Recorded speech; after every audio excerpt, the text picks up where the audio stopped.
We are deliberate. Okay, Deliberately slow or what? So did that come, is it up? I don't know. Okay, let me- Are we good? Are we good, guys? Ladies, gentlemen?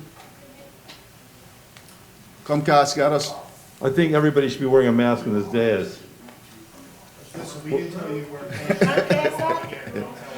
Hey, Bertha, we need to call the sheriff's office. We have people here that are violating your executive order. They're purposely violating your executive order here. This day He's is 6 entirely, this day is entirely too crowded. I want Do we you have to more? move your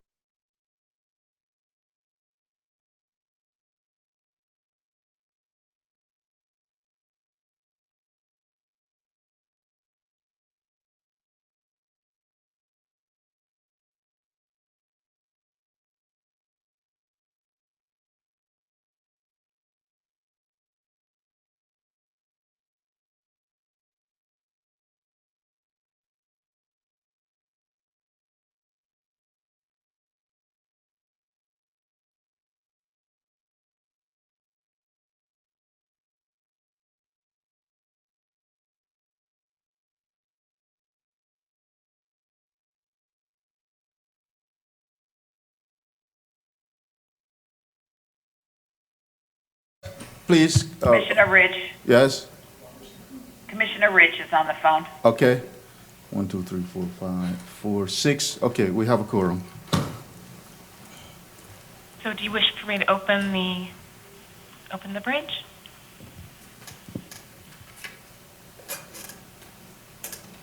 Okay.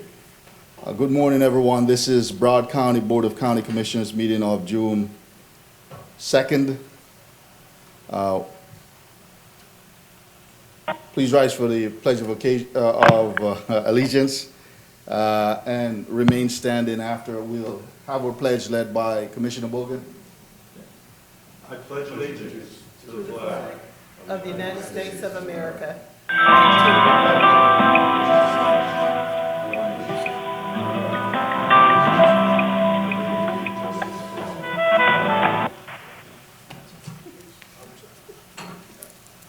I guess my mask is wearing out. Is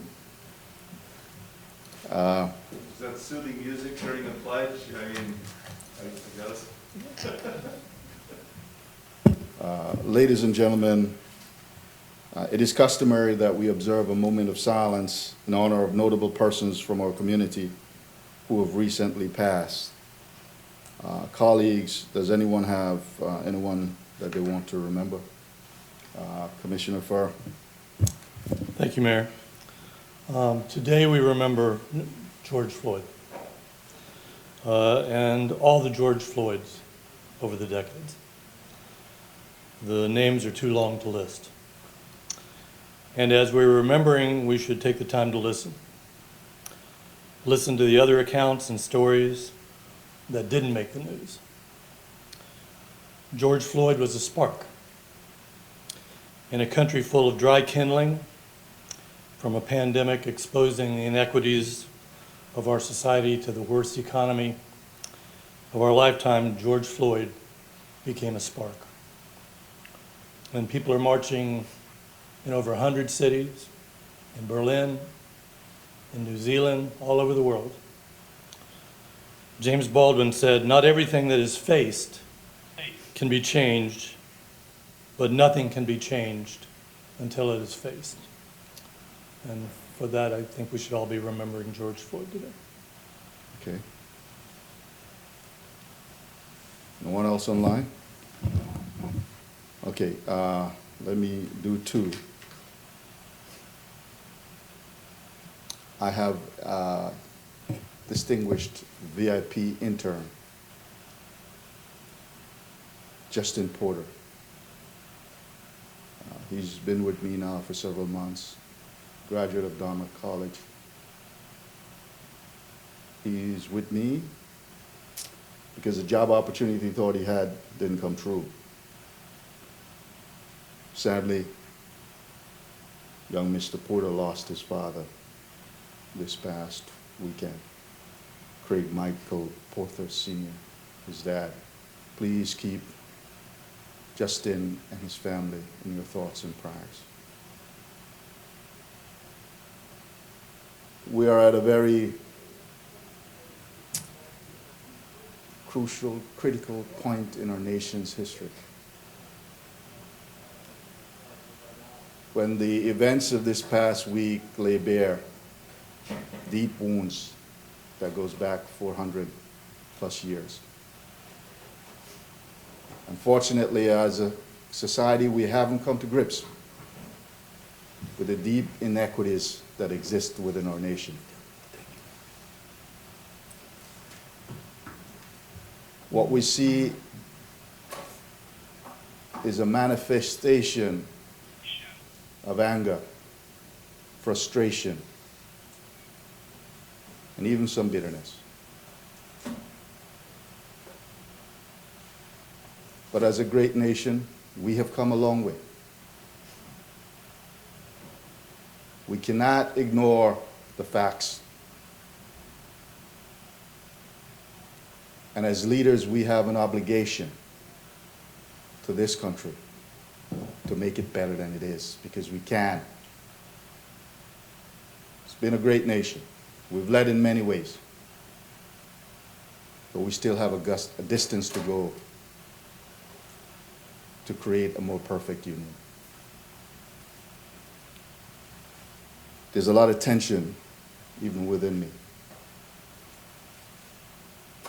And I can tell you that I have experienced the sadness of rough treatment by our police force right here in Broward County. As an 18-year-old student at Broward College, I drove my car to a store, and on my way back, I thought I'd stop to see my friend over in Lauderdale Lakes in Eastgate. There's a Circle K at 441 and 23rd Street. I pulled in. Thought I'd call to see whether or not my friend Chris, who and I were at Broward College at the time, could spend a couple of minutes talking about some school stuff. And stopped, put a coin in the payphone, made a call. BSO was called. 2 officers came. 1 black, 1 white. The white officer came over and says, "I'm told you've been casing the place, that you're pretending to be on the phone. You didn't put a coin in." I says, "My friend's on the phone. I was just trying to visit. You can talk to him, and I don't know how to make a phone call without putting coin in." He grabbed the phone away from me, went, talked to Chris, and I thought that would be okay. But then he grabbed me, pushed me towards the car, pushed me up against the car. And really, I'm even nervous now. Really was abusive. Searched through my dad's car. And what was sad for me was the black officer on the other side just stood there like this, did nothing. Now that's nothing compared to what we experienced with Mr. Floyd. But that gives you part of the symptom that then fester to get to where we saw with Mr. George Floyd. We need healing in our country, but we cannot heal unless we acknowledge where we are. And not just merely acknowledge it, but every one of us, and especially those who are in power, those who have wealth, those who are privileged, to not just talk about it, to not just join a march or to get on a Zoom call, but to be purposeful in bringing about fairness and justice. Because if we do so, all of us will be better for it.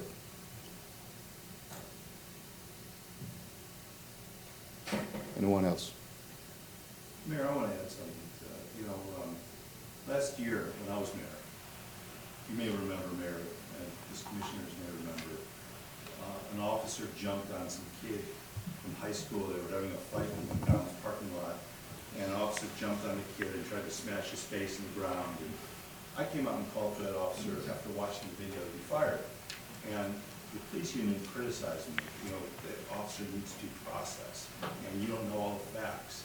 And then there was a video of an officer, a guy was handcuffed to a hospital bed, and this guy was, you know, loud and stuff, and the officer told the guy to be quiet, and the guy wouldn't be quiet, and the officer punched him in the face. Just punches him in the face, thinks he can get away with it, called for that guy to be fired. Again, the police union comes out and criticizes that, and I didn't hear a lot of elected officials come out and say that, you know, and my point is that in every profession there's bad lawyers, there's bad doctors, there's bad police, and there are a few, and we should be advocating to get rid of the bad apples, because everyone else is good. And I think nothing's going to change until we change our laws. And we can sit here and talk, but you know, there's a Bill of Rights that officers have, that you can't do anything to them without, you know, even if it's clear as day, they do something, and we have to do something to get rid of just the bad apples. And it's sad that the union won't join in saying, hey, we have a bad apple. We need to get rid of a bad apple. Everyone else, 99% of these officers are good people, and 99% of them do a great job. But the 1%, we need to come out and talk about getting rid of them. And the sheriff can tell you, who's sitting right here, can tell you, I called him up and said, Sheriff, I hope that we can get rid of our bad apples. And they had to go through a due process because the law requires that. But I just think that there's more to do than talking. I think we need to look at our laws. We will be discussing that more. Commissioner Bogan's microphone is on and we cannot hear him. There's an item that I have that we will address those changes and those things that we need to do. So if we just do the moment of silence and acknowledge the passing. Yes. Mayor, I know that prayer might not be allowed, but I just want to ask that whatever God we worship, that we pray as leaders to fill our hearts with love and compassion and healing. Not only healing for COVID, but heal this world from its hatred and from what we're continually witnessing. So I'm just asking all of us again to pray for healing for love in our hearts. Thank you. Mayor?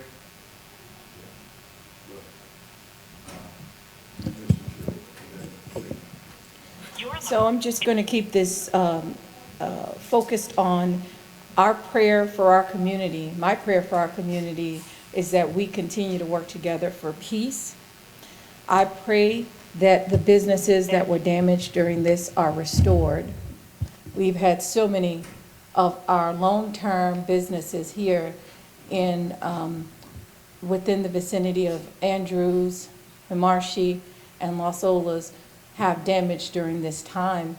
And I just want everyone to understand that we are praying for peace. We are praying for peaceful protests, and we are praying for the safety of all of our residents in our community. We pray that the rights that our forefathers have and ancestors had fought so hard for would continue to be uplifted and restored. And that faith has to be restored in our community by all of us working together. And so that would be my prayer for today and for my moment of silence. We pray for restoration and peace, restoration of our small businesses here in Broward, and peace for our community. Thank you. Commissioner Ryan. Did I hear you? Before I speak, I think that, okay, it was, Go ahead. the technician had walked around and turned everybody's mic on, but everybody's mic's supposed to be off unless you're speaking, except for the mayor. I remember reading a quote by Martin Luther King that said, a riot is a sign of a people who have not been heard.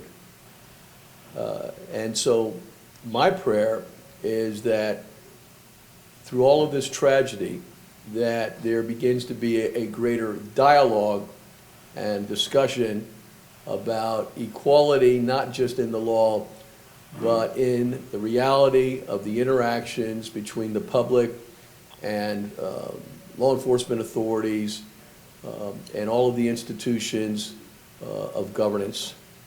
That is my prayer for this morning. Okay. Thank you. Let us also honor all the brave men and women who have served and continue to serve in our armed forces, both here and abroad, and thank them for their service. And let's also honor all our first responders and frontline medical personnel who have dealt with this COVID-19. A movement of silence, please.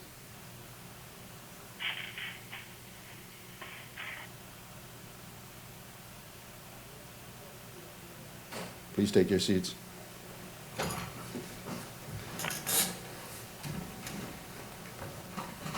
Okay, I do have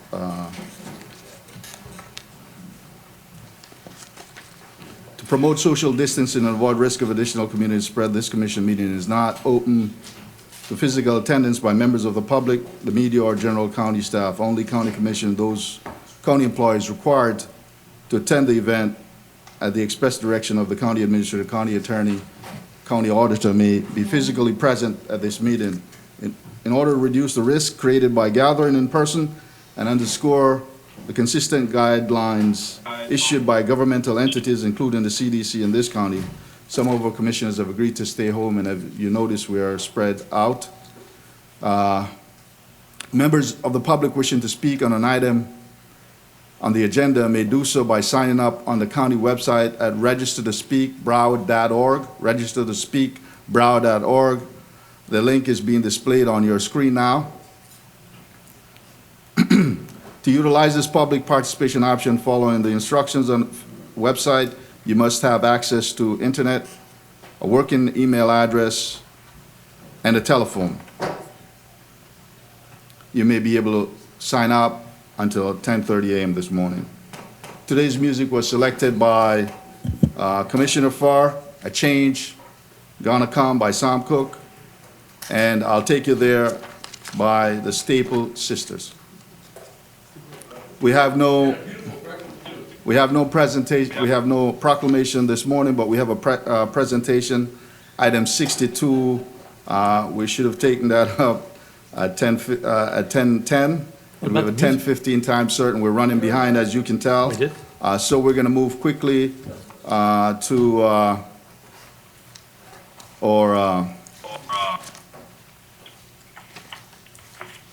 on the morning memo, and then we'll do quick polls and try to get on track. The following requests are submitted for your consideration. Consent items are 1 through 45, public hearing 46 through 53, regular items 54 through 63. I request the following withdrawals, scrivener's errors, and inclusion of additional materials. Item 11, withdrawn for further staff review. Item 57, deferred to June 16, 2020, due to extended power outage that impacted the Oversight Board's meeting of May 22nd, 2020. The original items language will be amended to allow County Commission action on both capital projects and rehabilitation and maintenance projects recommendations prior to the board's summer break. Scrivener's errors, item 38, motion currently shows Commissioner District 2, should be Commission District 4. Without objection, I request the following items be moved to consent, 54, 55, and 56. Item 37, the board's consideration is based on the item as revised by the replacement pages distributed as additional material. Item 62, time certain 1010 FAA presentation, time certain 1015. Item 63, time certain 1030 public hearing items 51 and 52, time certain at 11:30. COVID update will take place after the regular portion of the agenda. Item 54, contingent on board's approval of the board revised local preference ordinance, agenda item number 50, prior to advertisement of the request for proposal, RFP number PNC 21204-415P1, Port Everglades Bulkhead Replacement Project, Group 1. The local vendor certification form included in the RFP will be replaced with a form that is consistent with the new ordinance requirements.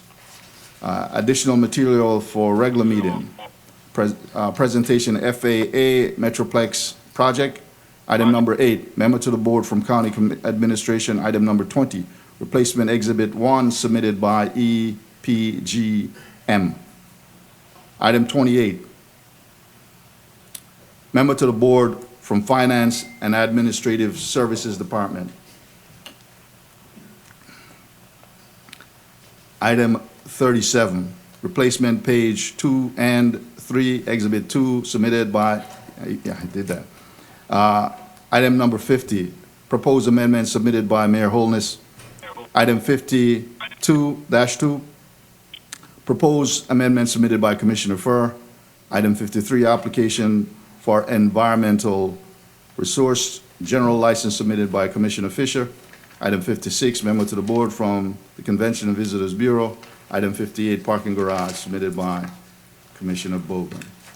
Now, if I may go around and get your pulls, please. We'll start with you, Commissioner Fisher. I have no polls, Mayor. Thank you. Commissioner Sharif. No polls, Mayor. Commissioner Udine. Item number 34 for an abstention only, Mayor. Commissioner Bogan. Item number 8. Commissioner Ryan. Item number 8. Commissioner Furr. Item number 8 and 56 for recusal. Got a full house. Vice Mayor Geller. None, Mayor, none, Mr. Mayor. Commissioner Rich. Item 20 for an abstention. Okay, with that, County Attorney, would you read the consent agenda? Yes, Mayor. I'm sorry, thank you very much. Any pulls from the public? None? Okay. County Attorney. Yes, Mayor. The consent agenda is items 1 through 45. Deleted from that is item 8.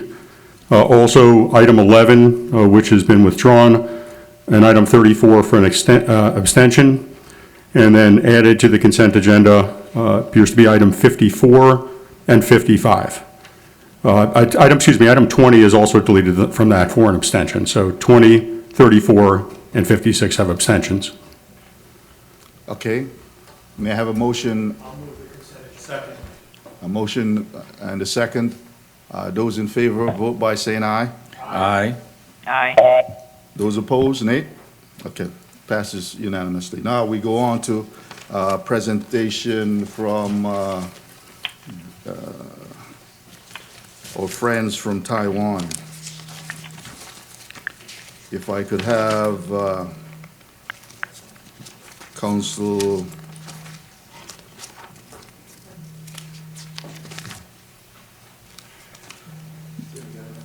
Director General David K.C. Chen and Director Sarah Chen from the Taiwanese government in Florida to make a presentation to us. Would you come forward, please? And you can stand at the podium. Thank you. And Mayor Homeless, Commissioners, good morning. Ladies and gentlemen, good morning. It's my great pleasure to be here with you today. Yeah,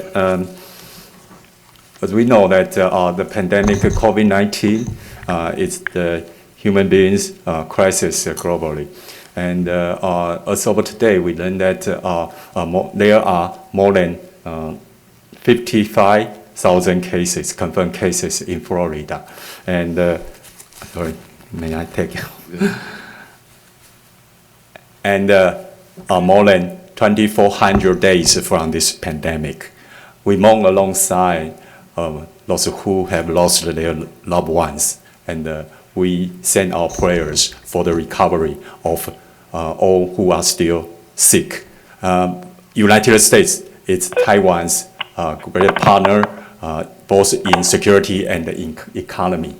And Florida is Taiwan's sister state. And there are tens of thousands of Taiwanese calling Broward County their homes. Taiwan it's willing and great to help its international partners and friends. As we know, virus knows no boundary. We have to collaborate together to combat this virus. Therefore, on behalf of the Taipei Economic Cultural Office in Miami, which represents the interests of Taiwan, I'm going to donate 10,000 face masks to Broward County government. We hope those masks could help our frontline responders to combat the novel coronavirus, and we sincerely hope the pandemic will be quelled and our life will go on track as soon as possible. Thank you very much, and I wish you good health, safety, and happiness. Thank you. That is item 62, and I believe we need to have a motion to accept. Second. Those in favor, vote by saying aye. Aye. Aye. Those opposed, Aye. nay. Okay, so it's unanimous. Thank you very much. Thank you, Mayor. Thank you. Thank you so much. And if you come forward. All right. And I guess we gotta try to do some social distancing, but if you could come forward, stand here. Behind you think? out, the better they can do a white Yeah, so if you stand right behind the box, I think. All right. That would be a good shot. And did you want Sarah to come up also, or she can take the photos? Brian, stay with me. No, I can come in. Okay, and if we can take a, yes. Okay, you with mask. Come on. Who's taking the picture? Put a mask on. I don't feel good. Okay.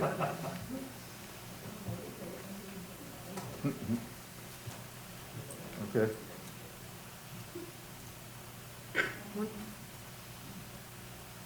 I'm smiling. Yes. You got everyone? Okay, good. Okay.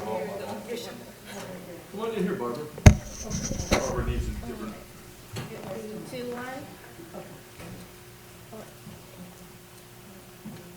Big smile. Thank you. All right, good. Thank you. Thank you, Mayor. Thank you very much. Thank you. And thank you so much. We've been working together, especially in FITSE for many years.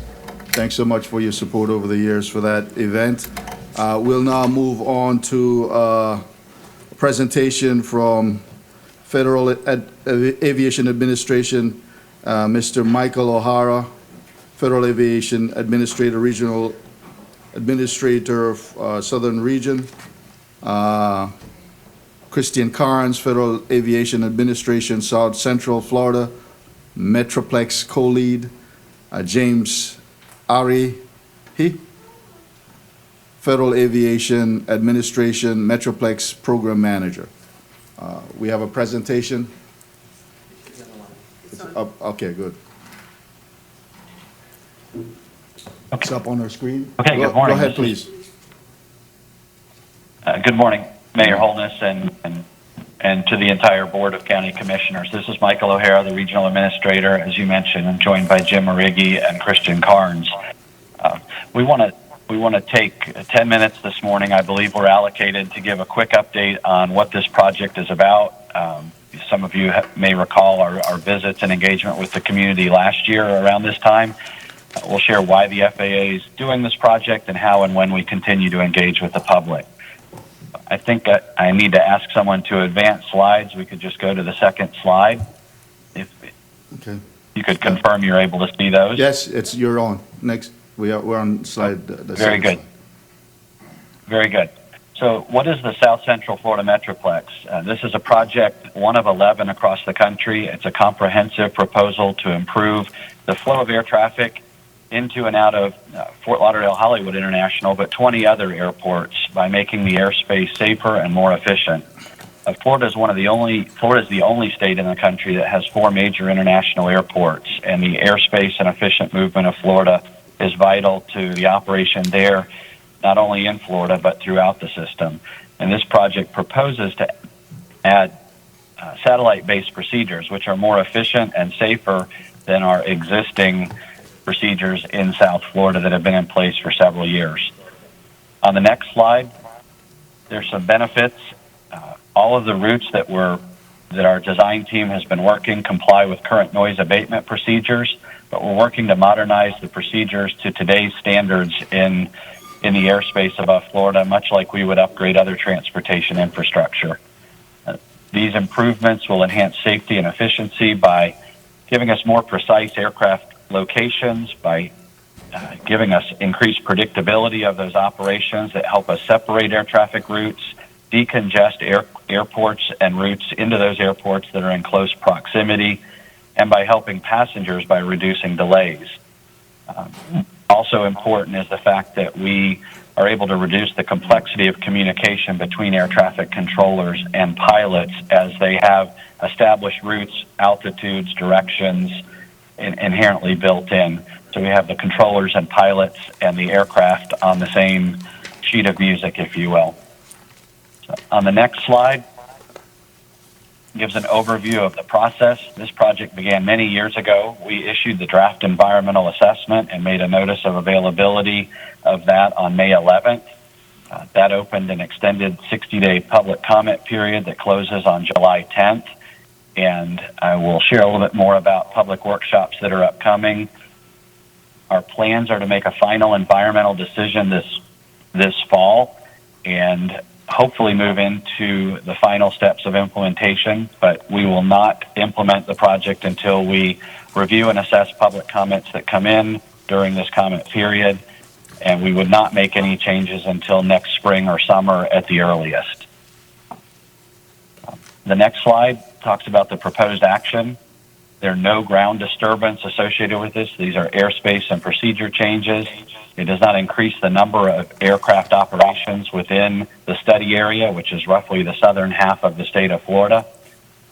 Our environmental analysis conducted in accordance with the National Environmental Policy Act indicates that this project will not result in any significant noise impacts using the definition of significant in NEPA, and no reportable noise impacts to the population throughout the study area. When you look at forecast levels of traffic, both in 2021, which would be the first year the procedures could be in place, or in 2026, there are no significant environmental impacts in any of the other 13 resource categories that were assessed.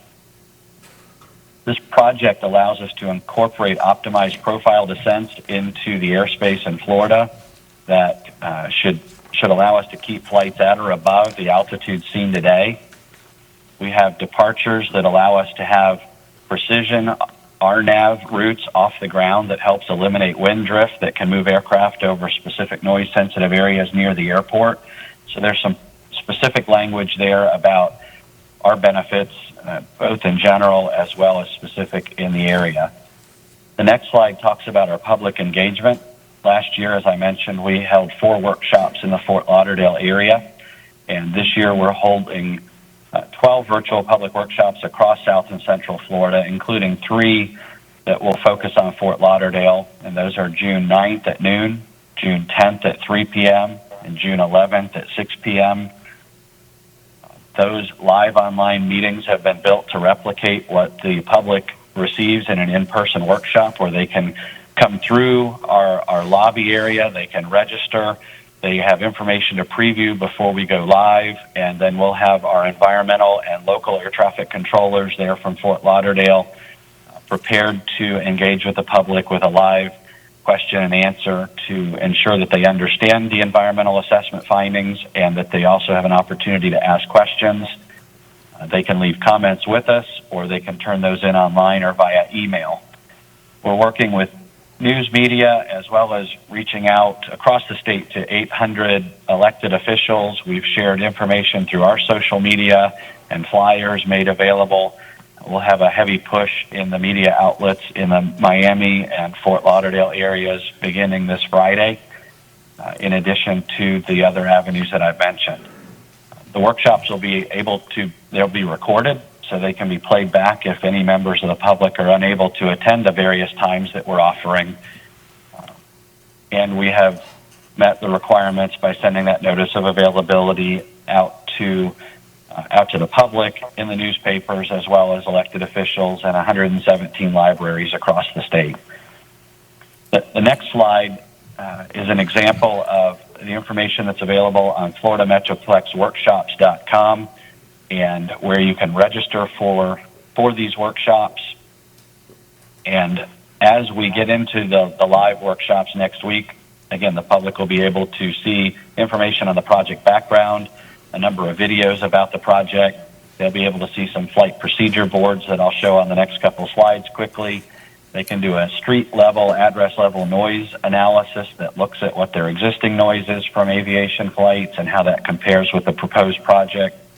They can provide comments, get technical support, and also then join the live workshop either through Zoom, Facebook Live, YouTube, or they can dial in on a phone and listen in and text questions in to us. So I'll go really briefly through the next 4 slides, but they show examples of this project similar to information you saw last year. The first slide shows eastbound departures, and that shows the procedures off the ground in purple, and the other tracks or the thinner lines show historic tracks. In this particular example, you can see that the tracks are headed out over the ocean. They're approaching 10,000 feet as they turn back over the shoreline north of Fort Lauderdale. On the next slide, you'll see the westbound departures. And again, there's a precision capability on these that allows us to eliminate some of the wind drift, for example, in places like Lauderdale Isles, and keep the departures heading out from the north runway south of 595, just as a specific example. But you'll see how the tracks are aligned with the backbone of existing noise tracks through the county. The next slide shows our east arrivals. It's a little bit of a different view here. You can see a couple of altitudes that are spelled out and how the procedures terminate near the middle of the slide at a point called Waynar at 5,000 feet. And then they have what we call a splay of tracks where, depending on traffic turning onto that final approach into the airport, aircraft will make that turn as they do today and distribute that noise when you're in this east arrival configuration. So you can see the altitudes and the proposals on this slide. And then the very last slide is the west arrivals, again showing aircraft going out over the coast at 6,000 feet, making the turn over the ocean back into the runways at Fort Lauderdale on the final approach. The next slide shows an example of the noise analysis that I touched on. In this particular case, it shows no change in the noise levels around the 52 decibel range, which is calculated taking into account the intensity of the noise, the frequency of noise, and then weighting it by a factor of 10 for nighttime operations. So it's an established day-night level DNL analysis, but the public can look at 117,000 dots across the state of Florida if they want, and pick one of those or around their community and see that analysis. That'll be available in the lobby as well as live in the workshop, and we can answer any questions about those boards or procedures. The next slide talks about the public comment period. Again, I mentioned the dates of May 11th, closing on July 10th, with capabilities to submit online, through the mail, or via email. And then I think our very last slide shows a flyer that we distributed to elected officials, as well as every major airport in Florida has information on the workshops on their website. We're sharing this with media as well. So workshop dates and website locations where the public can learn more about the project. So I believe that's my allocated time. I have the contact information for myself on the very last slide, and I will hold there for questions. Thank you. We have a question for you, sir, from Commissioner Tim Ryan. Mr. O'Hara, thank you for that presentation. And I believe it's just somewhat fortuitous that we're having this South Central Florida Metroplex study done at the same time that we are completing the 150 study at the airport. So you mentioned that there are 4 major airports in the state of Florida. I assume you're talking Miami, Fort Lauderdale, Orlando, and Tampa. Is that correct? Yes, sir, that's correct. So Broward County is unique because we are going through the process with the expansion of the south runway, that we had to really kind of adjust some of the flights as much as possible, the flight paths, to accommodate the residential neighborhoods. I represent the area where the airport is and the surrounding areas, north, south, east, and west, and in particular, over at Lauderdale Isles. You mentioned that neighborhood by name, so you're familiar with some of their issues, that on westbound departures, if there's a turn to the north too quickly, that it goes over a long-established neighborhood.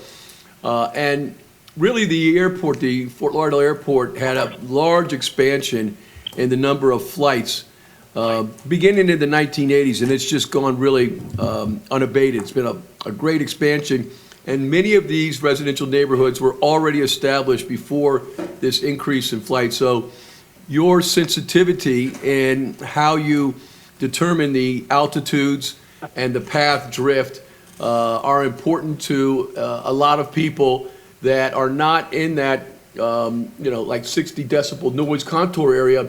But as soon as you get out of that area, not too far, maybe just, a couple hundred yards, you're into some densely populated neighborhoods. So I appreciate the efforts that you're making to minimize the noise impact. You said that was one of your objectives, including an optimized profile descent to keep the planes at an altitude at or above what is expected on the descent because of that noise. So I thank you for your attention to this. I know it's a large task, and the public is grateful for your input on this, Mr. O'Hara.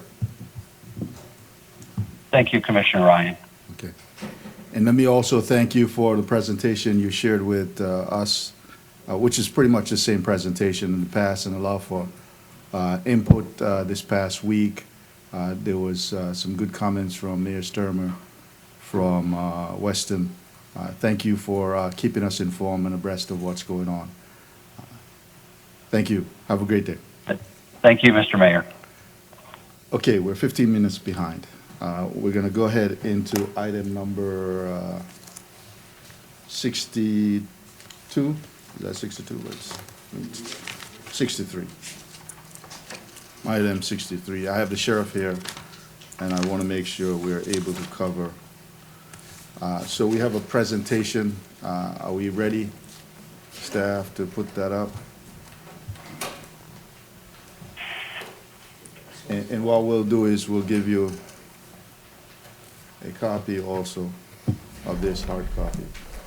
We kind of put this together yesterday. I just wanted to get us to really start thinking about what we can do. And in doing so, I believe we ought to at least get some idea where we are. Now, what I'm presenting is a part of the picture, not the entire picture, but I think we ought to look to see what are some of the statistics that we're faced with in terms of inequity in Broward County and a little bit in the state. So, can be looking back. Can we get it on the monitors in front of us? So the Tampa Bay Tribune did some study a couple of years ago, and it showed that if you're black, and let's say you're an 18-year-old and you're shoplifted and you go before a judge, and an 18-year-old white person go before a judge. If you go before a white judge, you'll get an average of 20% longer sentence for the same crime, even if you're got the same background, except for your color. That's an issue for us. And with that also comes what I think is a great deal of over-policing. Black youths are arrested 5 times more. I've seen statistics that says in Broward County, it's as high as 75%. What I've documented is 65% of those children who are arrested in Broward County are black. Longer prison sentence. Black motorists are stopped for not wearing a seatbelt In Broward County, 1.9 times more likely if I'm driving than any of you guys here driving. I'm likely to stop almost twice for simply not wearing a seatbelt. The number of Broward judges is small, and it is across the state. When you look across the state, 7% of the judges are black. In Broward County, we have a little bit better percentage, maybe about 11, 12%, where blacks are 30% of the population here. If we know that these inequities exist in our judicial system, shouldn't we be looking to put more black judges on so that they can be fairer, more balanced sentences? We should. So part of what I think we need to do is to really expose these disparities, especially in the criminal justice system, and improve judicial representation, expand civil citation programs, and thanks to you, we passed the adult civil citation programs. But here's the problem, colleagues. Check with your cities. How many of your cities are utilizing this tool? They find every excuse not to. And yet, the fact is proven that this system works better than arresting people for minor offenses, minor misdemeanor offenses. When we arrest someone for shoplifting $50 or $100 of stuff, and we put them in jail at $161 per night and offer a bail of even $100. They didn't have $50 to begin with. Where are they going to find 100? So guess what? You and I are paying for that person to be incarcerated or to be held in jail.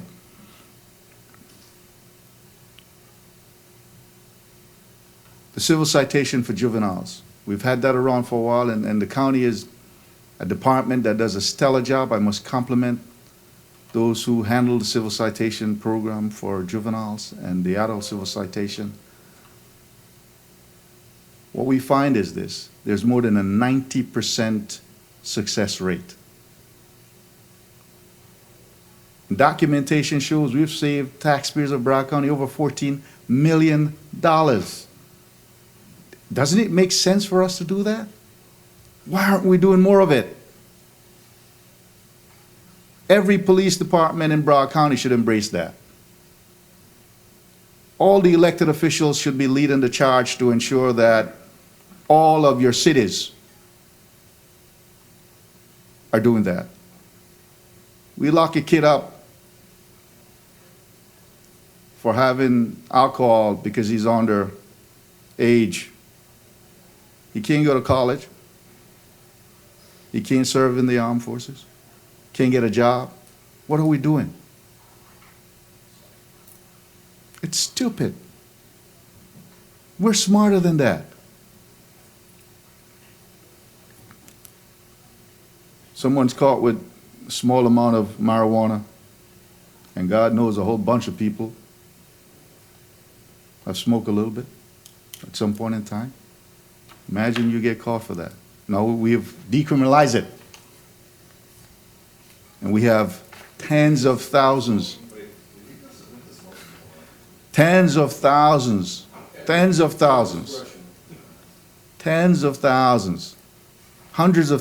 of people in jail. Lost lives. Homelessness. And I found out yesterday that black males is the largest percentage of homeless people in Broward County. But when you saddle folks with this stuff, what do you expect? Can't get anything different. So we need to support law enforcement training programs targeted racial bias, and it exists.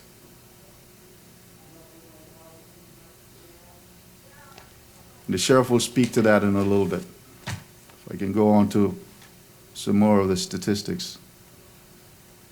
55% of convictions, this is in Broward County, were black people. We're 30% of the population. And this is from Florida Department of Law Enforcement. criminal justice data transparency dashboard. Florida Department of Juvenile Justice shows that in 2019, 65% of youth arrested in Broward County were black. 65%. 50% of countywide arrests were blacks. And again, 30%. That's 2018. 2017, in a letter from the Public Defender's Office, they found that 86% of inmates were pretrial detainees. That's those we hold in our jail. And they're too poor to post a bond. Talked about us being 1.9 times more likely to be stopped if you're black. Blacks make up 15.4% of Florida's population, yet they make up 49% of the people in prison in Florida. Black employment rate is 2 times higher than whites. It's the Economic Policy Institute. Black household income is 61% less than whites. State of work in America. White families have 10 times the net worth of black families. The gap continues. I'm going to have, and let me do this one other slide and have the sheriff come up and speak to the criminal justice side of things. So no wonder why in Broward County, black household incomes $42,000, Hispanic $54,000, white $74,000. Sheriff Tony, would you come forward and I don't know, County Administrator, we have a groundwater program that I'd love for Ms. Campbell, if possible, or someone from her staff to give us a little background on that after the sheriff speak to this, because he's actually, last meeting we agreed to expand our contract to $700,000 because the sheriff's putting $500,000 into the program that we've started here in Broward County, led by our Human Services Department. Sheriff Turney? The workshops on racial sensitivity. Yeah, but it's more than that. It's extended. And I like when we finish this discussion that we come out of here with some thoughts and ideas of concrete things that this government can do. I have a couple that we should be looking to do to change the dynamics. Because if we don't take action, nothing changes. Sheriff Tony. Yes, sir. Mayor, Commissioners, thanks for inviting me in today to speak on this issue. I'll speak really quickly about the sentiments, what's been going on across this entire country and my perspective on it. We are in a point in time in American history where we've taken a jump back to 1960. And it happened as a byproduct of failed action for decades. Much of the conversation that we're having about inequality and unfairnesses that has plagued and been very a disadvantage for African Americans in this country is just showing on the surface again. We have not acted as a country, nor have we acted as a county in a very aggressive manner to take on these challenges. And it has been echoed across the country for every time I've spoke to another administrator in this profession, for every time I've heard from an elected official, is that we want to put forth prayers. And I'm a God-fearing man. I grew up in a Christian household, and prayers are vital. But more vital than that is actions. And we have an opportunity here to take advantage of another tragic death and put forth things that make sense. I'm uniquely qualified to speak on these issues. I have grown up in the inner cities of Philadelphia, survived armed home invasions, watched friends of mine being gunned down, and I used what I had to make it out of there, which was athleticism. And I had always excelled at being an athlete. But even getting past the crimes in the community, I still had to face the prejudice and bias of the law enforcement officers that were there to serve the community. And what I witnessed with Mr. Floyd's murder was something I personally experienced in my life. I've been that kid tossed against the ground with a knee on his neck. I know what it feels like to fight for your life, every grasp of air, and hope that somebody will show and demonstrate humility. And I was fortunate to survive it, and I'm here today. And I was brought into this organization to rectify deficiencies related to mass casualty preparedness, active shooter, and we don't have to relive that moment. But what I would tell you as the chief administrator of this agency in this county, when it comes to law enforcement, we had to do more to make sure we minimize any type of harm that would take place to our African American community for sake of police brutality, misunderstanding, and we have been very aggressive in that. Mark, you mentioned that we've had conversations about police brutality and what actions would take place. And I can tell you, having been appointed in January of 2019, come February 2019, we were already putting things in place to help minimize what we've seen in Minneapolis happen here in Broward County. The first step that we enacted was to introduce an early warning system into our agency so that we can track and monitor those deputies who were exhibiting signs of they were on the lines of creating some conflict, being too excessive or too abusive. This agency never had that. That's been in place since February 2019. And what that allows is for our administrators is to catch it early. To catch it early before it turns to a point where we take someone's life. The other side that needed to be rectified was we implemented something called a use of force review board, where now we have a group of individuals in our agency who are subject matter experts in defensive tactics and police protocols on how we are supposed to engage with people when it comes to a physical altercation. That affords us an opportunity to catch these incidents in every single one of my districts before it turns into someone losing their life. But I had to do more.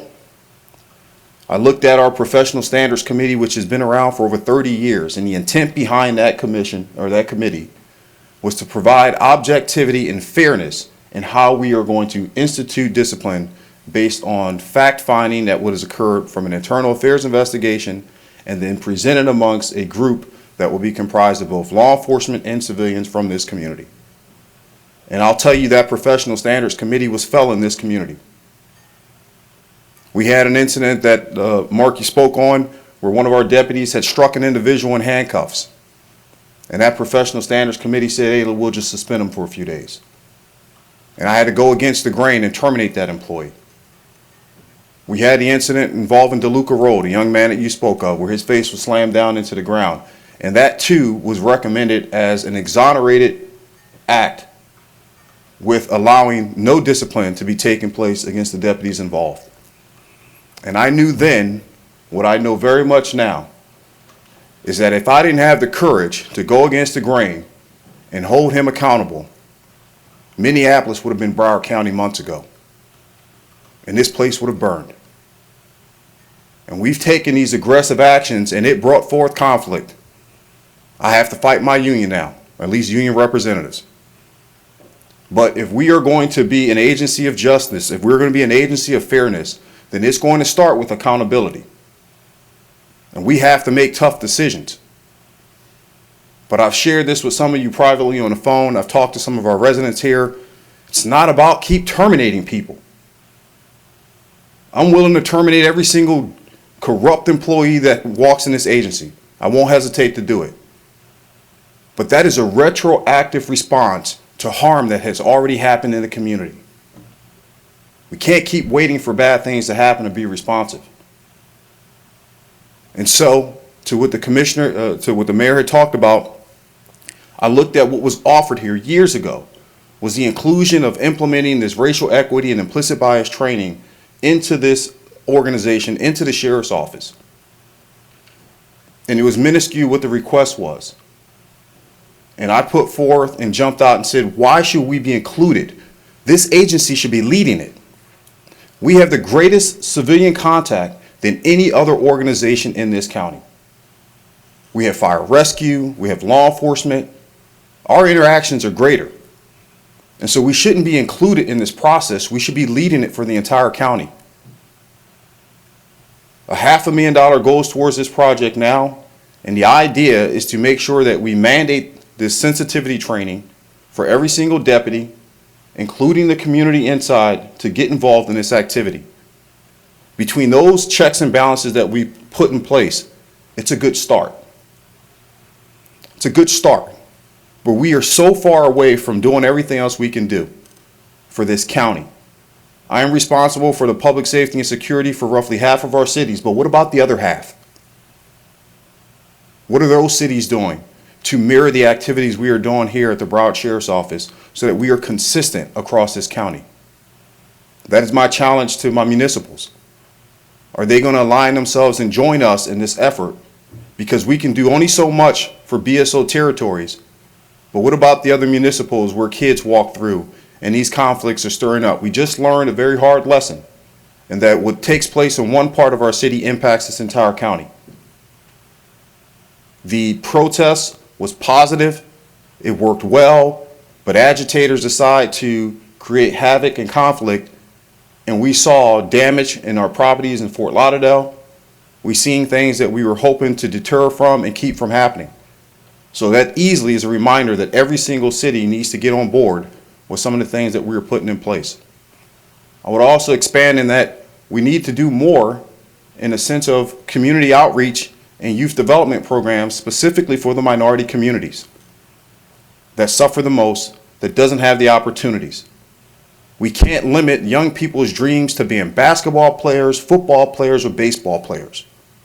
At some point, everyone's going pro, whether it be a professional doctor, lawyer, or attorney. But we don't have those opportunities injected both from financial resources or leadership into the minority communities that need it the most. And so I roughly have $1 billion operating budget that you all present for us to safeguard this community. Education is part of safety. Opportunities is part of safety. If you get these people, these young folks, opportunities to stay off the street, to engage in a positive outlook, then it's going to help us reduce, sir, the inmate populations that we have in our jails. It's going to give us an opportunity to reduce the volume of miscellaneous arrests that continue to occur in this entire county. You all put forth this civil citation program, and it was a great idea, great concept, but it has not been executed and pushed out into this county in a manner that would really impact the numbers and figures that we are seeing with the amount of people that are being arrested. I've learned something with this COVID-19 crisis that we are still battling and fighting. Our inmate population dropped down to roughly 63%, the lowest it's ever been, because people were complying, and also that law enforcement officers were encouraged by every single chief administrator in this county. We had teleconference, we encouraged our men and women to not make miscellaneous arrests and issue out citations and provide notice to appears for sake of a crisis. We're still in a crisis outside of COVID-19 when it comes to the disproportionate arrest of minorities in this country. It doesn't stop with COVID-19. And if we can drop that inmate population down to 63, 64%, why can't we do that all year long, despite the virus? And so we're looking at a lot of different elements to introduce into this county, into this community, but it's going to take a village once again. And you all have a tremendous amount of power and authority to help support the efforts that we are taking on at the Sheriff's Office. You have a voice. You can engage with your other elected officials and get them on board with some of the things that we are doing. I know I went a little bit long, but as I said before, this is something that I have personally lived in my life, and yet I've been able to arrive here. And I'm obligated to speak on these things, and more so I'm obligated to act. I'll pray with you, but I'm going to act, and that's what I encourage this commission, is to act with me. And I'll take any questions if you have it. Commissioner Bogan. First of all, Sheriff, I want to thank you for not only everything you're doing, but last year when I did call you and speak to you about what I felt were injustices, I appreciate you taking my calls, appreciate, I understood that everyone's entitled to due process. And, I thank you for being receptive and for listening to the concerns I had and taking action at what you did. Yes, sir. Commissioner Ryan. Before you made your remarks, Sheriff, Mayor Holness had kind of challenged us to come up with our ideas on how we might also participate in a dialogue that can bring about, I think, greater racial sensitivity in this county. I mean, I believe we're kind of above the curve on this, but there's always room for improvement. And what I've said before is, I was actually surprised, what had occurred on Sunday night in Broward County, because over the years, we've had, I think, a kind of a superior community policing presence, and we have some very large minority communities that, could be subject in these kind of circumstances to a great deal of unrest. And we haven't seen it in the past. We don't see the gangs that you might see in other large minority communities. I think it's a product of a long daily process of communicating in our community, where we have residents that support and trust law enforcement, and so they're ready to communicate without fear of retribution by the bad guys on the street. What I'd like to have happen is, when you have some time, Mayor, I'd like to have the Chief Judge, Judge Tudor, come back and give us kind of an update on how he's worked with law enforcement on the civil citation program, and on persons who actually do get arrested on these minor offenses, and how they're trying to find ways for them, when they can't make bail, to be able to get out on some type of community, some type of probation or pretrial release. Also, I'm going to review again what I thought was a very good plan on a national scale from one of our presidential candidates, Pete Buttigieg, who had the Douglas Plan, and it had a lot of ideas on how systemic racial prejudice might be addressed on many different levels, in an economic way, in criminal justice. So there may be some of those ideas that we can incorporate here at a regional level. So I will look at that. I'm going to ask the county attorney's office to take a look at that plan also, and see what we might be able to apply here in Broward County, so that we do more than just talking. We look at what we can do with our available resources to make for a more equitable opportunity for all persons to be able to be successful. And I really liked your remark when you said, you could be a pro. You don't have to be a pro as a baseball player, basketball, or football. You could be a pro as an engineer or an architect or a doctor or even a lawyer. That's right. Just a quick response, sir. I've had a multitude of conversations with Chief Judge Tudor, and I can tell you he is on the same accord in understanding that we have to act and do some things a little bit different than what we've done for decades. Commissioner Udine. Thank you, Mayor. I concur with everything that I'm hearing today, and the presentation that the mayor made, and the statistics in this case really don't lie. The statistics are the facts in this case. And something that Commissioner Furr said in his opening before, I think what we saw the last few days was a spark, and the underlying kindling in my mind, as I've looked at this over the last few years, is just the lack of opportunity that starts from a very, very young age.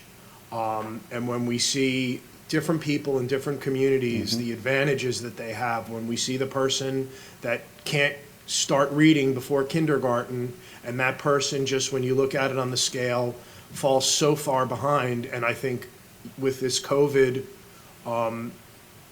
issues that we've had over the past few months, I think that's going to be unfortunately magnified as we move forward the next few years, because you have children, and the disparities that you're going to see now are really going to create an even bigger divide. And, in my community and where my kids grew up, and when I was mayor up in Northwest Broward and Parkland, I had companies that would come to me that said, we want to do ACT tutoring and SAT tutoring. We want to do it for free in your community. We want to come out and reach out to your community. And I said to them at the time, I understand why you want to do it free in our community, because you know then the people in our community will then sign up for your programs and pay for it. And I'm okay with you doing that, but I want you to do it free in other communities in Broward County and reach out to the sheriff. This was before you were sheriff. Reach out to the sheriff's office and use their community rooms that they have throughout the county in Lauderhill and Lauderdale Lakes, and do those kind of programs there and do it free in those communities too, because those are the people that really need that kind of help. And it was a non-starter, so I'm going to look at that again and hopefully be able to work, you know, with your office to come up with some other plans that we can do in partnership with private sector to give some empowerment. I mean, one thing that I threw out of the box at one point, when I grew up, and like you said, not everyone's going to be a professional basketball, football, or baseball player, but everyone is going to be a professional. I did it on the golf course, and it wasn't playing golf. It was lugging golf bags up and down 18 holes. And I really don't, and I know the weather's hot down here, and I know people can use golf carts, but you could have a golf cart and a caddy. I think we should have programs with some of these golf courses on Saturday and Sundays where minority and people in lower employment zip codes go out there and work at these golf courses. Even if the county had to subsidize some, I think that would be dollars to pay for these caddies for these employments, similar to what we do with the cleaning of the buses with some people that wouldn't get these jobs. I think those are things that would help these students and these people become productive, lifelong citizens, the lessons that they'd get walking 18 holes and just listening to some older people and in a mentor type thing, and earning some money along the way. So I think there's a lot more that we can do, and I agree with you. It's about actions. Prayers are great, but let's put some actions on paper and let's move forward. Commissioner, one of the things you touched on about the inclusion of our private sector business entities is vital. I will share this with you all in terms of just the intelligence information we've been hearing across the country in terms of some of the different agitators and the ones who want to create conflict. They're changing their mindset and saying, let's not tear down our communities, but let's go into the business areas of wealth, those who are ignoring the issue. And so it is definitely essential for our business entities in the private sector to get involved, because if the notion is that it doesn't impact them because they're of wealth and they live in better communities, well, let's think about what just took place on Las Olas, right? And so we're all interconnected in this. And so it can't just be government, it needs to be private sector as well. And those are some of the things that we're exploring to bring other partnerships into what we're doing. It happened after Stoneman Douglas. The ACT and SAT company said to Douglas High School, none of your students will have to pay for standardized testing. And I publicly questioned that. I said, it's a great, beautiful, lovely gift, but my daughter was a senior in high school, and I got all the tests that she had taken was credited back to my credit card. And I said, why don't you go into the communities that really need that kind of help? And it's just very difficult. But the private sector is going to quickly learn that if part of the community is not being allowed to engage in the free market the way other parts of the community are able to enjoy that success, there's going to be the problems like we see. So I'm here to work with you and to come up with creative, different ideas, because obviously it's been 400 years. What we're doing probably isn't working that well. Commissioner Sharif. Hey, Sheriff. Hello, ma'am. You know, we had our budget discussion this week, and during our budget discussion, we talked about some of the issues with our youth, and I think that a lot of the issues that we see where we have disparities in our Black and brown communities with the increase in being arrested and having rap sheets is because we haven't started our programs at the right age to deter that type of activity. You and I talked about implementing a program. I said starting at maybe 15, and then you said, no, I think 12 was the age. Yes. And we talked about maybe going into our public school system and educating our kids, giving them the opportunity of financial literacy, because a lot of, we know petty theft is because people are struggling, and Correct. We've had generational poverty in our community. And we talked about creating a program that not only where we implemented financial literacy, but opportunities for education and jobs within our community. And I said to you that I wanted to be committed to creating a program so we can start giving our youth something to do after school and something to engage them on a level where we could get all of the companies within our community to offer job opportunities. And I remember you put on the table that you might want to even put them through BSO. Sure. So I thank you for reminding me of that. The conversation I had with the commissioner was related to the BSO Youth Development Program that we're starting.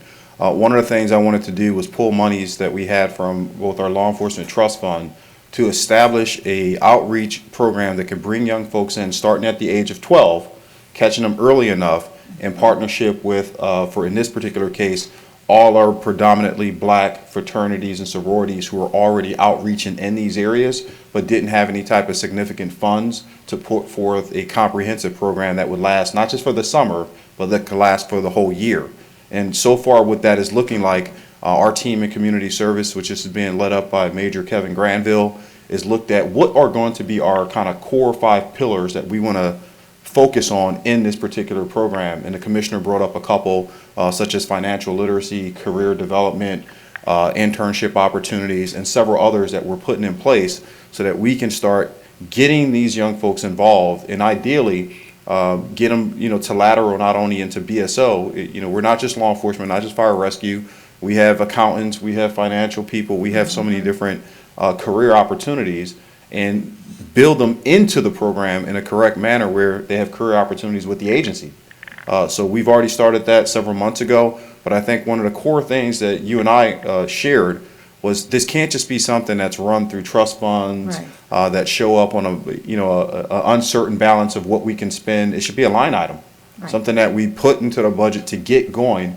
Pilot program, we can call it now, but I would love to have the support from the commission where we can put some real money into this thing and really reach out across this entire county. So thanks for the reminder on that one. Yeah, and I think that's really where we need to go with this, because we have some diversionary programs in place through our court system, but we really don't have that actual program that stops it from occurring. Right. And so I wanted to bring forth an item to join with the sheriff to try to set aside something within our budget to support a youth program to deter criminal activity and to educate our youth and keep them on the straight and narrow.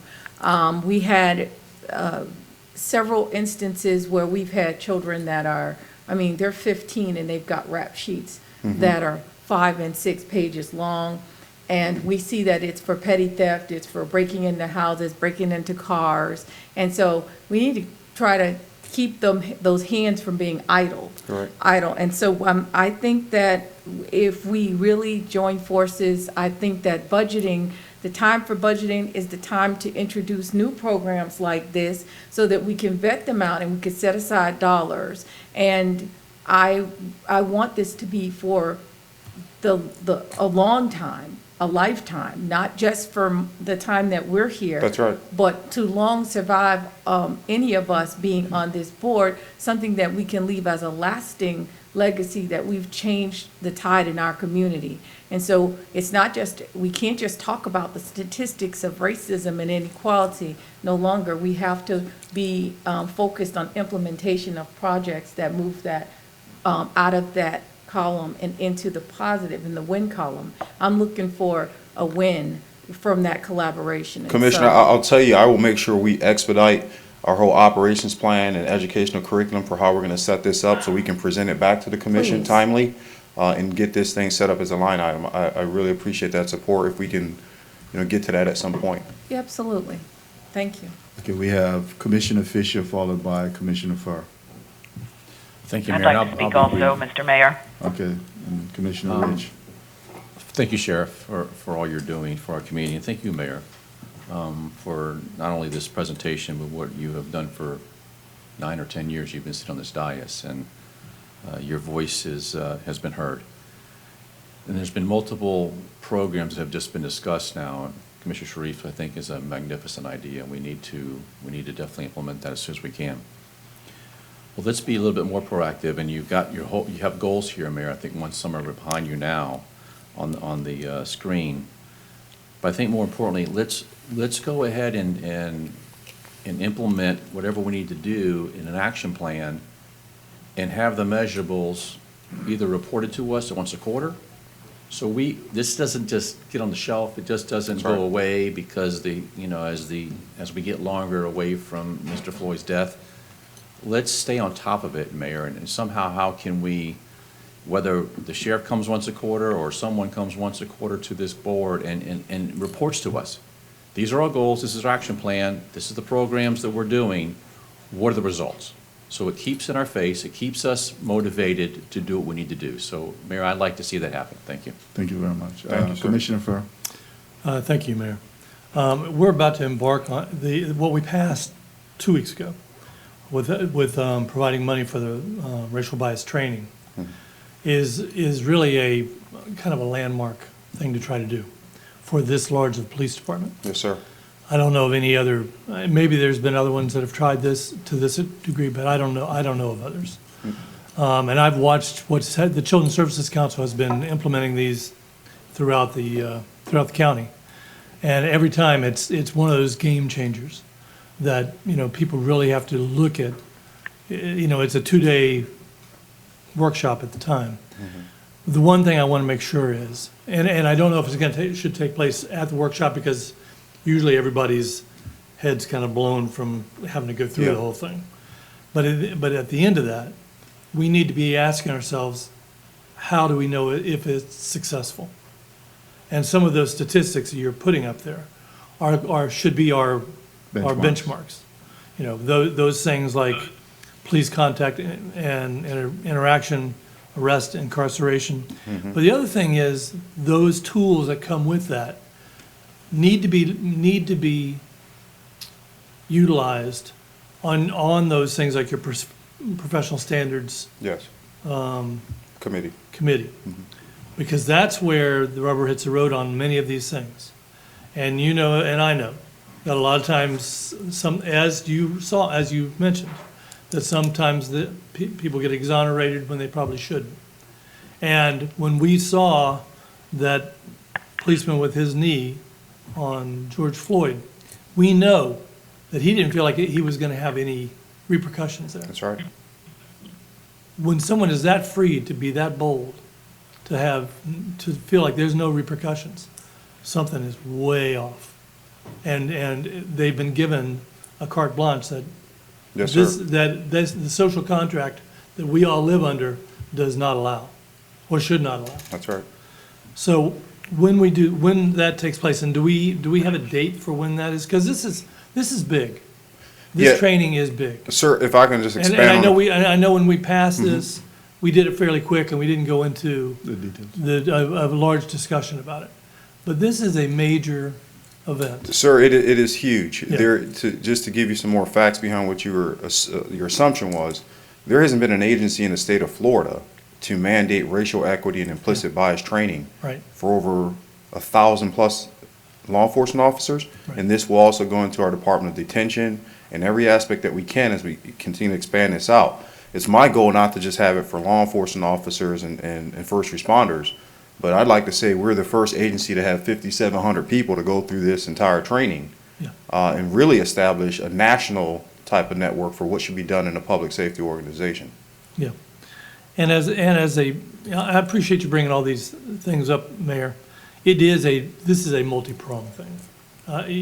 As you're talking about with education, opportunities, programs, and there are some really good programs that the CSC is already doing that have outputs. The money I think we should be thinking about is our own Children's Services Board to help fund some of those programs that you're talking about. That's a place where that can come from, because they're already dealing with juvenile justice, et cetera. And it could be one of those places. But the one thing I don't want us to forget about, Mayor, Yes. and you're talking about the deficits I don't want us to forget about the assets, because there are tremendous assets in the community.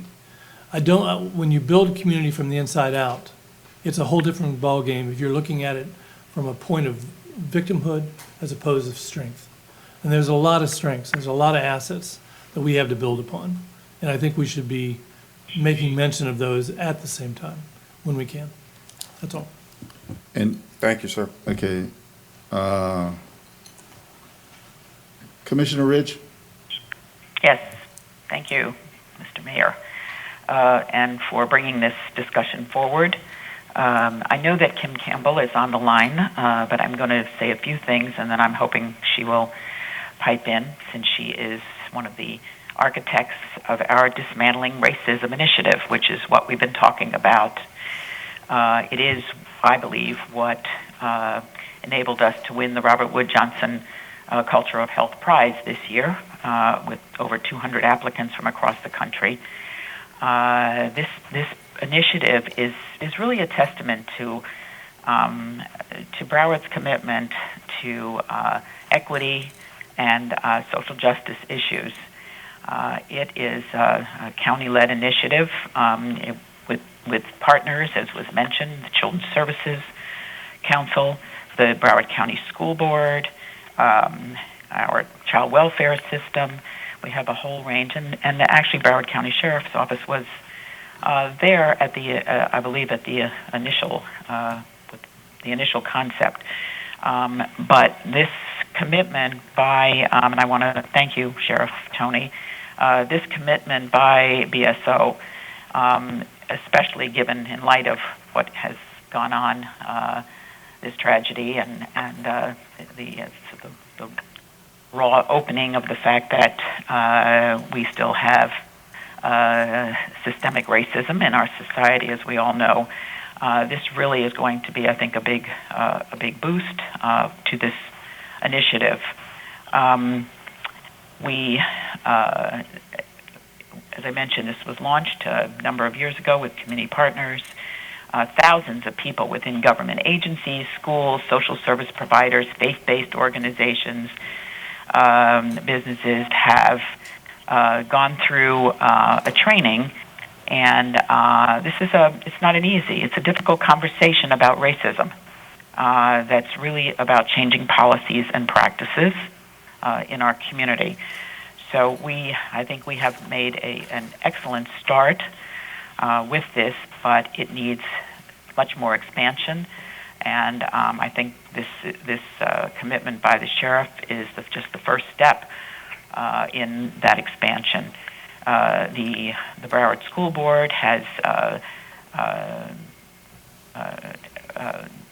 actually employs equity liaisons now in all of its schools.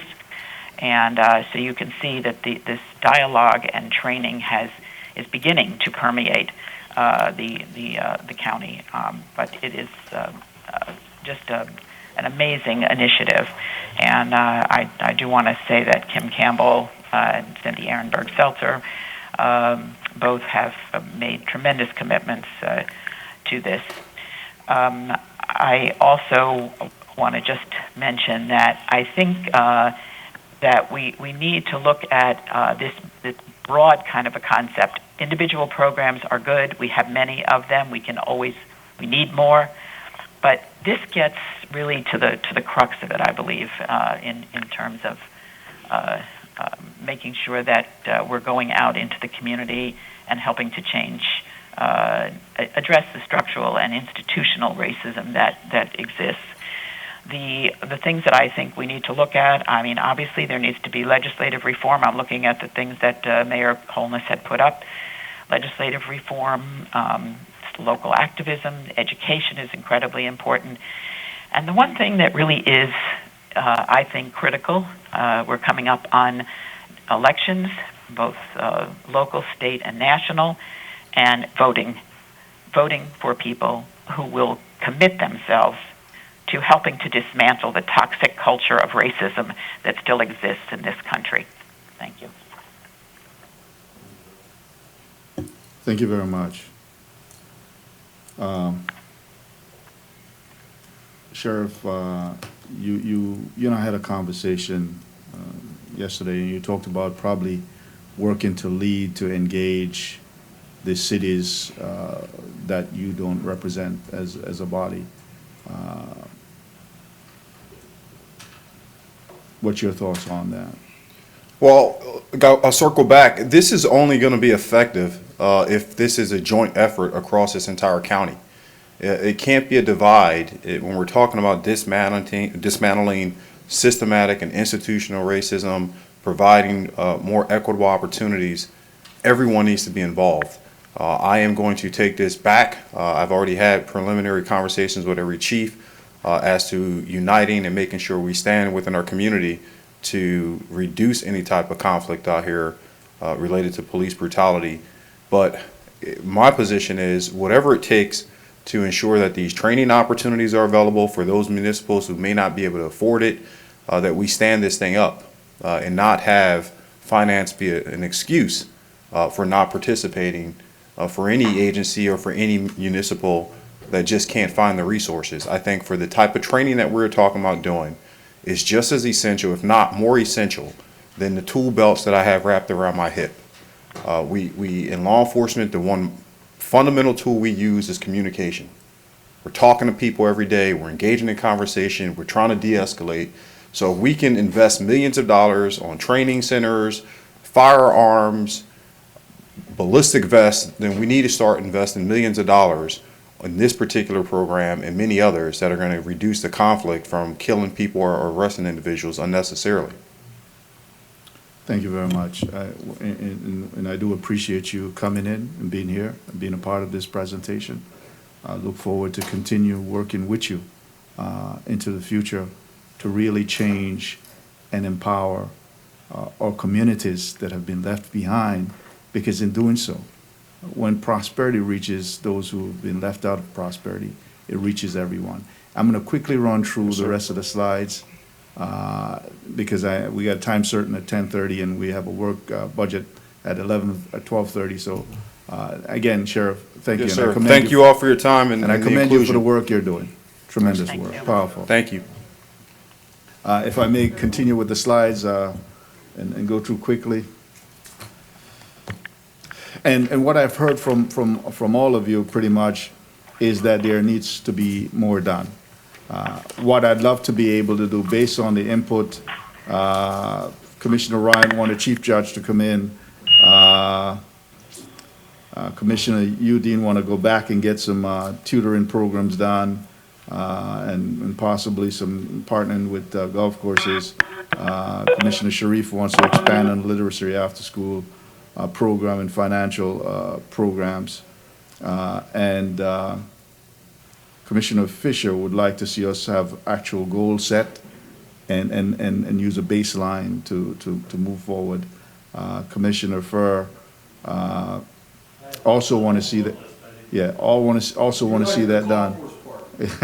Also want to see that done with expansion of the implicit bias, but also to bring the assets that we have in the community, and certainly Commissioner Rich want to see the concepts of broad changes done, and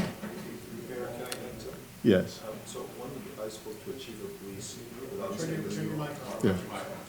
I spoke to a chief of police in Broward County without saying his name, and he was talking to me. The big problem he believed was that we really need to make change with our state laws, and a lot of our state laws don't allow people to be held accountable. Let's put it that way, and so I think it would be in our interest to find out what kind of amendments we can propose and use our people that we hire to lobby and to move forward. So if you would add that, my suggestion would be to seek changes in our state laws. Okay. All right. Thank you very much. I know we have a couple of the time certain items that we need to do. Let's see. Okay, if we can let's run through the slides, please. Staff, can you put up the rest of those slides? Let me just quickly go through them. We're at, So you're on the next one. yeah. Are we already, I'm looking down here. So let's look at the economic side of things, what we can do. In terms of supporting black-owned businesses, and we had a program before where we had preferences. We were sued and we weren't able to pursue that anymore. But part of what we could look to do again, Ms. Henry, and I talked about it a few times, is to probably go back and do the disparity study. I know we did one when I just got here in 2010. It was done, reported in 2011. We weren't collecting the data that we could utilize to get things done. So that's something that we might want to look to do. And again, here's a big piece of what needs to happen in my mind, and I've been pushing for this all the time I've been here and even before I got here, is if you want to balance many of these issues, you've got to look to poverty and look to opportunities.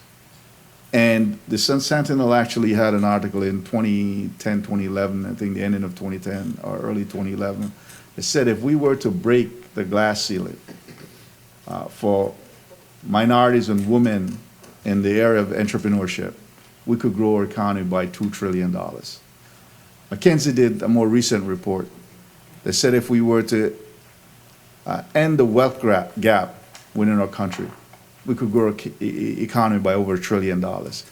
If we really take the measures and steps, everyone's going to benefit from it.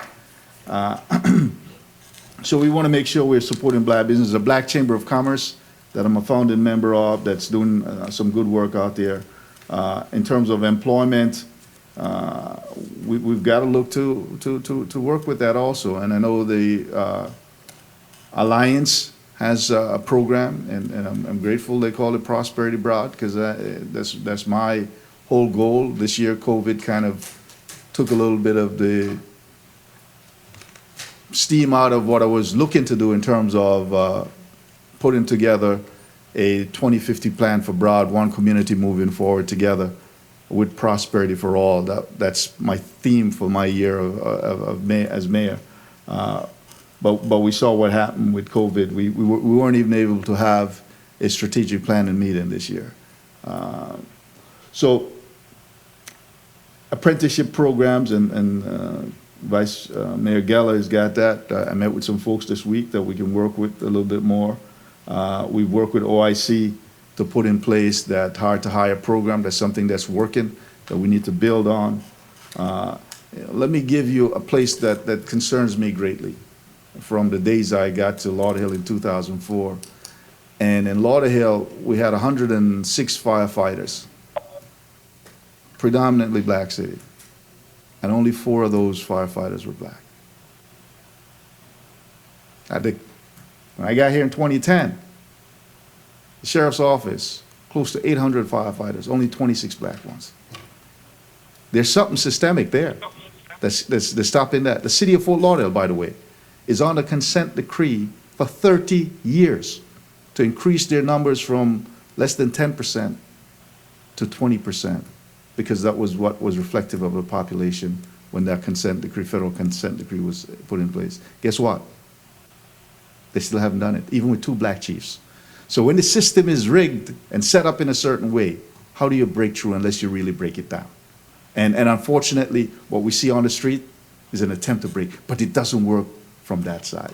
People has to be vocal, to hold us accountable, to protest, yes, but not to destroy. So that's something that we need to look to do also, to increase that. And skill training, vocational training, and the surtax dollars ought to be a tool that we utilize. We're going to have $16 billion over the next 30 years. That must be a place. And I know some cities are already talking about they don't want to meet the 30% goal. Listen, I'm not going to vote for nothing that doesn't have in it. Have it in there. At all, and I think that we should probably have some rightful and righteous indignation from the community, and I'll lead that if I have to, against any attempt to not follow through on what we promised the people of Broward County when we voted for this tax, which is regressive and affect poorer people more than it does wealthy people, because it's more of a higher percentage of their income compared to higher income people. Home ownership is a major piece also. That's a stabilizing factor. That's a generational wealth gap builder. Change home ownership, and you change your wealth, because that's something that someone can pass on to their children. create some businesses. That's something they can pass on to their children. A job is good, but those are the two items last lifetimes and beyond. So what I'd like to see us do, and we saw through COVID-19 the issues with health disparities that exist, and I'm rushing through here, is that we put a workshop on, and I'd like to have, or if there's any disagreement with that, probably for end in June. I know we have our last meeting on the 16th, but I'd love for us to be able to put a workshop on to really tackle this stuff and for you to bring your ideas back that you've already stated here. This needs to be, in my mind, a workshop set just for this kind of thing to do it. I agree. I think we should, I mean, even if we have to go into the summertime this year and we have to have more meetings throughout the break, with everything that's gone on the past few months, if we have to add some, I encourage us, I don't think we should take 2-3 months at a block off. We should put some of these workshops and have some room set aside for some meetings if we need it, and this is a good one to start off. Just do it the following week, because we got a Tuesday and a Thursday, the 16th and the 18th of June, and then maybe the next Tuesday in June. That way you can, we're only Okay. gonna tie ourselves up for another week. Whatever county administration wants to come up, but I think that just in general, we should be available throughout the summer to have more meetings if we need to, just with everything going on. I know we've been doing call-ins and stuff like that. I agree with Mayor Holness, and I think other things are gonna come up in addition to this, and this may be more than one meeting, because this is a meaty issue. And I'm just saying in general, this may not be the summer to leave June 16th and come back August 16th. I know that there's gonna be some kind of break so that staff can catch up with everything, but there probably should be some more meetings over the summer just so that we're engaged with different issues that come up with relating to COVID and everything else. Okay, so that's no objection to us putting that workshop on. We'll get with the administrator and my staff and see how we can find a date that can work best. I don't know whether or not Ms. Campbell or Ms. Bundy is on county administrator that would like to add anything to what we presented. You had asked Ms. Bundy to be on the line. I believe she's on. Ms. Bundy, if you would. Yeah, she's here. One moment. Okay, please. Good morning. Good morning. Good morning, Mayor, and thank you for the space and the platform to be talking about this most crucial work that we're doing in the county. I just wanted to give some background on the Dismantling Racism Initiative and offer a little bit of information and clarity. The Dismantling Racism Initiative was started in partnership with the Children's Services Council in August of 2016. And we've been working for the last 3.5 years, bringing a most important educational component to our staff and our stakeholders to understand the difference between what we call racism and what actually is racism. We know that in a room of 40 people, we could ask them each for a definition, and we would come up with 40 different definitions. We're trying to bring an understanding that personal actions of bigotry and hatred are different from institutional racism that is creating the disparities that the mayor is talking about and what we're seeing on a daily basis. And an understanding that creating opportunities for more programs are not necessarily the ways and the tools to create change in community. Understanding that bringing the groundwater analysis and a data presentation to Broward County to understand that it doesn't matter where we are in the nation, it doesn't matter what system we're talking about. When we disaggregate data, we see that by race, people who are white always have the best outcomes, and people who are black always have the worst outcomes. It doesn't matter the intention. It doesn't matter how good a person is doing their job. It's the system that was set up to do exactly what it is doing. It's not broken. And by focusing on fixing fish, is what we call it in the groundwater analysis, creating programs and focusing on the people that we feel like we need to focus on instead of looking at the systems and institutions that are creating the reasons for the disparities, we will never see change. The reason that this institute and this initiative are so impactful is because it takes the confusion out of understanding what is racism. It takes the confusion out of pointing to trying to do work of goodwill and finding the pivot points and finding the places that disparities are created in our systems. I can step away from a system and it will continue to create the vast disparities in race. No matter how good the program is or how much time we have, whether we get kids at early intervention or get them through their entire lifetime, this is not about just dealing with people who are the people doing the bad actions, but understanding that we have to up-level from interpersonal understanding of what racism is. There are levels of racism. We're talking about the institutional structures. I want to just also clarify that our contract that was motion to approve on 5/19 was our contract between Human Services and the Racial Equity Institute, and that coming up on June 16th is actually the agreement with BSO. So we have some more work to do to get there. I'm super proud of the stand the sheriff is taking and our mayor and the commissioners who've co-signed to support the REI contract and this work in Broward County. We have an opportunity today take a stand and to be present for the people who are waiting for us to make a statement in this community. Our people in this community are waiting for us as Human Services and as a county to make a statement that this is not going any farther, that we are committed to understanding what is creating the situations, why we have been unable to heal, and why we have not been unable to create equity in any system that any of us is working in. Thank you very much, Ms. Bundy, and it appears as if my colleagues have agreed to a workshop where we can further discuss this item and hopefully come up with some concrete plans as to how we go forward. And I also believe that at minimum, all of us as elected officials on this dais ought to go through that groundwater program. That's a 4-hour program, correct, Ms. Bundy? I'll take 6 if you got them, but yeah, 4 would do Minimum. an okay job. So the first portion of it is the groundwater, which is 6 hours, and then we have a 2-day program. I believe, County Administrator, that we ought to have that scheduled for all our elected officials and all our department heads and deputies to be in that room to go through something that really gives you a better understanding as to the fact that the system needs to be dismantled and changed in a way that allows for opportunity for people who have been locked out, left out, and even locked up as a result of it. Thank you very much, Ms. Bundy. Thank you, Mayor.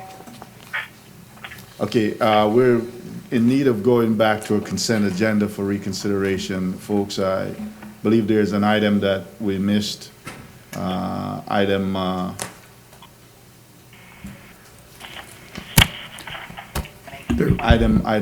3 has a speaker that we didn't have on, we didn't have the information on when we did our consent. I move we reconsider the consent agenda. Okay, can I get a second? Mayor, there's another item as well, 22. So may I please restate it just for clarity? Please. So consent agenda is items 1 through 45. We had previously pulled item 8, item 11, which was withdrawn, item 20 and 34 for abstentions.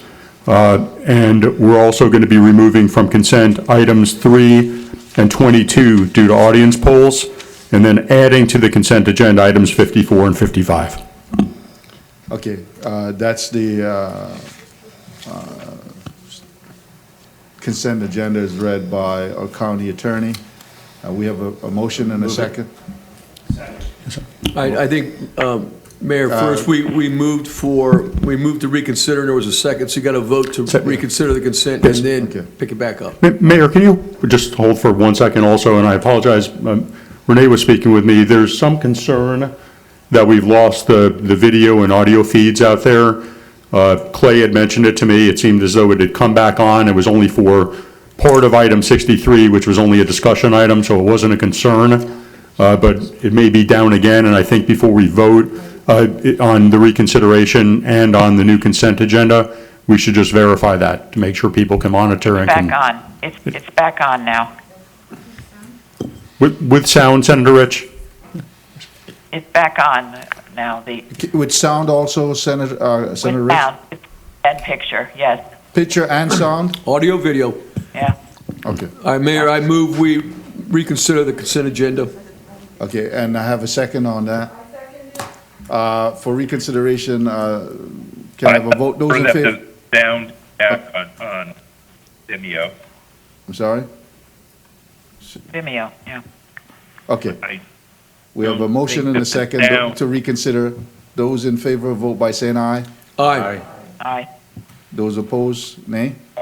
Okay, it passes. Now. And then, Mayor, I now move that have we the- have take up the consent restated- agenda as stated by Yeah, the restated consent the county agenda. attorney. As restated by our county attorney. Can I get a motion for that? And a motion and a second, the amended consent agenda. Those in favor, vote by saying aye. Aye. Those opposed, nay. Okay, that passes. Aye. Thank you. Unanimously. Any, okay, are we set? Should I, do we need to take a break? Or let me make sure there's clarification back there.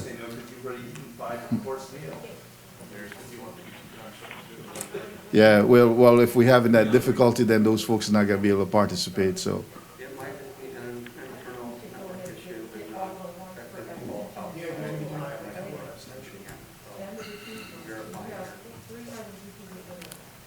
Okay, Mayor, if we could just take one minute, Mike is just trying to verify that it's. so what we probably can do, okay. What we might be able to do, County Attorney, I have a couple of items that are just for recusals. Can we take those?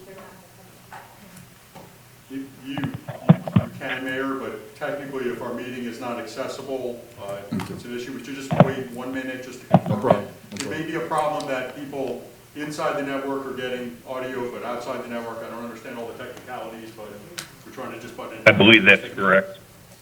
Okay. I never understood we're a $6 billion company, and we've got a 50-cent Mickey Mouse system or something. I don't get it. Commissioner, something happened based upon the loss of power apparently several days ago that's complicating things. Including Mr. Mayor, while you're waiting, may I say something? Yeah, please, go ahead, sir. Vice Mayor, I'm go being ahead. uncharacteristic. Thank you, Mr. Mayor. I'm being uncharacteristically quiet today. I broke a tooth right before the start of the commission meeting, and I will need to be leaving early in the early to mid-afternoon for an emergency medical appointment. So I'm speaking when I have to, but I'm being uncharacteristically quiet because of my broken tooth. I realized that. I was wondering what was happening. Steve, can we break some more tooth over the course of the year?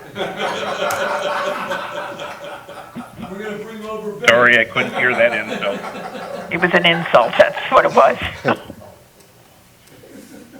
Okay, we're gonna take a couple of minutes recess. Yes? I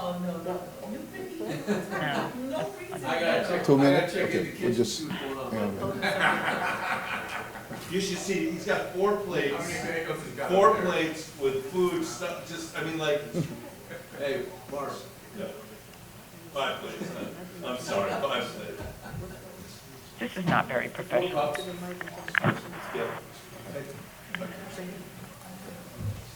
Nan, can you?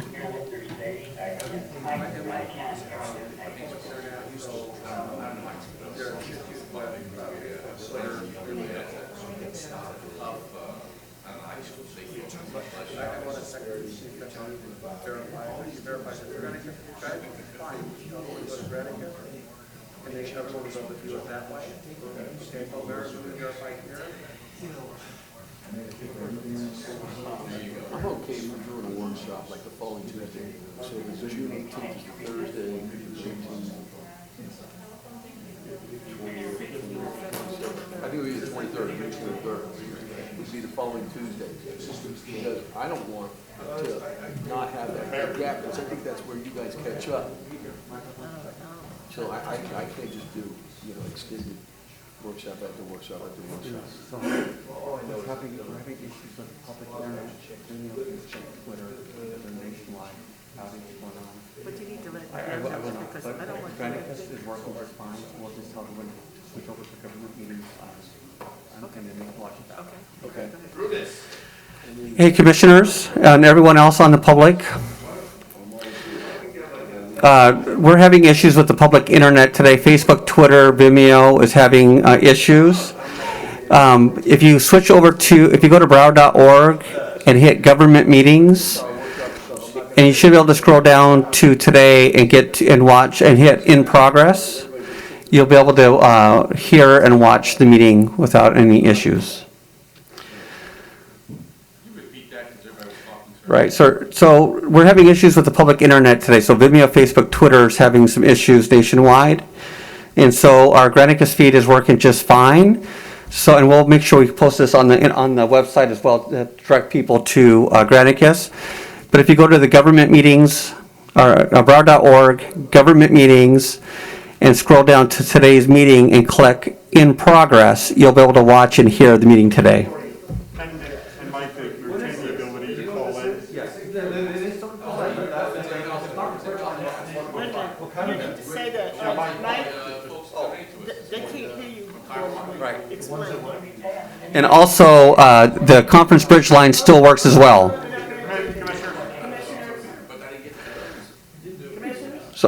So the conference bridge, there's nothing wrong with the AT&T lines. That's all working.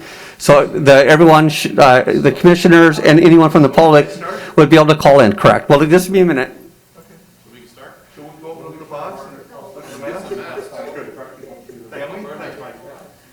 Yeah, I get.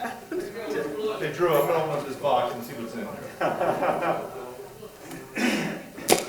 If there are, it says N95, I know what I'm doing.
Colleagues, we're ready to start. We don't have that. She's back? No, she's in the building. Okay.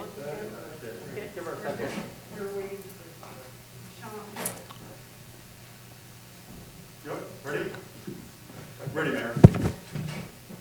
Are we beginning? Yes, we are. Okay, now that you're here, Commissioner Bogan, we're ready to get started. All right, hold the other. Mayor? Yes. I'm just gonna have Mike just make an Yes. announcement in case we have. Yes.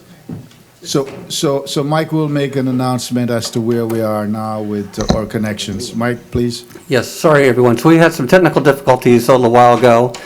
We should be up and running on all of our platforms now, except cable TV that is still down. So we should, if you go to broward.org, you should be able to watch it on our homepage, on our Twitter, Facebook, as well on as Granicus, which is broward.org, government meetings, and just look for the in progress button.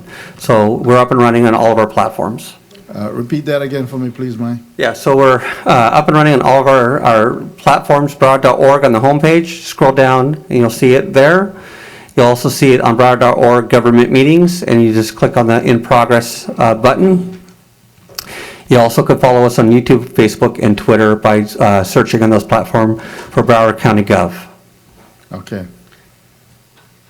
All right, colleagues, I think we need to reconsider our consent agenda, the vote. So we're going to need to rescind all the votes that were taken before, and then we will. Yes, sir, reconsider or rescind. Reconsider, yeah. Yes, sir. No, we just are not confident that it got onto the video and the audio, so just because you're...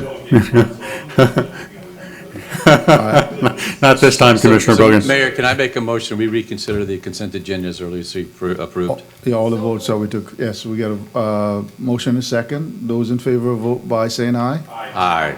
Okay, those opposed, nay. Okay, we still have you, Commissioner Rich and Vice Mayor Geller?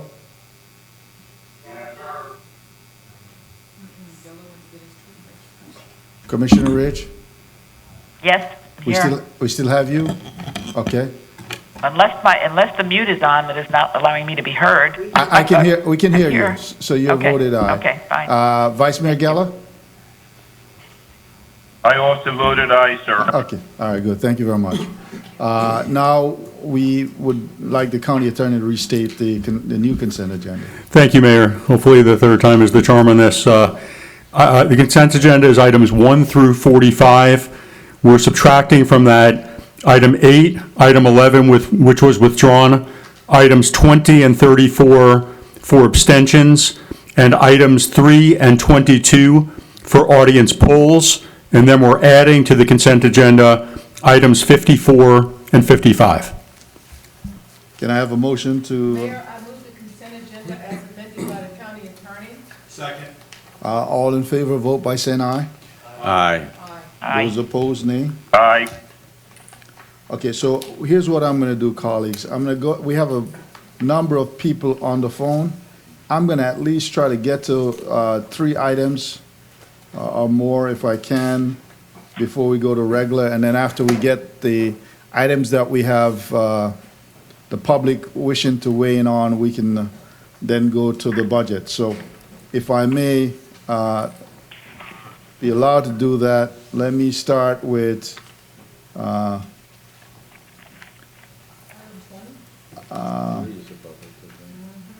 we'll go ahead. I think there are 3 that we have for recusal. Item 20, we'll go to item 20. Let's see, item 20. And then we'll do 34 and 56. We don't have much there, and then we'll come back to the items. But you know what? I had folks on for 10:30 time certain. You're right, 10:30 p.m. Okay, are we doing 20? All right, so okay, we'll go ahead and do item 20 to start with. Item 20. Okay. No, it is going to take a while. It's going to be a lot of discussion. The 3 items that we'll have. Mr. Mayor? Yes. Mr. Mayor? Yes.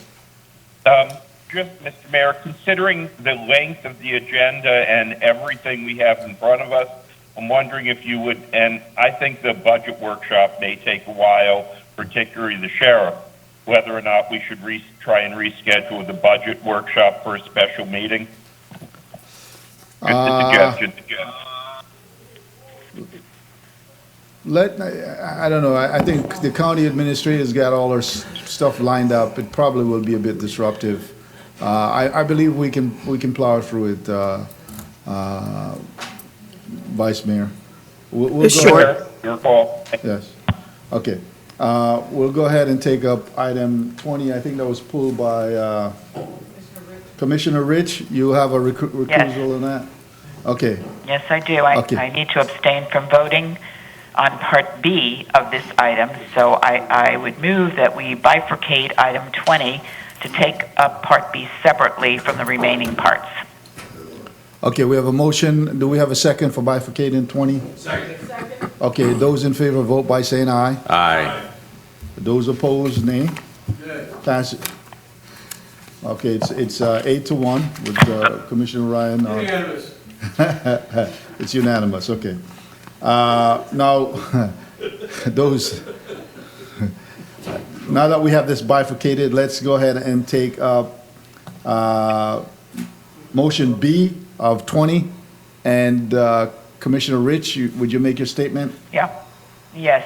I serve on the board of the Area Agency on Aging, which will be financially impacted if Part B of this item passes. I do not receive any compensation for serving on this board and therefore have no actual statutory voting conflict. However, to avoid the appearance of a conflict, I am abstaining on Part B of item 20 and ask that this be reflected in the minutes.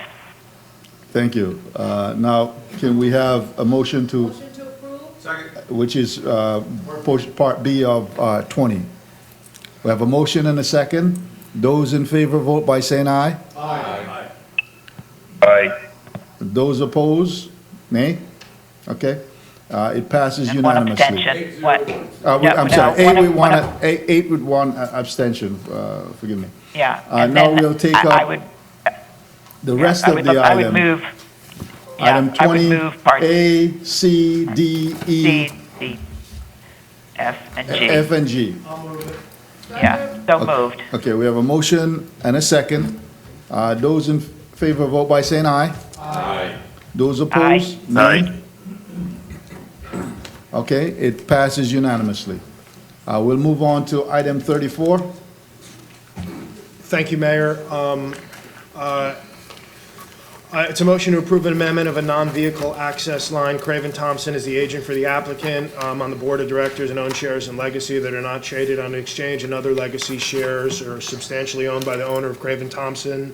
I'm going to abstain and leave the dais and file the appropriate form. Thank you. I'll move it. Second. Okay, now that he's off the dais, we have a motion and a second. Those in favor, vote by saying aye. Aye. Those opposed, nay. Okay, so we have the item pass 8 with 1 abstention. We go on to item 56. My daughter is employed at the Young at Art, but was recently furloughed due to the economic impact of COVID-19 pandemic.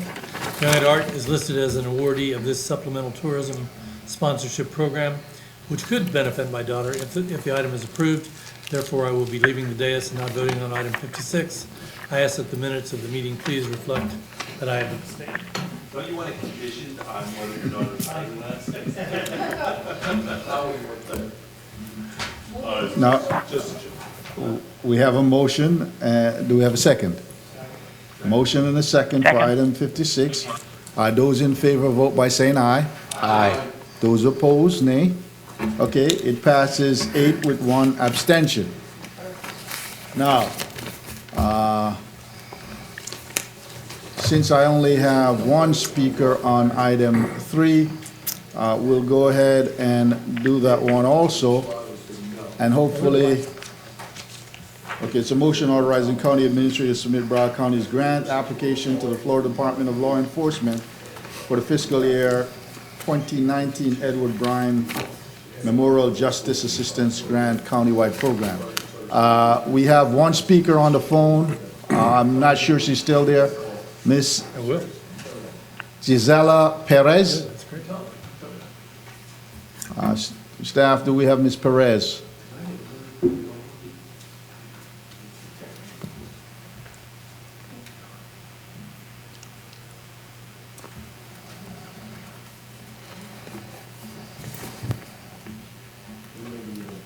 Nope. Number 3. Ms. Perez, are you there? We don't believe she's there.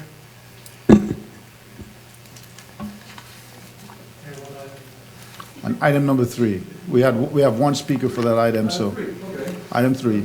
So I figure we'll go ahead and, Yeah. but we don't have Ms. Perez. Okay. All We do right. not have Perez. All right. So we'll move, I see they're scrambling back there. Let me just give them one moment. No? Okay. No, Ms. Perez is not on. No, let's, No, she's, let's, we'll come back to that item. she's not, I'm sorry? she's not on. She's not on? She did not call it. No. She didn't call in? She reserved, but did not call it. Okay, well, with that then we'll, and I see, let's see. We have Darrell Cunningham, and he's for questions only, so we'll go ahead and have, Mr. Cunningham is staff. okay. Okay, so we have a motion for item number 3? So moved. We have a motion and a second. Those in favor vote by saying aye. Aye. Those opposed? It passes unanimously. All right, now, we have a time certain. Let me try and get to that, those time certain. And I apologize for the folks who have been on the phone waiting for some time. We did 22? We're going to go to item 51 and 52. Those are mine, Mr. Mayor. 51 and 52, we'll go ahead. We have public speakers on that item. Mr. Stuart Green, Jorge Casido, and Dave Kramer, Mike Ryan Anderson, Michael Moskowitz, Mike Kimmy, Nihi Nguyen, Andrea Beal, Nick Trace, and Mr. Joe Gibbons. I'll allow Vice Mayor Geller to open, and then we'll go to the public. Thank you, Mr. Mayor. Mayor? Yes. Whenever you're Should ready. we go to public first? No, I was just going to say, as this is a public hearing item, if you would please Okay, just so, yeah, let me open the do public that. hearing on I'm it. sorry. Thank you. We're moving fast here, trying to catch up. Okay. Item 51 is an ordinance of the Board of County Commissioners of Broward County, Florida pertaining to off-airport motor vehicle rental operators, amending various section of Chapter 2 of the Broward County Code of Ordinance, clarifying that companies providing peer-to-peer car sharing services at Fort Lauderdale Hollywood International Airport are off-airport motor vehicle rental operators, and that such services constitute commercial activity requiring prior written approval by Broward County and providing for severability, inclusion of the code and an effective date. That's item 51 and 52. We open both of them together, County Attorney? Yes, sir. A resolution of the Board of County Commissioners of Broward County, Florida pertaining to rates, fees, and charges at Fort Lauderdale Hollywood International Airport, amending section 39.2J of the Broward County Administrative Code, updating the fees for off-airport motor vehicle rental operators that provides any motor vehicle rental services, including but not limited to peer-to-peer car sharing services, and providing for severability, inclusion in the administrative code, and an effective date. Vice Mayor, you may go ahead and open, and then we'll go to the public. Thank you, Mr. Mayor. And again, I ask everyone's indulgence My mouth hurts. I've got a broken tooth, so I'll do my best.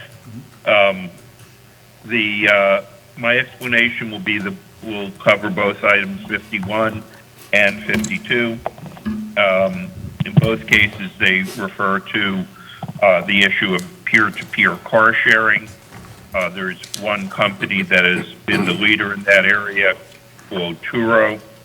I brought this issue to us back in January, so I think most of the members may be familiar. Just to remind everyone what the item is, there's at least one company that on their platform appears to be advertising cars for rental, but claiming that they are not a rental car company because they don't actually own their own cars. They rent cars through other people that are owned by other people. I raised this issue for 3 reasons. Number one, everybody knows that the airport is one of our major economic engines. The second largest source of revenue at the airport are the taxes that are paid, the revenue paid by the existing on-airport car rental companies. We have 2 types. We have on-rental and off-airport rental, which are known as off-racks. I'm sorry, speaking is difficult. Off-racks. The taxes paid by those that are on located at the airport include a 10% rental fee, which is also paid by the off-racks. In addition to that, there's a $3.95 a day fee, and there is the 10%, the $3.95 a day for the rental, plus they pay a rental to the airport. The off-racks pay the 10%, but do not pay either the $3.95 or the rental fee to the airport, although they do pay a shuttle fee. My concern is that, number one, the peer-to-peer, which are renting cars at the airport, are paying none of these taxes. They have offered, and I believe that they have a representative here today, Mr. Gibbons. There may be other representatives that have said that they have offered to make some small payments, but certainly not the 10% of the rental fee, which is what the off-racks are paying. And the ordinances will require that they be treated like other off-airport rentals, like off-racks, and pay the same 10% fee that they are paying. Again, this is only inside the airport zone, so if you're renting in Cooper City, where I live, this ordinance does not apply to them because they're not renting the cars at the airport. My other 2 concerns, candidly, are not fully covered under either of the ordinances, but once we are regulating them, there may be additional regulations. I am concerned about safety. When people are renting their own cars, it is my understanding, and I'll limit this to Turo because they're the only ones that I am familiar with that have written guidelines. They require the cars to be inspected once per year. If you inspect a car and it passes the brake inspection and has sufficient rubber on the tires at the time of the inspection, and then you're renting that same car 6 months later, we have absolutely no way of knowing, because remember, those cars are owned by individuals and not by a company.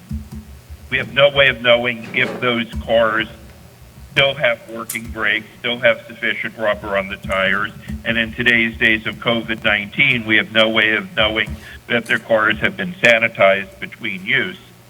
And the other concern that I have is if you are renting a bad car and you rent it at the Fort Lauderdale airport and somebody left a tuna sandwich in the trunk for a week and the person renting the car has a horrible experience, and when they go home to London or New York or wherever they're from, they say, boy, I rented a car in Fort Lauderdale. That car was horrible. Don't ever go back to Fort Lauderdale. I don't know that the average public will distinguish between the car rental of from Turo or a car rental from Hertz. I'm not picking on any one company. I'm just saying that if they're renting from one of the car rental companies, it's a company they have at least a reasonable way of suspecting that the car will be rented properly. If you're renting from the individual, I don't think they have the same thing. I don't have these same objections if they're renting away from the airport, but I do have these grave concerns that if they are renting at our airport and go away leaving a bad impression of Broward. So those are my three concerns. That the ordinances in front of you today will regulate them as an off-rack, which is an off-airport rental car company, and charge the 10%. And I'll be happy to answer any questions after the public speakers, Mr. Mayor. Okay, thank you. We'll go ahead to Mr. Jorge Casido. Do we have him on still? And let me call the rest as I'll go down the line. Dave Kramer, Michael Anderson, Mike Moskowitz, Mike Kimmy, Nihit Nguyen, Andrea Beal, Nick Trace, Ron Book, Joe Gibbons.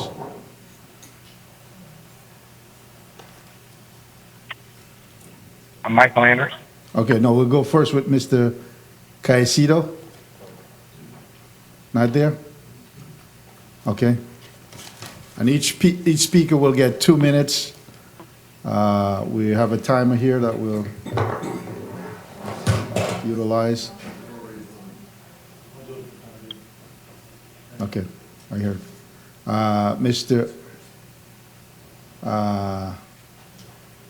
We're taking both item 51 and 52 up together. Mr. Dave Kramer, is he on? Good morning, Mr. Mayor. If I could ask, can Michael Moskowitz speak before me? I'll go directly after him. He's working with me on these ordinances. Okay, we'll do that. Go ahead. Thank you. Mr. Moskowitz. Mike Moskowitz, you're up.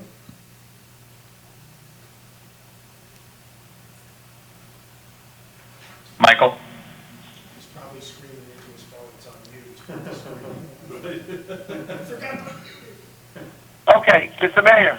Yes, go Mayor, ahead. can you hear me? Yes, I can. My line was on mute. So first of all, Mr. Mayor, Michael Moskowitz representing. I understand. Well, here's what I'm going to do, okay? I'm going to make up for Senator Geller's oral injury, and I'm going to speak loud and long. Okay. You only Anyway, have 2 minutes. we're proud to represent Enterprise Leasing Company in Florida with respect to this item. We're grateful for Senator Vice Mayor Geller's initiative, which we support wholeheartedly. For those of you who don't know, Enterprise, along with its affiliated companies, Alamo and National, comprise approximately 40% of the total rent-a-car business at the Fort Lauderdale Hollywood International Airport. Rental-car companies as a whole contribute approximately $65 million a year to the airport. And that's a combination of rent, privilege fees, CFC payments, etc. We're the second largest revenue source for the county at the airport. We have been partners with the county for many years with respect to the operations at the airport. We have a great working relationship with the county and with BCAD. Okay? We support what Senator Geller has proposed. The peer-to-peer business at this airport and many other airports throughout the country are unregulated, and they've produced an unfair business environment. Our desire here is not to stifle competition. You have every right to invite them to participate, but it must be on a level playing field where they are regulated in the same manner that you regulate all rental car companies, where they have to pay fees in the same manner that all of your rental car companies off premises and on premises have to pay fees. And in doing so, the county must not provide them with any extra or special privileges not accorded to the other rental car companies. I know that your staff is working laboriously to develop guidelines. We've seen a quick draft of those guidelines. We'd like to work with staff to have input into those guidelines. One of the items in the guideline is the concept of setting aside 6 parking spots for the peer-to-peer companies in the Hibiscus garage. We believe that to be inappropriate, since that is providing them with special location in terms of proximity to the terminals that we should not have. All in all, in summation, Mr. Mayor, and thank you as always for the opportunity to speak, we're simply asking that Senegal's initiative be adopted. The guidelines be carefully drafted, reviewed, perhaps come back to you. Everyone should be on 2 parity. minutes up, Mr. There should be a Moskowitz. fair Close. playing field. They should be regulated. Thank you, Mr. Mayor. Moskowitz. You got close. All right. Next, we'll go back to Mr. Kramer. Dave Thank you, Kramer. Mr. Mayor, and thank you, Commissioners, for the opportunity. My name is Dave Kramer. I'm a risk manager with Enterprise Leasing Company of Florida. I'm a Broward County resident, and we operate our South Florida operations for Enterprise Alamo National in Broward County as well in Coconut Creek. I wanted to start by saying we do not oppose peer-to-peer business. We welcome competition, but for us to welcome competition, competition needs to be fair. Right now, there is the talk about the county possibly offering, like Mr. Moskowitz said, parking spots for free in the Hibiscus garage, which certainly are a premium space for anybody to do business on site at the Fort Lauderdale airport. Servicing deplaning customers at Fort Lauderdale is a privilege.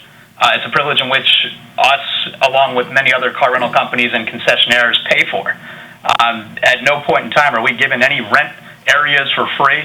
And with that, we do expect to be able to be not only competitive with the other businesses that are doing very similar business to us, but we would expect through our partnership of many decades that we've, the relationships that we've built with the county and the airport, that anytime a new player is added to this position, that they would be treated just as fairly in regards to what the expectations of where they can do business, how they do business, and how they operate. Like Mr. Moskowitz said, we would love to be involved in a conversation or a process in regards to how the peer-to-peer operators can, without a doubt, service deplaning customers and have the privilege to operate like we do, but in a fair standpoint, where if they're being treated like an off-rack, they are just that, off-rack. At no point in time do the other off-rack companies who are in business to rent cars, are they given any opportunity to have free parking or any place on-site at the airport to service their customers outside of picking them up from the bus loop that's connected to the on-rack facility. In the end, I do want everyone to understand that we agree that Broward County residents should have the opportunity to make some money by renting their car. We're not against that either. Thank you, Mr. Kramer. In the way that these ordinances are being presented by Senator Geller, none of that is changing. The Thank fee you, is sir. paid by the traveler, Thank you for your and the comments. platform is the one that would remit the money back to the county. Thank you. Mr. Michael Ryan Anderson. Mr. Anderson? Hi, yes.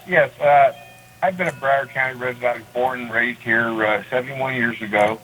I own a small general contracting firm, and of course, in the last year, I've been struggling here, especially the last few months because of COVID. And I have a pickup truck and a vehicle, a small little Versa. I'd like to rent it out. I've been working on my due diligence. I'm familiar with Turo. My daughter lives in California. I've rented out there before. I've had nothing but fantastic experiences. You're able to check out the car itself, the history, the person who owns it. I feel perfectly safe. I think that by adding these fees and stopping from helping to support a small percentage from the large rental companies would do nothing but benefit the Broward County taxpayers. I'm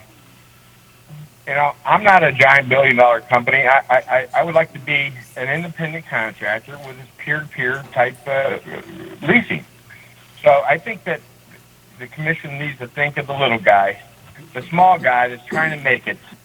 I'm 71. My Social Security won't cut it. My construction business is down. I need some more income, and I think it would be beneficial for all to have Turo not have these additional taxes, and I need help. This is just a small way that I can help my income. I appreciate your time. Thank you. Thank you very much, sir. Next, we're going to have Mr. Mike Kimmy. You have 2 minutes, Mr. Kimmy.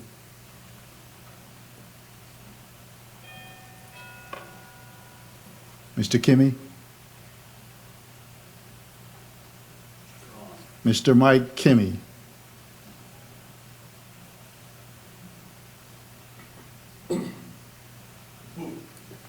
Okay, all right. We then go on to Mr. Nihi Nguyen. Mr. Nguyen?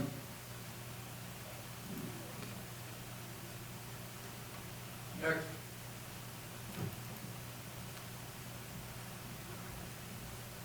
Okay, we'll go on to Andrea Beal. Ms. Andrea Beal?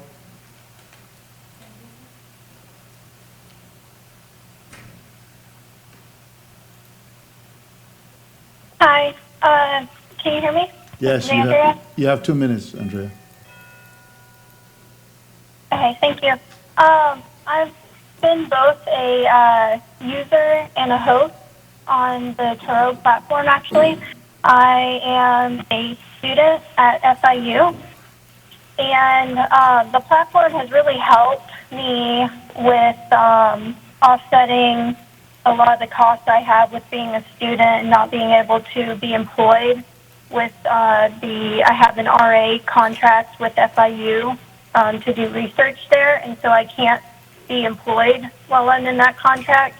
I don't make a lot of money with that contract. It's just enough to get me through, a few living expenses to be in school. And so I do rent out my vehicle part-time, and the platform's just great for that. So I'm not a huge commercial entity. I can't afford the fees. We already, on the platform, I don't make a lot. I just am able to offset the cost of having a car so I can commute to school. And I think the platform really helps a lot of residents that need to offset costs, especially in this time where a lot of people are being laid off. And this might be a really great option for them to try and keep things together. With that, I just want to be considered that the hosts and users on the platform aren't big entities that can pay a lot of fees or afford to pay fees. Thank you. Thank you. Next, we will have Nick Trace. Okay. Okay. Then we'll have Mr. Ron Book. You have 2 minutes, sir. Mr. Chairman, Yes, Mr. Book. thank you very much for the opportunity. For the record, 18851 Northeast 29th Avenue, Suite 1010, Aventura, Florida, as a domiciled place working remotely from Plantation-Doe. I represent Hertz. And I want to, first of all, echo not only the comments by Mr. Kramer and Mr. Moskowitz, but by Senator Geller as well.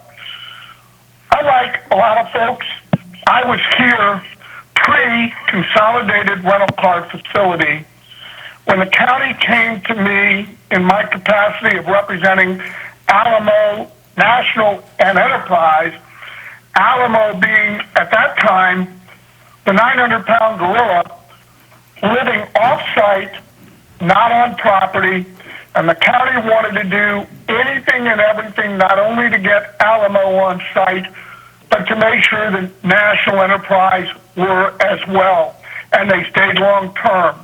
And they wanted them, number one, because of the importance to tourism, but as importantly, because they needed the revenue to pay for, if you will, the cost of the bonds to build the consolidated rental car facility. Back in the day, to remind some of you that were around and some of the staff that were around back then, it was literally rental car wars on a regular basis, competing for off-site, on-site, and how much could you deprive the county of.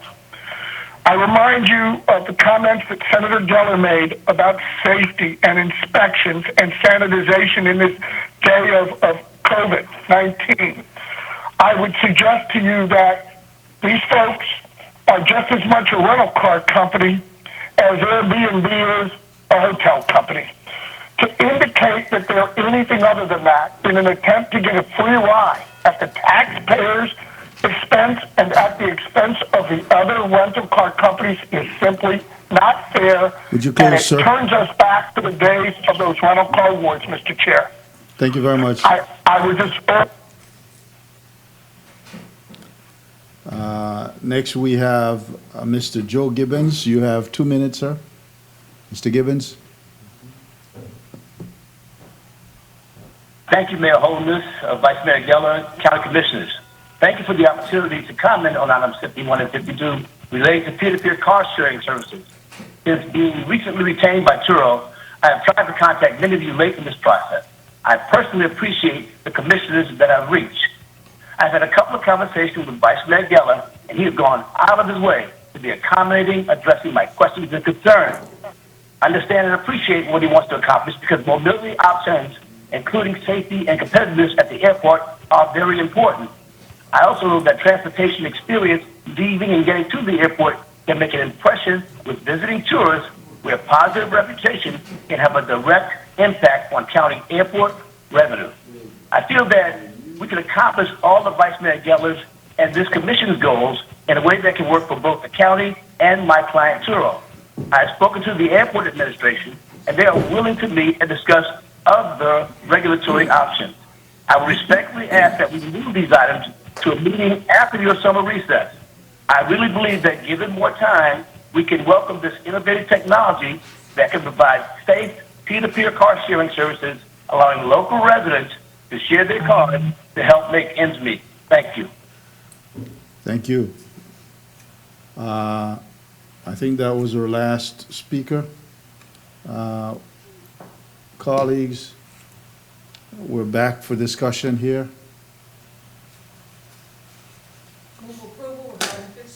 Mr. Mayor, I'd like to close after everyone else speaks. Yeah, we have a motion and a second. You can go ahead and close, sir. Thank you, Mr. Mayor. I think you've heard the debate in reference to my good friend, Mr. Gibbons. Mr. Gibbons, I regret that Turo hired you as late in the process as they did, but because maybe if they'd hired you earlier, something better could have been worked out. But I'd like to remind the commission, you have a letter there from last September, when they wrote in, that this was originally scheduled for January. It's now June, and nothing has been worked out. In reference to the items on safety and inspections and items like that, those, I think, will be negotiated between the airport and Turo and hopefully the other airport car rental companies. But it's past time to pass something making sure that these are, in fact, treated like a car company. And that's what these items 51 and 52 do. They treat Turo like an off-rack car rental company. And unless there are any additional questions, Mr. Mayor, I thank you and I'm done. Okay, we have a motion and a second. On 51, Mayor, 51, you're doing separately 51 and then 52, or we're doing jointly 51 and 52. No, I put it together. together? Okay, thank you. So I made a motion And I for second item them 51 and 52. Commissioner Bolton seconded. Okay. With that, those in favor vote by saying aye. Aye. Those Aye. opposed? No? Okay. It passes unanimously. We go on to item 50. We have a number of speakers on that item. And item 50 is a motion to enact an ordinance pertaining to county bidding preferences for local vendors and amending sections 1-74 and 1-75 of the County Code of Ordinances. One technical amendment was filed by staff as Exhibit 3 to the item. Additionally, 2 amendments have been filed as additional material, one from Commissioner Furr and one from myself. With that, this item is open to the public, and for public comments, I'll read a list of those who we have, and then we'll start with the first name. We have Mr. Enrique Rick Crooks, Mr. Mervyn Wright, Charles Michelson, George Platt, James Armstrong, Mario Cartaya, Peter Moore, Rudy Ortiz, David Laurie, Ronald Book, Carlos Ardor Ricio, Nicholas Matthews. We'll go ahead and start with Mr. Enrique Crooks. You have 2 minutes.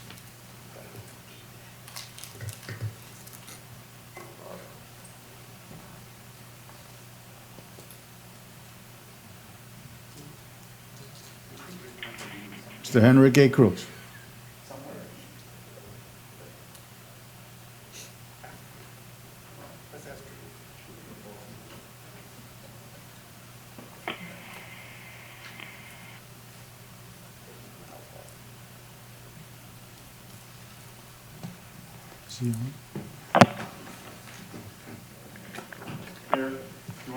Yeah, let me go to the next person, Mr. Mervyn Wright.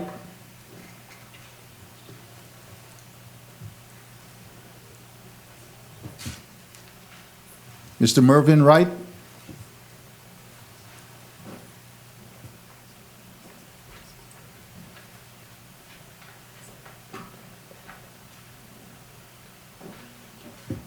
Mr. Wright, no? Okay, are we is communication there? Mr. Charles Michelson?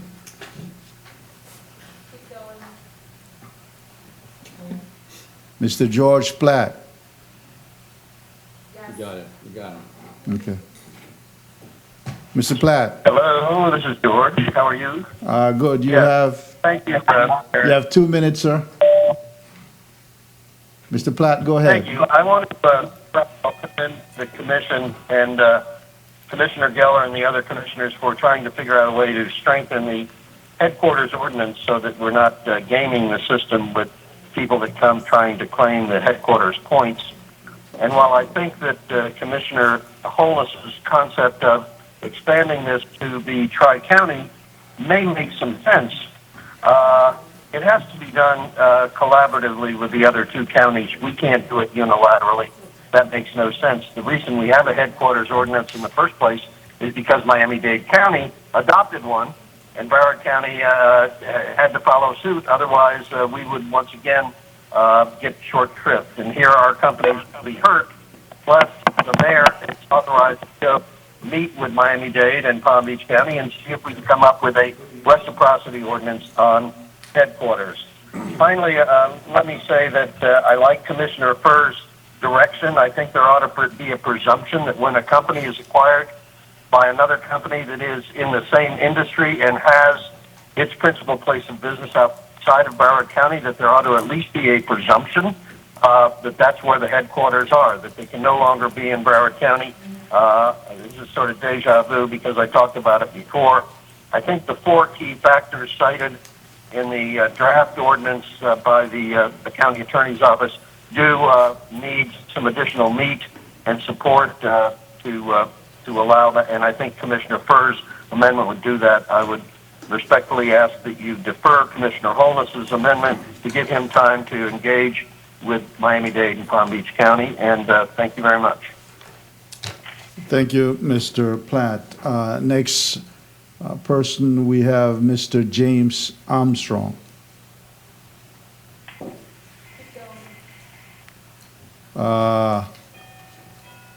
Mr. Mario Cartaya. Yep. Mario? Good morning. This is Mario. Yes, Mario, you Good have, morning, Mr. Mayor, Commissioners. Yes. you have 2 minutes, sir. Good morning, Mr. Mayor, Commissioners, and staff. My name is Mario Cartaya Jr. I'd like to first thank our Commission for their leadership and tireless efforts during these difficult and painful times. We know how much you care about our community, and we appreciate your selfless dedication. I'm the president of Cartaya Associates Architects PA. We're a local CB firm headquartered here in Broward County for the last 41 years. We've been a business partner with Broward County for over 25 years. Some of the work you all know include the new Broward County Courthouse in downtown, the Port Everglades parking garage currently under construction, the original Terminal 1 concourses B and C at the airport, as well as the consolidated rental car facility across the street from T1, as well as other numerous libraries, parks, and other facilities throughout the county. Our business heavily depends on the locality points when pursuing county work, because despite our great reputation, we've always had a hard time getting work in Miami-Dade or Palm Beach counties. And for an example, we once pursued a project in Miami-Dade where we were very qualified but didn't win. When we asked later why we weren't awarded the project, we were told our presentation and qualifications were excellent. The only thing wrong was our zip code. These locality points ensure that there's work not only for our firm, but for firms like ours in Broward County. And during these unprecedented times, we need to ensure that local businesses have work and that our tax dollars are remaining working for us in our community by keeping our friends and neighbors employed. I trust the Commission to do the right thing and keep locality points strictly for Broward County headquartered firms. Thank you. Thank you, Mr. Cartaya. Next, we have Mr. Peter Moore.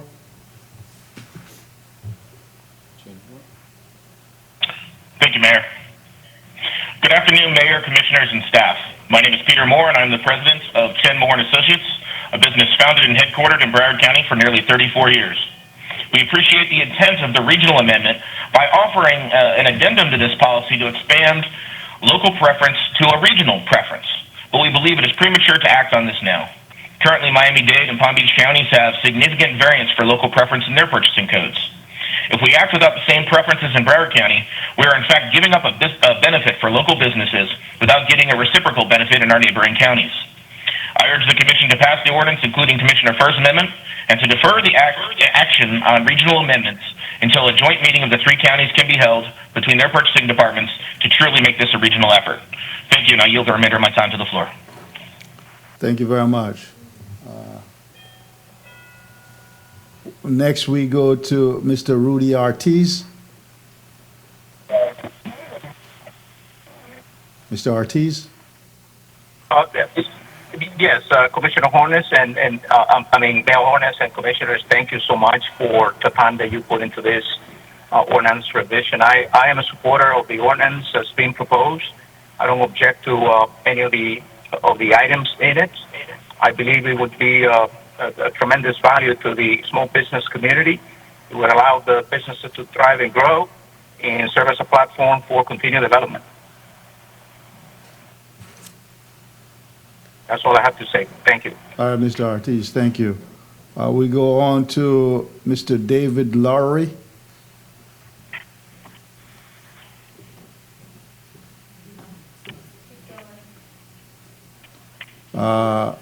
Then Mr. Ron Book.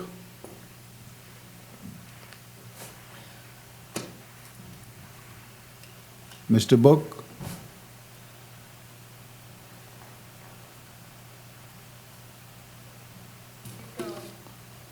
We go on to Mr. Carlos Adoricio.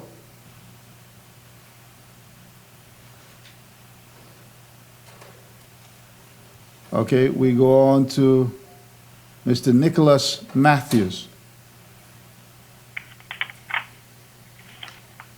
Mayor,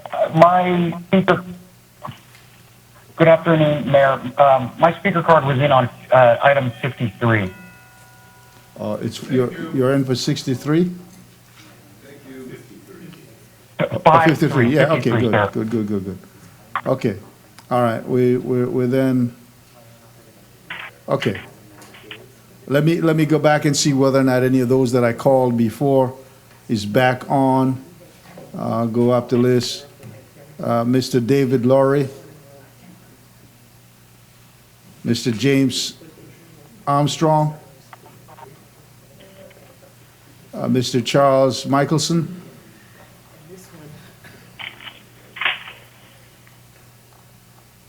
Mr. Enrique Rick Crooks.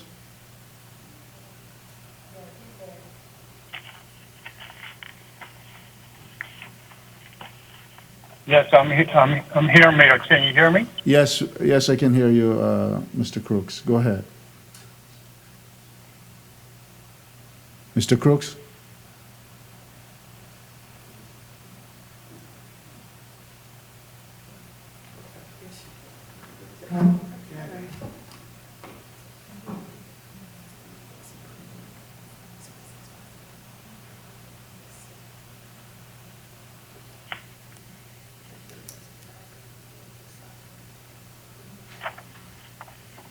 He was there.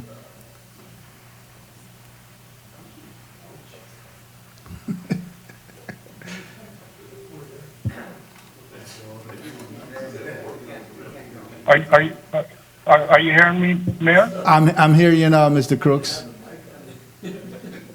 Go ahead, Yeah, sir. I apologize. I'm not sure what's happening, but again, I'm the president and founder of EAC Consulting Inc. We're an engineering firm that's based out of Miami. We've had an office in Broward since 1999. We're a proud graduate of Broward County's minority program. We graduated in 2007, and we have continued to grow. We currently employ about 85 people, 29 of which live in Broward County, and 19 of those 29 Broward County staff members work out of our Miami office. That goes to show that the regionalism is actually really important, and it helps to isolate one county. And this I speak for all three counties. Doesn't really help us to build the kind of capacity and build the companies that we need that can win work locally and keep the dollars locally. When you hire a local firm, that money stays in Broward County. And right now, to treat regional firms the same as national firms who send the money outside, and that can be as much as 30% of a contract because of overhead and profit. It really doesn't do much for building jobs in the region. And as I just demonstrated, of our 85 employees, 29 are Broward County residents, and 19 work out of our Miami office. If you look further in the region, the ENR top 500, there's no regional firm in the top 300 of engineering firms. Even though the size of Miami and Broward, we're in the top 10 as far as providing engineering services. That means that something really has to be done, and a regional approach has to be looked at for how do we build the kind of capacity here in Miami and Broward so that we can go ahead and bring work from outside of this region into this region and create more employment for people and develop nationally recognized firms for both architecture and engineering. And with that, I'd like to thank Broward for starting the process of creating a preference for firms. Miami actually does not have the preference for engineering firms. It has, as far as headquarters, it has it only for construction firms, Okay. not for engineering firms. Mr. Crooks, your time is up, but you're the last speaker, so I'm going to go ahead and start my comments on the amendment that I put forward to colleagues. But Mr. Crooks, I want you to hang on for a minute because my approach is for regionalism. I know I might not have the votes today to do it, but COVID-19 has taught us that we're one region. If you look at the fact that in Broward County, 41,000, last time I checked, and Commissioner Ryan might have some more updated numbers now because he sits on the Work for Career Source Board. When I was there, 41,000 of the people from Broward County actually go to Miami-Dade County each day for work. And the other side of it, it was probably only about 15,000 that came up from Miami-Dade County.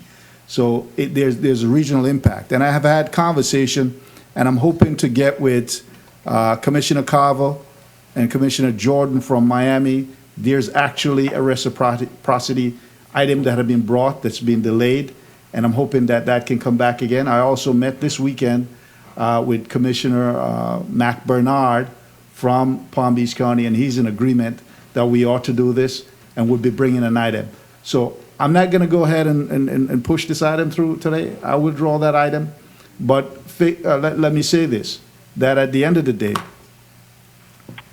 if we want to grow the economy of Broward County to compete with the rest of the world, we ought to ensure that the companies that are here in Broward County have access to this large region. With that, they can then go out and compete with firms from other parts of the country and even internationally to bring jobs back home to South Florida, to Broward County, to Miami, to Palm Beach. It will strengthen our economy. It will give us a competitive edge. If we are not able to grow these companies to the scope and size that they need to have to compete outside of the region, we're not growing. All we're doing is circulating a bit of dollars here. We have to look beyond just this region. The world is a place that is getting smaller. Competition comes from everywhere. And what we need to look to do is to ensure that our companies that are here, and many of the callers on the line express that, yes, they'd like to see regionalism. They don't think we're ready because the other two counties haven't done it yet. At some point in time, somebody needs to put their foot out first. And again, maybe today is not the day, but expect me to bring this back as I have further conversation with the other elected officials in this region, because their company need the help also to compete with the rest of the world. And many of those employees are our employees here in Broward County. Commissioner Furr. Thank you, Mayor. And I think your aspirations are laudable. I just don't think the timing is right. As you probably know, back in 2015, the Miami-Dade County Commission let fail an interlocal agreement that allowed for reciprocity. They took that, so that's off the table in Miami-Dade. Hopefully, you might be able to bring that back. And with Palm Beach, the idea, you know, our citizens go back and forth between all three counties, and we know that. But right now, we need to make sure that we're going to have about 250,000 people in this county unemployed. That's what the estimate is. And we have to figure out a way, and I'll be talking about this more on item 8, but we have to figure out a way to get them employed. One of the ways that is going to be the surtax. And I guarantee you, both Palm Beach and Miami-Dade contractors would love to be able to have a bite at that surtax. They would love to. And when we pass that, I will tell you, I went everywhere talking about this being a jobs program for Broward County. And it is. It is it is going to be one of the things that's going to help us that other counties do not have. And, unless I'm hearing that they're willing to share in the same kind of way, and that they have something to share, then, I don't want us to hurt ourselves on that. The economic multiplier, the idea that these businesses are based here, the economic multiplier, that money goes around and around here. They pay the taxes here, they pay their employees. That is to all of our benefit. So with that, I'm gonna make the motion to has been stated. I think everybody's read it, and I'll make a motion for that to pass. I'll second. All right, we have. Mr. Mayor. Sorry, Yeah. wait a minute. Yeah. Are you making a motion on your? So amendment? if we can have discussion first. Yes, we need a discussion. And then we'll take your amendment up. Is that okay? Okay. Yeah. Let's go. I have a queue. I'll add you on, Trying to move it Vice along. Mayor Geller. Thank you, Mr. Mayor. Okay, Commissioner Furr, I'm sorry, Commissioner Bogan. No, because we put them. Thank you, Mayor. Very good. Commissioner Bogan. Furr, Yeah, Right. Bogan has the floor. so my understanding is that we're supposed to help our local businesses, right? And businesses that are here, that are based here, that are make decisions here, that are headquartered here, we're supposed to give them a benefit. And then I'm hearing that, well, let's say the business is bought and they're located in Chicago, but they keep the business here. The owner's in Chicago. Now legally, it's still everything, then technically, the ownership being in Chicago means the ownership can make decisions from Chicago, and therefore the ultimate decisions in Chicago, and therefore should they not, even though the business is still here, even though the employees are here, everything's done here, I buy a business that's all here and I move back to Chicago, okay? I could make the ultimate decision, but everything's being done here in Broward County. My employees are here, the manager runs the business, everything's being done here regardless of where I'm headquartered. Are we looking at where the owner who owns the stock, who can make the ultimate decision, is located? Or are we looking at, hey, this business is headquartered here, their main office is here, we're not looking at ownership. And that's my confusion right now. Because where profits go, it doesn't mean, like you could have a public company and dividends go all over the world. I mean, but where is the business headquartered? Where is it making decisions? Where are their employees based? Where is everything being done from? To me, that's what I thought this was all about. Maybe I'm wrong. And that's kind of what I want to ask, because we've talked about that, and that's number one. Number two, I do want to address the mayor's motion. I know you talked about withdrawing it, but I don't think there's really a comparison in fighting COVID-19 or transportation that goes through all three counties to this, because look at the Alliance, Broward Workshop, the chamber here, we're elected all for Broward County residents, all for Broward businesses. Our duty is not to Dade County businesses or Palm Beach County businesses. We're Broward County commissioners, and I think our focus really has to be, unless there is, as Commissioner Furr said, some equal reciprocal, which reciprocity, whatever.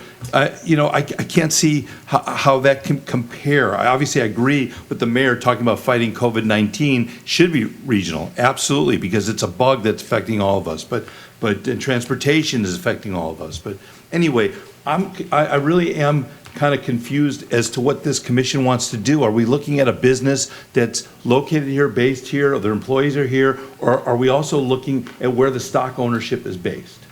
And does that matter? And I'd like to, just before I'm not done, I'd like to ask Commissioner Furr what your intentions were. My intention is if they're located here, the business is here, I really look in where the profits go, because that's what, you don't give local preference points for no reason. The reason you do it is so that economic multiplier can kick into gear. The money that is made from that business is spent here in Broward and circulates around and around and around. If it's a stock base, or if they're owned in Chicago or wherever, that means those profits are mainly going there, not here. So the idea that a partially based subsidiary could be like Calvin Giordano, if their profits are going to Denver, that's not coming here. But I know there's lots of nuances to it. But does it matter if, let's say I live here and I own the business, and so the profits are going in my bank account here? Does that matter whether my profits are going, that I live here and my profits are in my bank account, or I live in Chicago, my profits are in my bank account? I mean, doesn't it really matter where the employees are being hired, where the employees are based, where all the money, does it matter where? That's what I'm trying to get at. I don't know if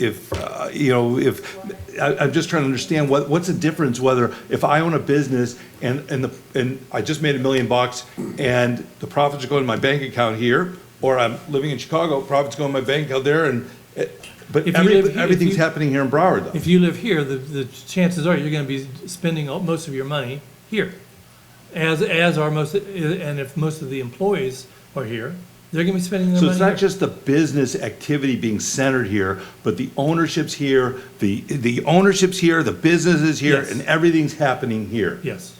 I get it. Okay. All right. I get it. I understand what you're saying. Commissioner Sharif. So when I first proffered this ordinance change and requested this in the December meeting.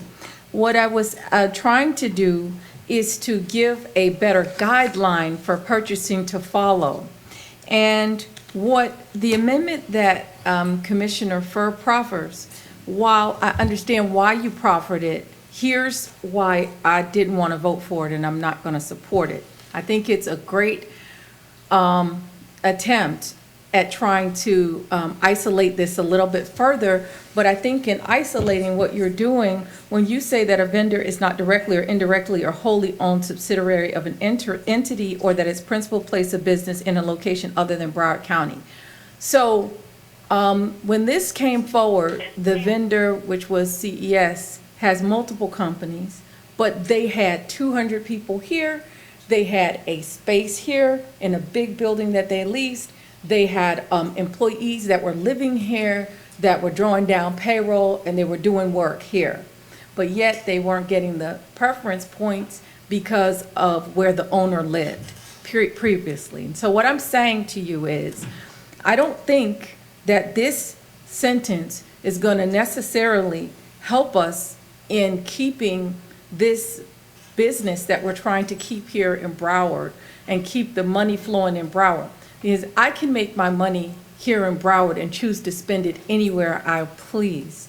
But my employees are here, if they have homes here, if their living expenses and their day-to-day activities and all their expendable income is here, what difference does it make if half of my profit is going back to my bank account in Illinois?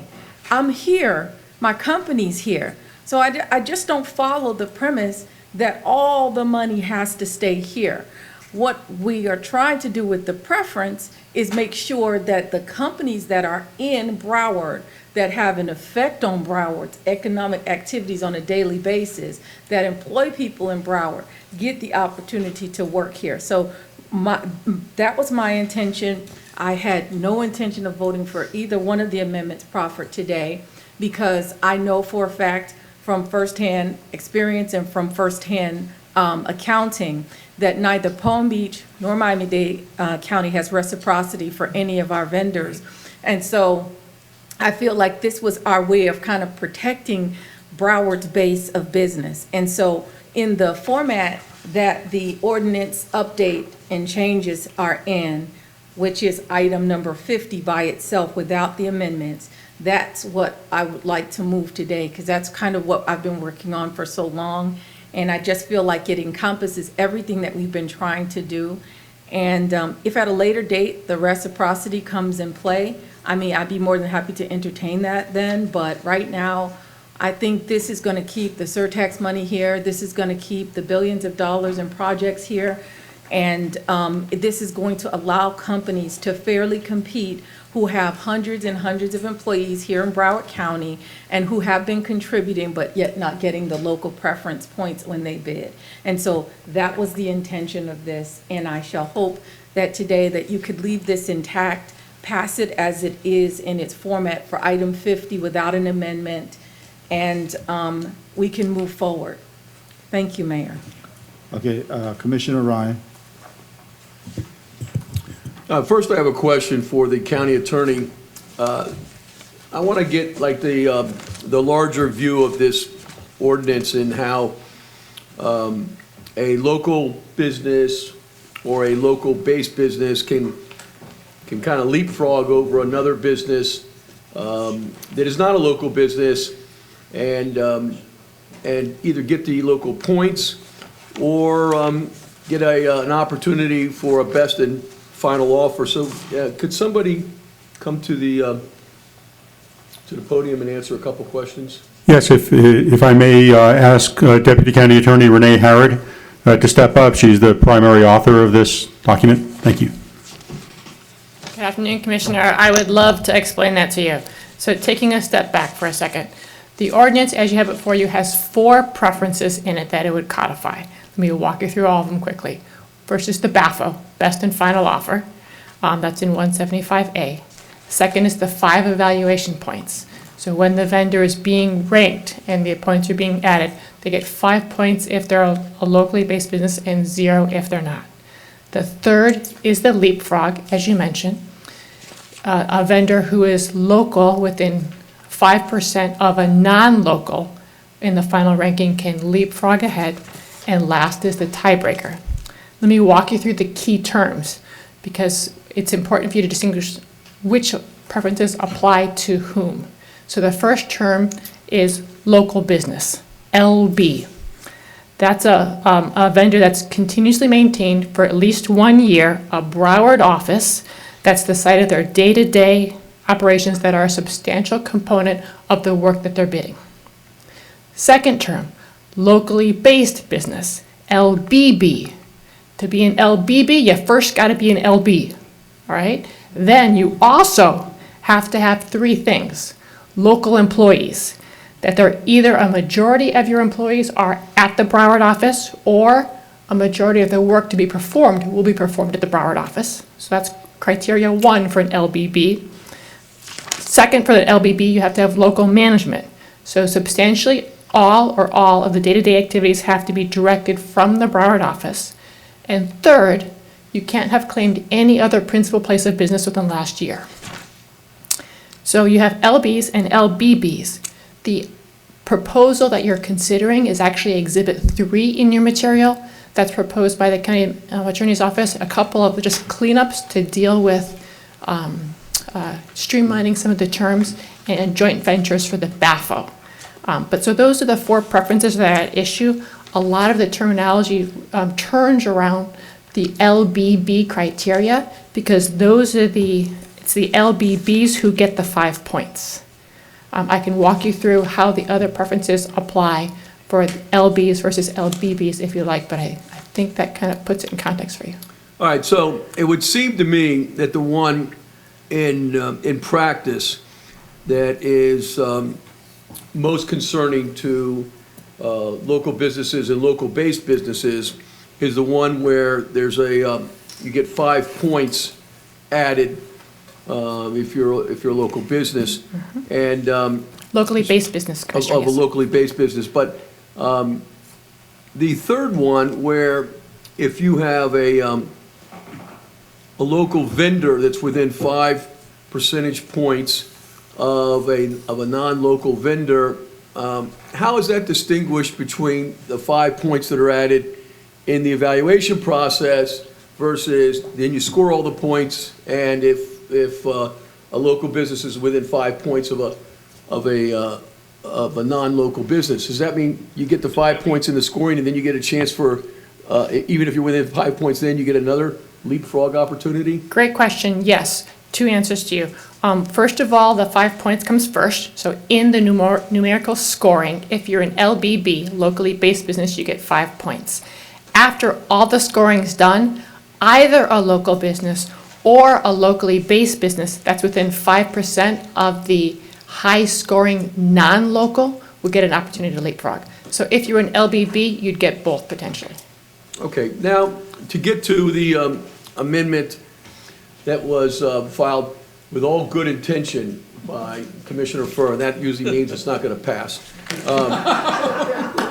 Does this recognition that if you're a local business, but your principal place of business, you're a wholly owned subsidiary of a principal place of a business that is its primary ownership is located outside of Broward County. That seems to me that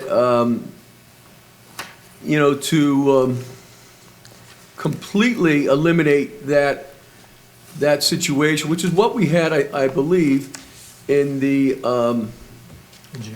engineering contract that was before us. That kind of, I don't know, was maybe a little bit of the impetus on this coming forward at this time. They would have been completely, as being a wholly owned subsidiary, they would have been completely out of the definition of a local business, correct? That's under this amendment?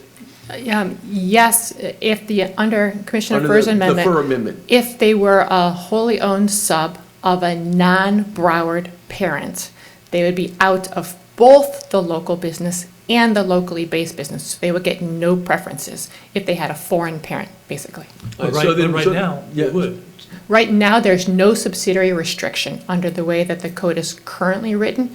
Obviously, there's a little bit of. Yeah, so this was the Calvin Giordano engineering issue, because Calvin Giordano was purchased by a company out in Colorado, but all of their employees, and I think for that company, you know, the 4 criteria that we actually had for a locally based business, they fulfilled them all with the local property, local employees, local management, and the single principal place of business, because that Colorado business is not the principal place of business of Calvin Giordano. So they would have fit everything to be locally based business, but for being out of state with their ownership. So they will continue, without the FUR amendment, they will continue to be able to participate. Calvin Giordano would be able, under this new ordinance, to be recognized as a locally based business. Is that correct? Commissioner, the answer is probably, as you recall, last week, the board referred this back to be evaluated, and we sent questions to Calvin Giordano. I think there's an evaluation committee meeting today at 3 o'clock. It's our legal view of it that, yes, Calvin Giordano has its nerve center, its principal place of business in Broward, and absent the amendment by Commissioner Furr, they would be entitled to benefit as a locally based business. Okay, so maybe we do something like in between here, because I can see and it's for the members, the policy issue is, if you have a completely locally owned business, Calvin Giordano, but they're a wholly owned subsidiary of a bigger company out in Colorado, the profits, you know, the earnings from Calvin Giordano, some of it's going to be filtered out to this larger company in Colorado. Maybe we do a split on something like that and say, instead of getting the 5 points, maybe you get the 3 points, you know, so maybe you get like 60% of what the local based business preference is. So I'm saying right now, I actually can't Now you're starting to see my intention is a good intention. You were heading in the right direction, Commissioner Furr. So, but I'm thinking to make it an all or nothing, maybe is going a bit too far. And I just think that perhaps when we talk about what our intentions here about all of the employees being paid, and then, you know, the ownership, that those that are really making the profits, and some of these county projects can be quite beneficial and some high numbers, especially since we're getting into all of these large projects that we're going to be doing with the surtax money, which includes a lot of engineering work. Yep. So I would think that maybe in the future you come forward with this, and maybe you say, you know, instead of getting 5 points preference, maybe you get 3 points preference if you're a wholly owned subsidiary of another company. So for right now, I can't support your amendment, but I think with a little bit of massaging, it could be favorably recognized by the board. Okay. We'll go to Vice Mayor Geller. Thank you, Mr. Mayor.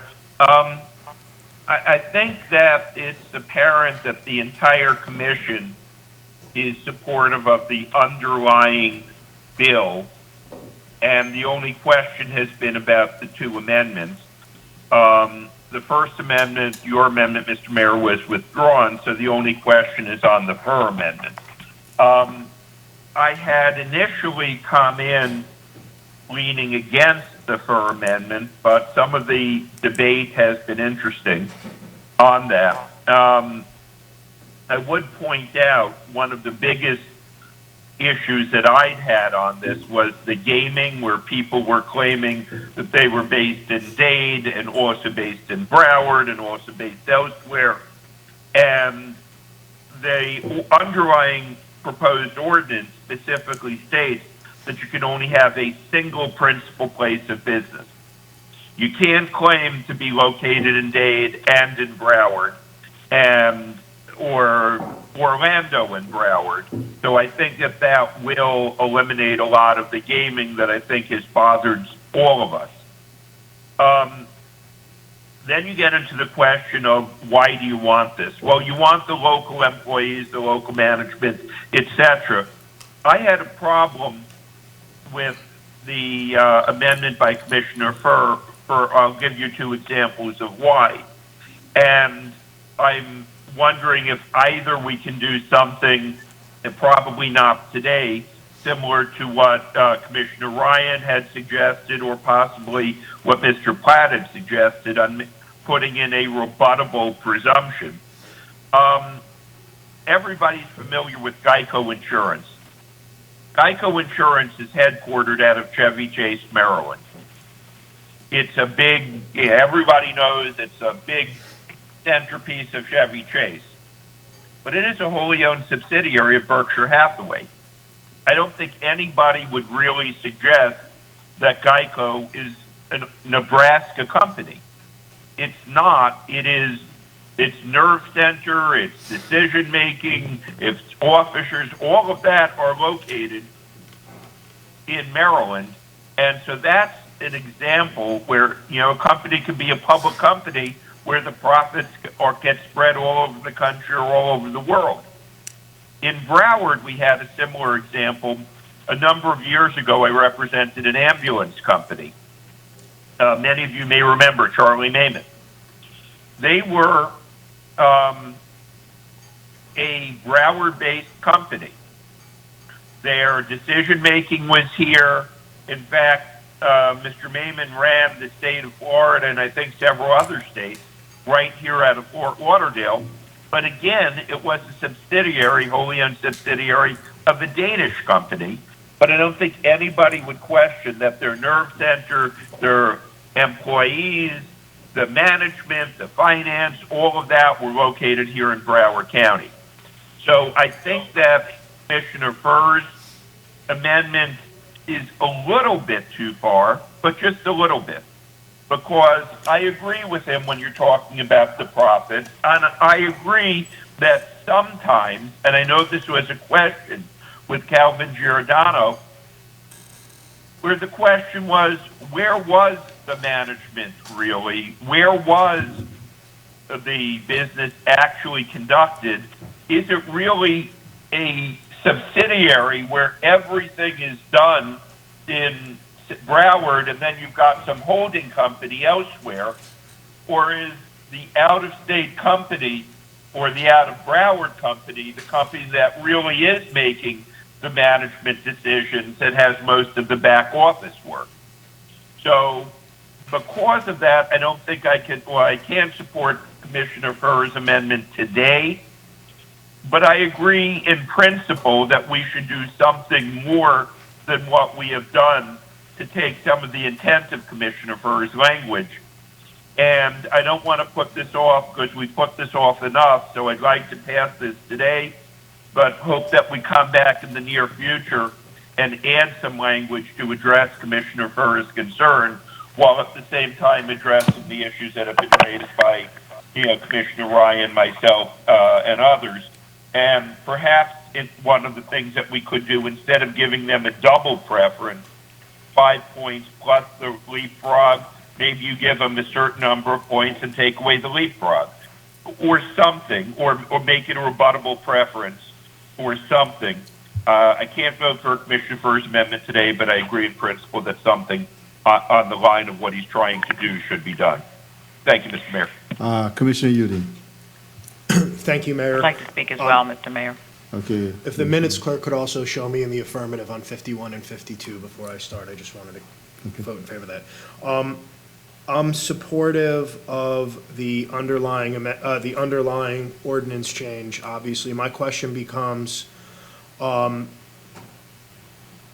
of my questions were answered, but explain to me, maybe Ms. Harrod, how how can we make sure the system's not being gamed by somebody stating that they have more than one principal place of business? That's really my key on this.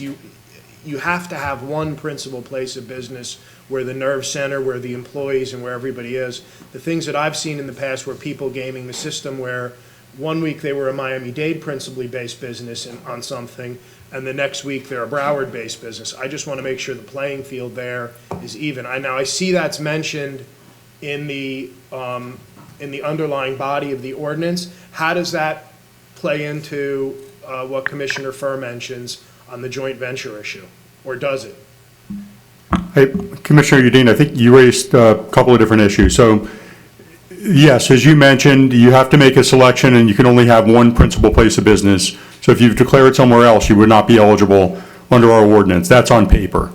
Now, in terms of Commissioner Furr's issue, what you're dealing with there is you're not saying that it's that the local firm is declaring a principal place of business somewhere else. We know that the sub is located, at least on paper, in Broward County. The question is whether the local decisions, Senator Geller said, the back office operations, various factors, whether those things are truly being performed by a separate, distinct corporation that is indeed local, or whether control is actually vested in a foreign corporation.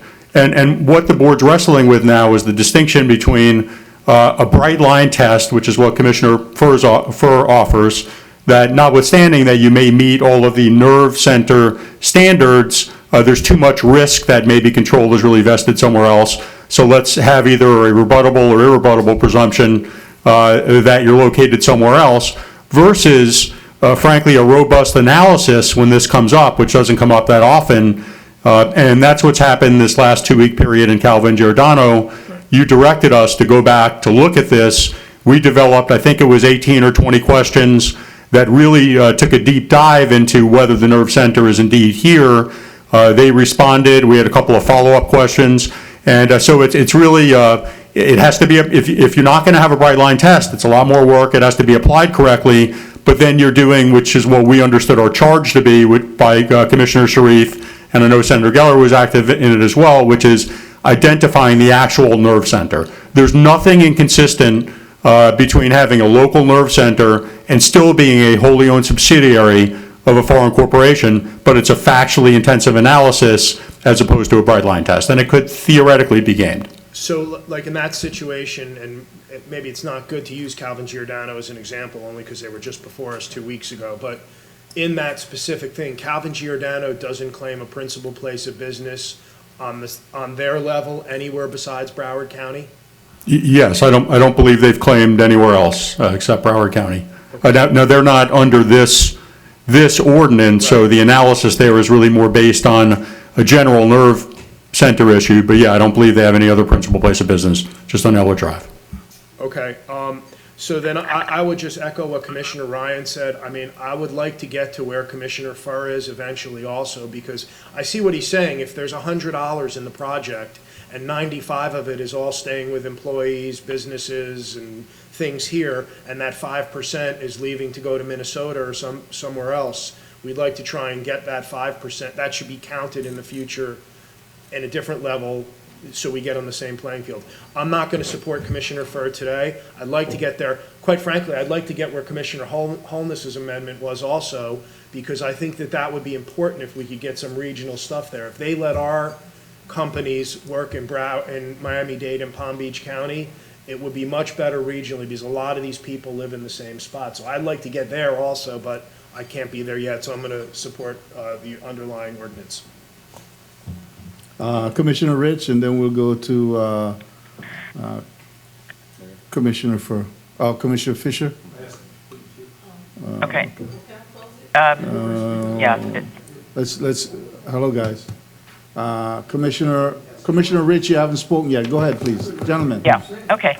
I'll tell you, I've kind of changed my mind a little since throughout all this discussion. But I think the bottom line for me is I agree with Commissioner Sharif. She's worked hard on this. I'm focusing, or in my mind, I'm focusing on the employees, the people that live and work here in Broward County, and who go out and, I mean, they buy homes or they rent or they have to buy food and medical care and child care and all the other things. So for me, I kind of like the direction. I do like the direction that the Commissioner Furr is going. But I think for today, I don't think we're ready, and I would like to, support the work that's gone on, and I think it's a good base, and we can move on, later from there. So I'm going to support Commissioner Sharif on this. Commissioner Fisher? Thank you, Mayor, and I know that Mr. Myers, I just want a quick question, but because I originally was going to support Commissioner Furr on this because of the differences between the Miami-Dade and Palm Beach, but the current piece that is in front of us today, just explain to me one more time. So, and I have to use Calvin Giordano as an example because they were here, like I said, 2 weeks ago, Commissioner Udine said.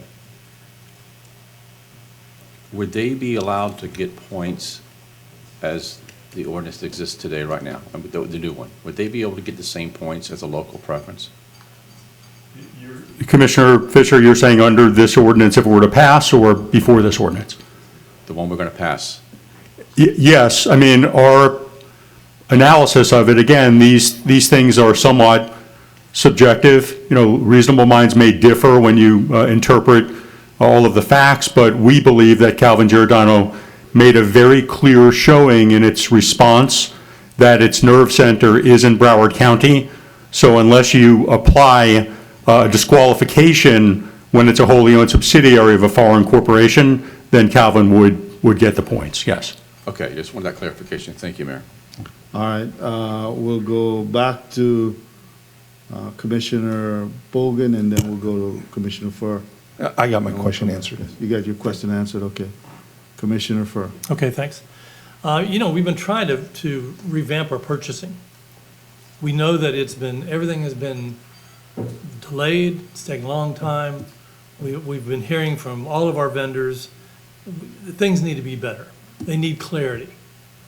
We are about to have lots of confusion on this. And what Drew is speaking to, if you have a bright line test, you live here, business is here, there's no questions. What we're talking about is having every single business go under an intense analysis. Where does your money go? Open your books, please. We want to see where all your dollars go. Is it going local? What's going on? We don't want to do that through purchasing, I don't think. I don't think that's what we're asking for. Yeah. We'll allow you to finish, and then we'll have the county attorney weigh in. Okay. And when our citizens have put their money into Surtax, they're wanting to see that money be repaid here, not only by a better transportation system, but by the jobs that it creates. And when you keep the money here, you create a lot more jobs. It's not just the jobs that contract has, but it's the jobs that the multiplier creates as well. That's a big difference. Then you're talking about a 1.5, 1.6 amount of jobs, not just the jobs that the contract does, but the other jobs. We're going to need those jobs.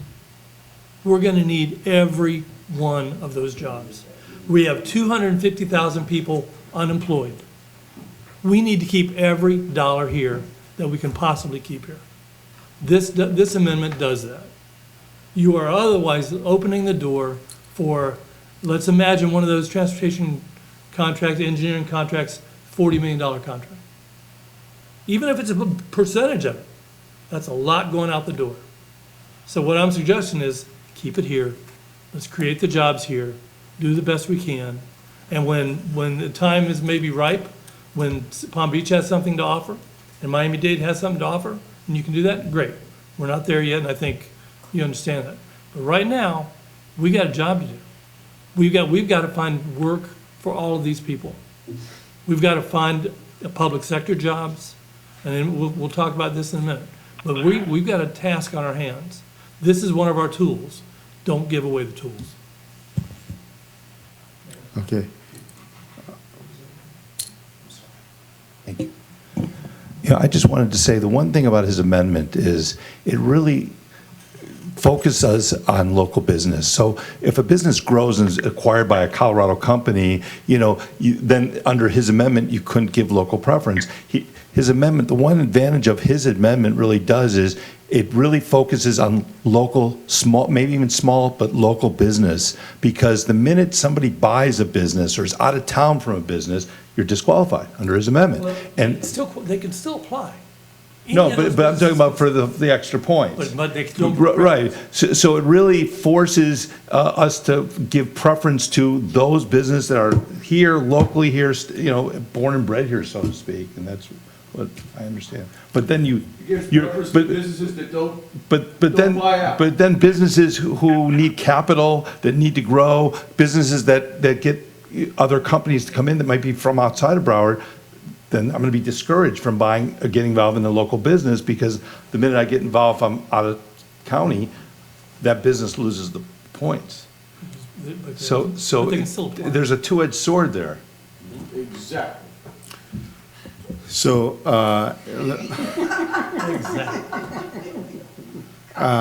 county attorney, and then I'm gonna make a statement and we move on.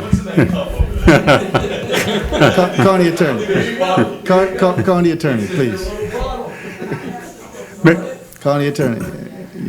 Mayor, just to make sure it's in context, I mean, the analysis would only be required in the wholly owned sub situation, so it would add work in that context, but not otherwise. But as somebody who used to practice corporate law a lot, I'm pretty rusty.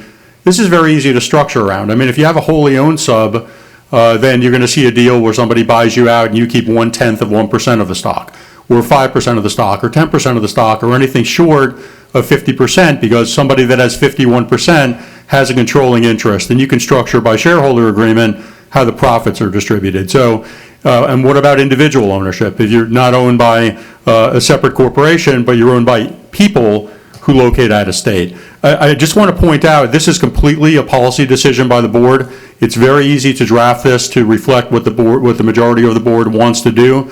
But I don't want anyone thinking that if you exclude only wholly owned subs, that you're not equally inviting and offering an opportunity for it to be gamed through simple corporate structuring. So, if I may add a couple of words here to Commissioner Farr's amendment. It's in the right direction, and I really am supportive of it. And I'm going to bring something else in the mix that wasn't discussed. When you have a large multinational corporation buy one that's a small company that's here, and that company that's here is on the same playing field, you think, as the other companies that are here, you're wrong. Because that company is going to bring the experience from elsewhere. So now they come in and we have a sizable project and they're going to be ranked, and maybe the company that's here local, that's competing against this subsidiary, has only completed a $500 million project or $1 billion project. The project that we have may be $1 billion too. Who is going to rank higher? The company that brings this experience of $2 billion in projects against this company that's bringing less. The way our system is set up, that company that's have the experience more so than the one that's here is going to get the advantage. So when that company is bought out here by some company that's multinational or wherever they're from, they, I believe, get an edge because one, they're going to show larger projects and experience, longer experience more than likely, and greater ability to probably complete the project compared to the local company. So you're right where it needs to be in my mind. If we want to really look to see what we do here, and the other parts that you've discussed is the profit going somewhere else.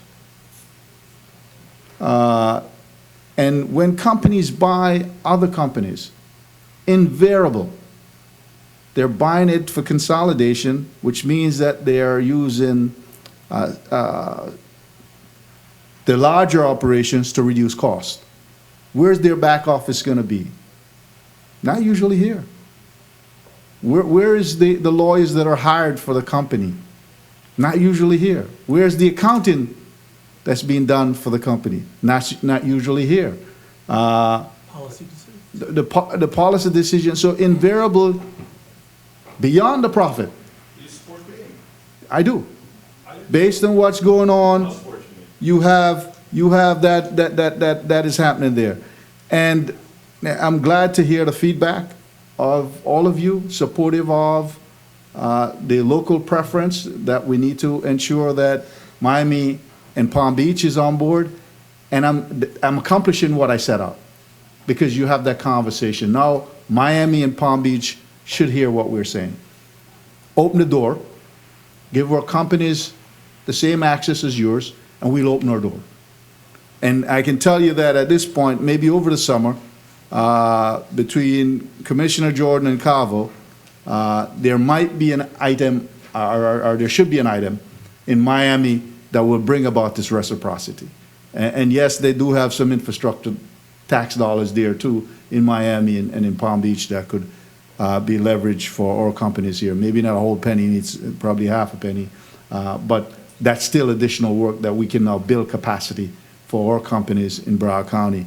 And you could have the owner of the company, the majority of the employees live in Broward County, but the office might be in Miami or in Palm Beach. That does happen, okay? So we need to be open to that. With that, Commissioner Furr, what are you doing with your amendment? Because we would need to take that. I'd like to make a motion to pass it. Okay. You can go ahead and make your motion. Yeah, I'm making the motion, so moved. I'll second. Okay. All right, so we have an amendment to the motion. We'll take that amendment up first. Motion and a second for Commissioner Furr's amendment. Those in favor, vote by saying aye. Aye. Aye. Aye. Those opposed, vote by saying nay. No. I'm waiting for you, Commissioner Geller. Swing vote. I said regretfully nay. All right. You said Okay. yay, I heard him say yay. So that motion fails 5-4. Now for the underlying motion. I make a motion to remove item number 50 in its Move it. format. Commissioner Sharif, Exhibit 3, though, with the staff. Exhibit 3 Thank you. as with the attorney's amendment. Okay. Do we have a second? Second. Okay. Those in favor, vote by saying aye. Aye. Aye. Those opposed, nay? Okay, passes unanimously. Mr.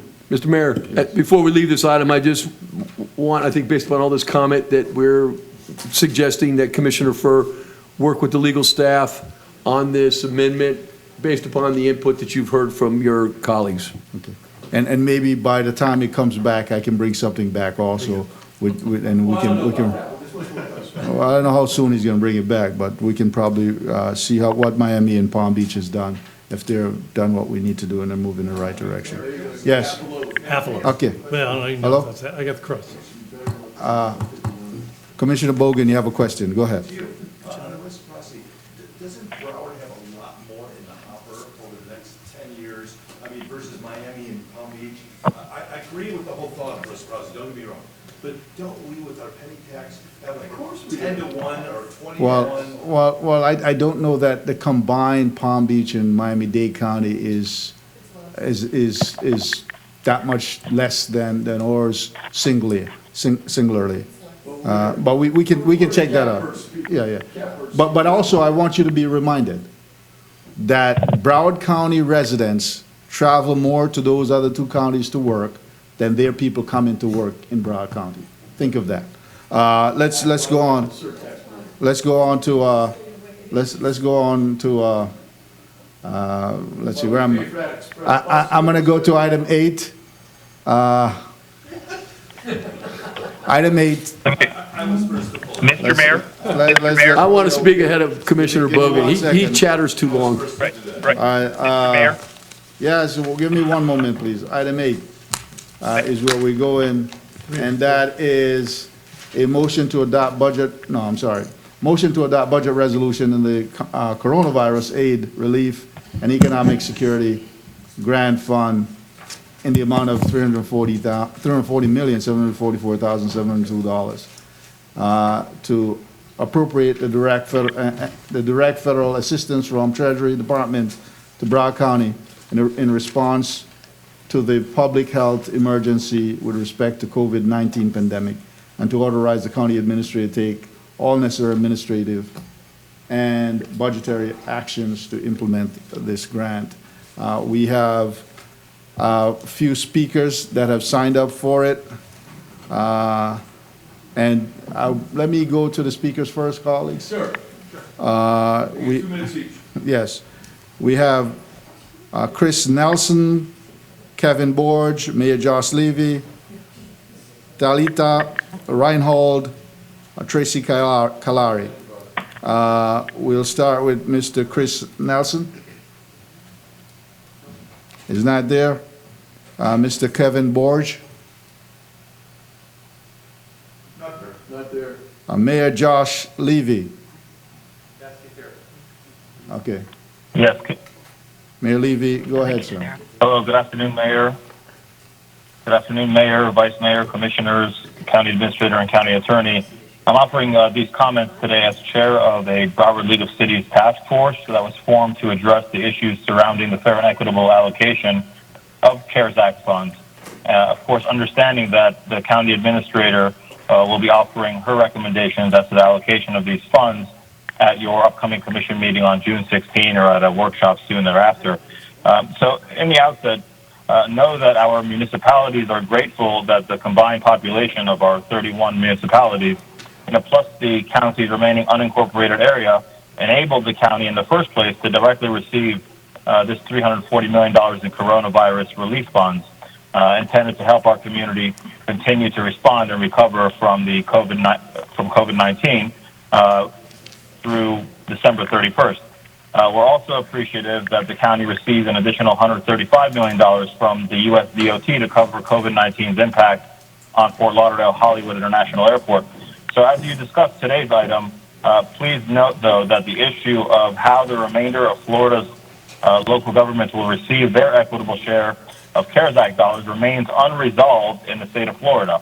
The population-based formula that the federal government used to allocate coronavirus relief funds to Broward and the 11 other Florida counties that received direct dollars left, of course, as you know, $1.275 billion for the remainder of Florida's eligible local governments, 55 counties and 412 cities. And the state of Florida, through the governor's office, we know has been working on a policy of how to allocate those dollars among Florida's eligible local governments. In the meantime, in the most recent FAQs issued by the U.S. Department of Treasury, updated as of May 28th, last week, those FAQs provide the state with some direction, and they explain, and I quote, states receiving a payment should transfer funds to local governments that did not receive payments directly from Treasury, provided that those transferred funds are used by the local government for eligible expenditures under the statute. Consistent with the needs of all local governments for funding to address the public health emergency, states should transfer funds to local governments with populations under 500,000, using as a benchmark the per capita allocation formula that governed payments to the larger local governments. This approach will ensure equitable treatment among local governments of all sizes. So in the backup of today's item, the county administration included a letter dated May 1st sent to the governor by both the Florida Association of Counties and the Florida League of Cities, wherein the FAC and the FLC jointly proposed a population-based formula that the governor ought to use to distribute the remaining coronavirus relief funds to the municipal and county governments yet to receive any relief.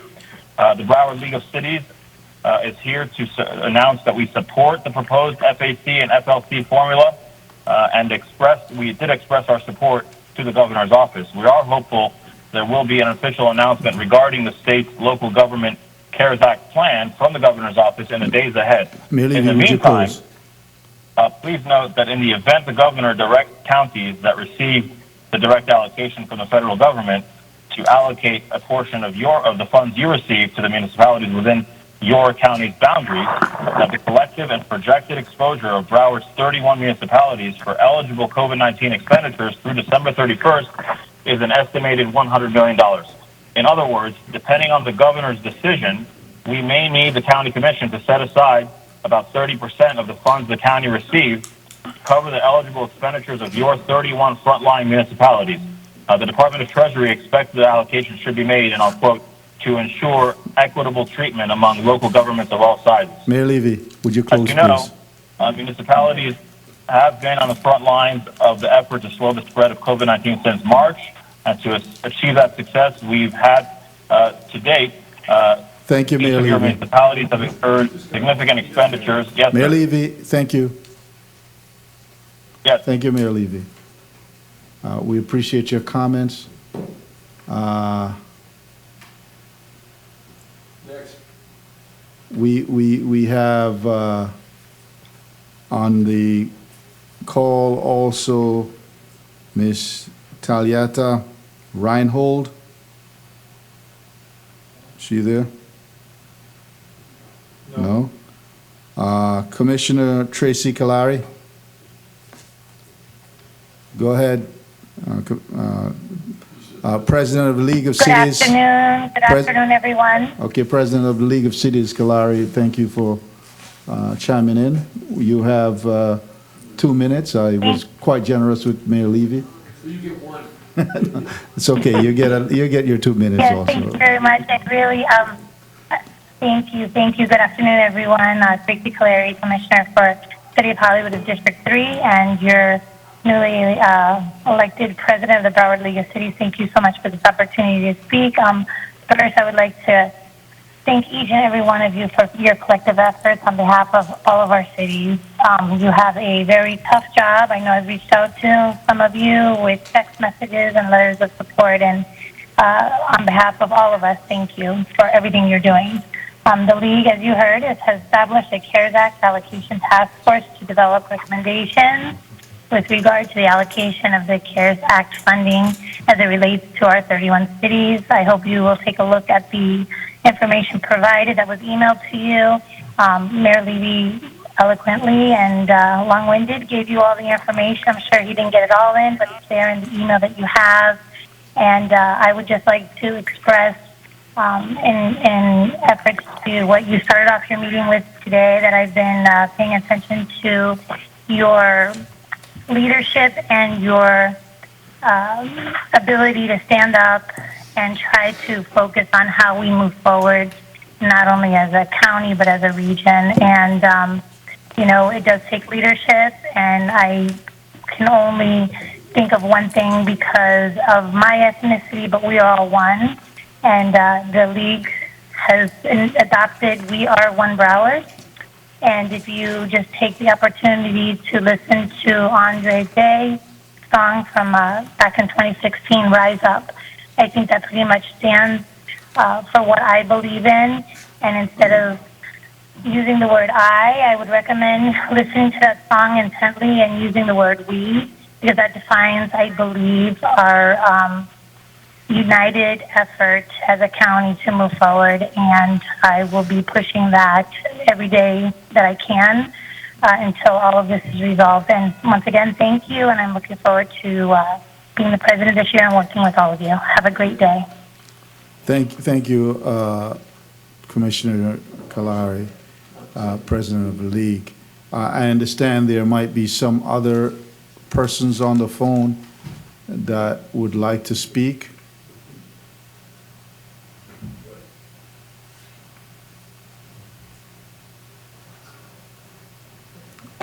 Staff in our booth. Good morning, Go ahead. commissioners and all who are great enough to listen to me.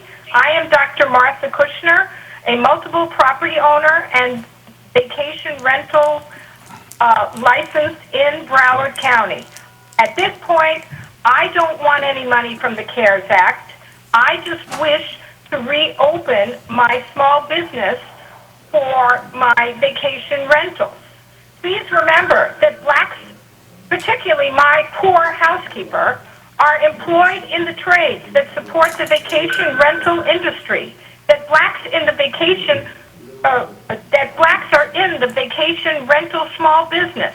That black vacation rental owners not only can pass their business down to their children, but can serve as mentors to others, particularly those of color.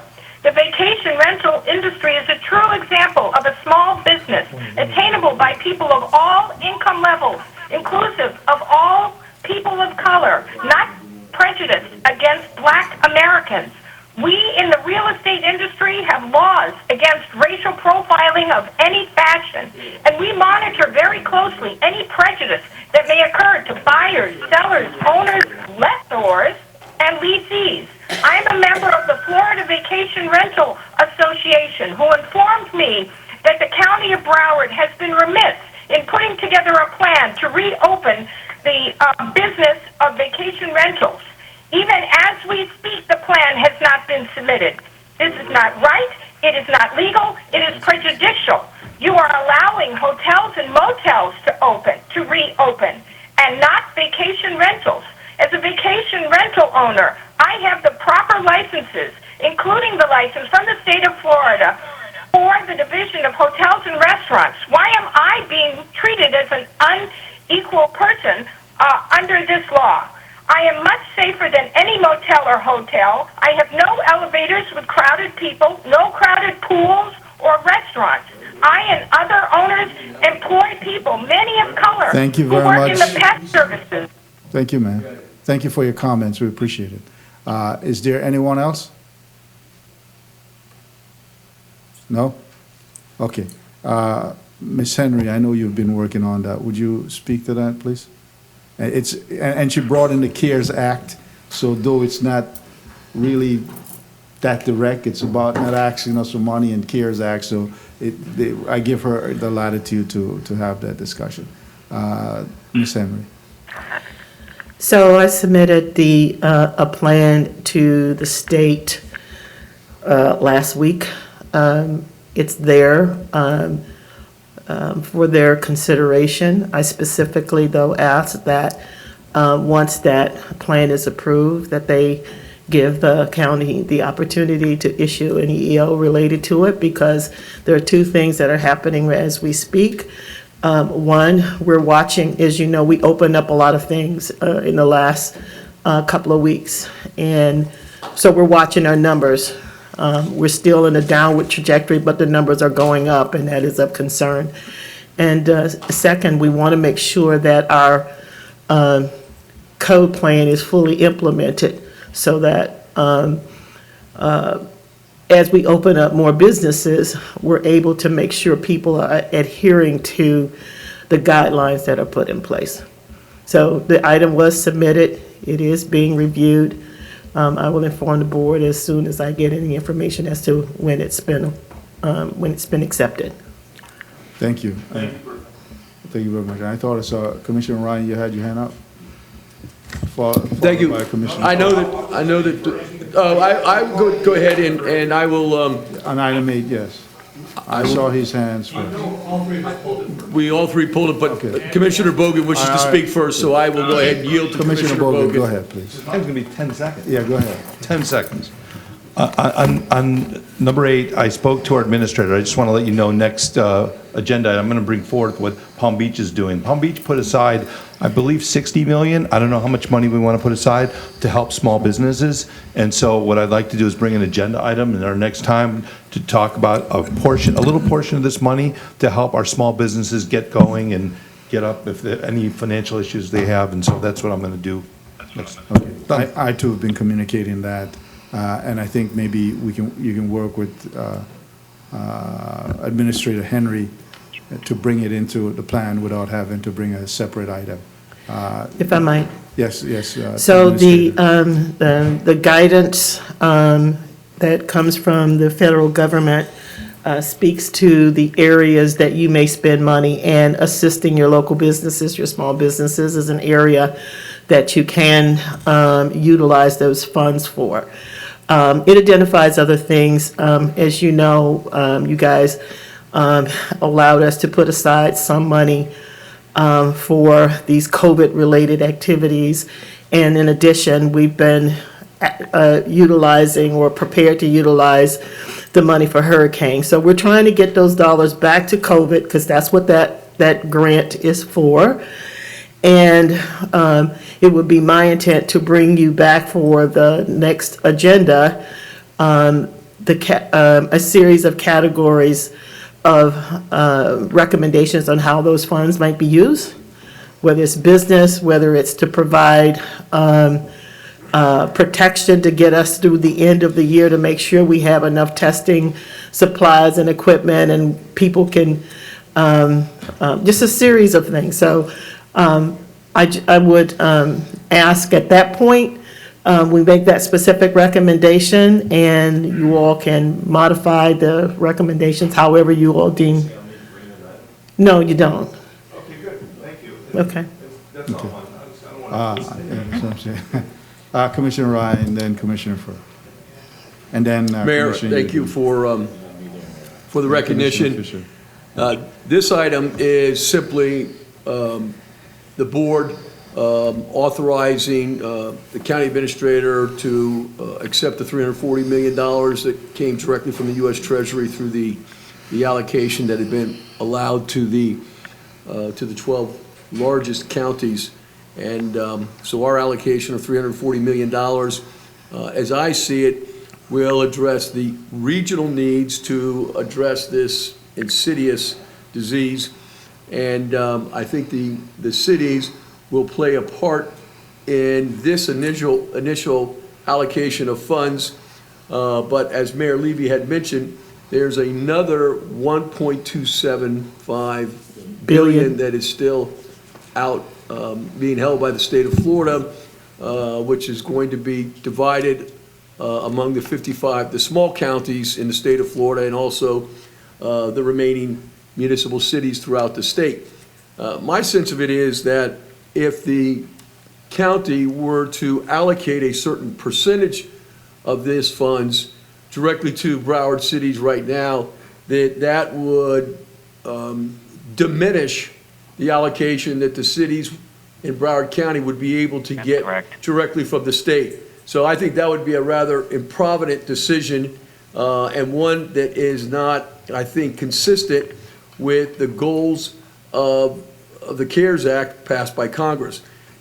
I will hope that in the budget that you bring forward, that you have a detailed fiscal analysis of what it will cost for the testing, a very robust testing program going forward between now and the end of the year, which is the time frame for the expenditure of these funds, both the testing for the virus and the antibody testing.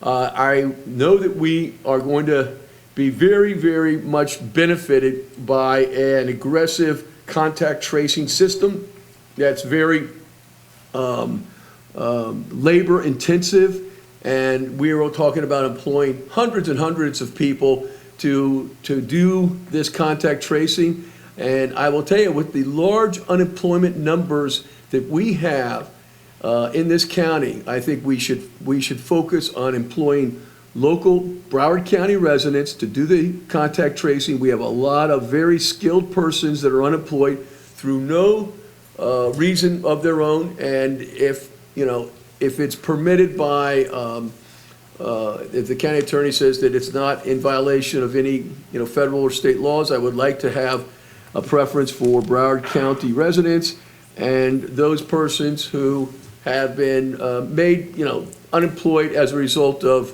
the COVID situation. We have an opportunity for very large purchases of PPEs, which I have seen the price list, the schedules, purchased in bulk. The larger the numbers, the lower the prices.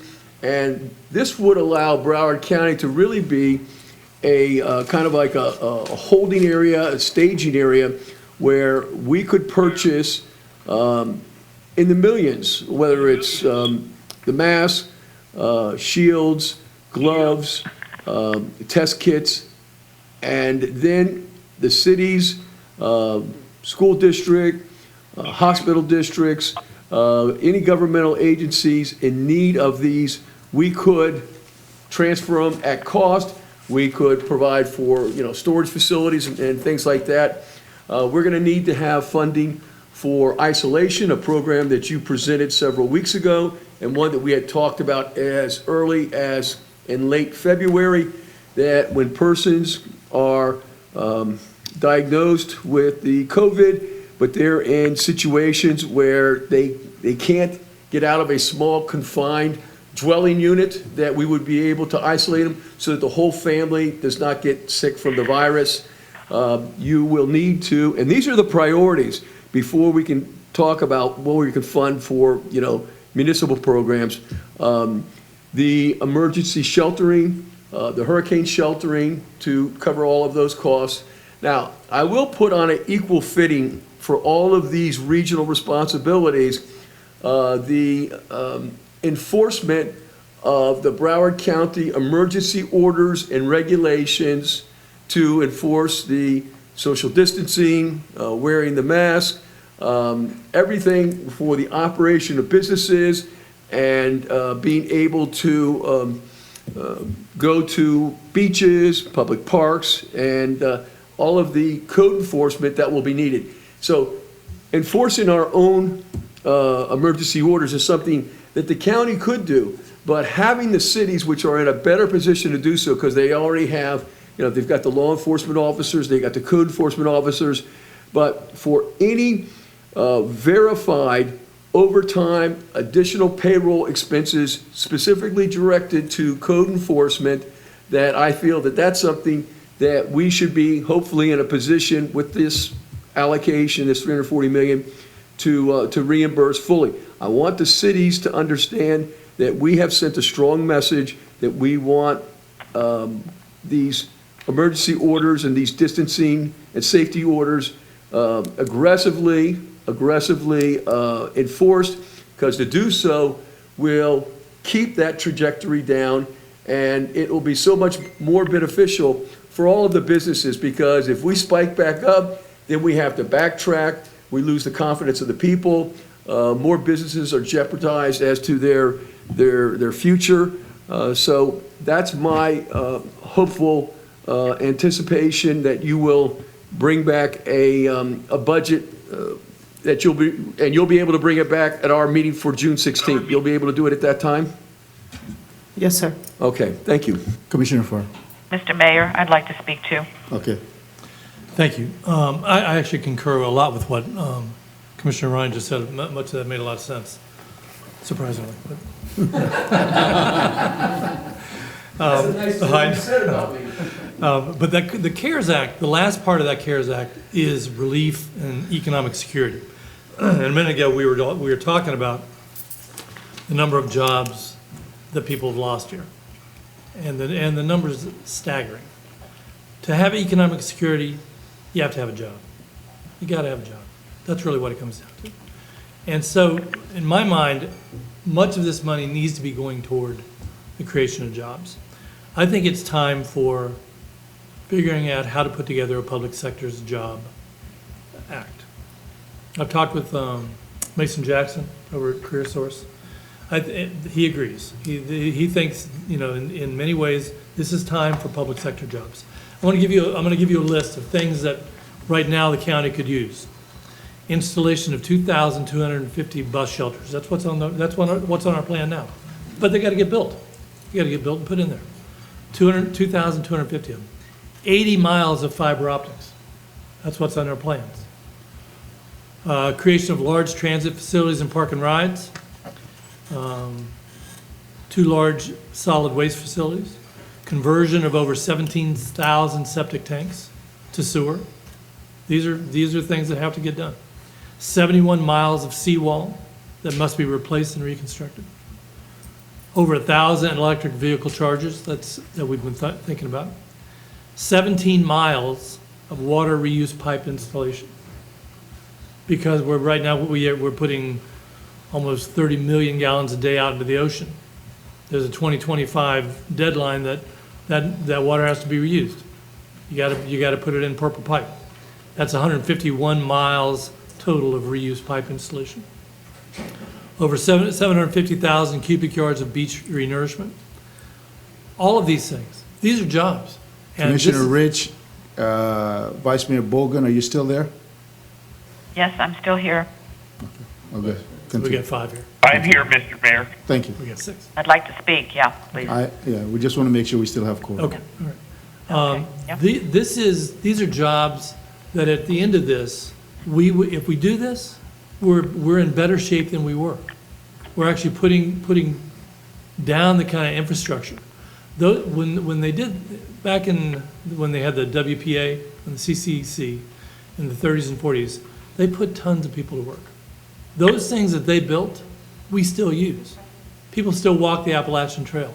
You have cabins all up and down, in parks all over the place. You've got highways, you've got bridges, you've got all kind of things that were built in those times that made it a better America.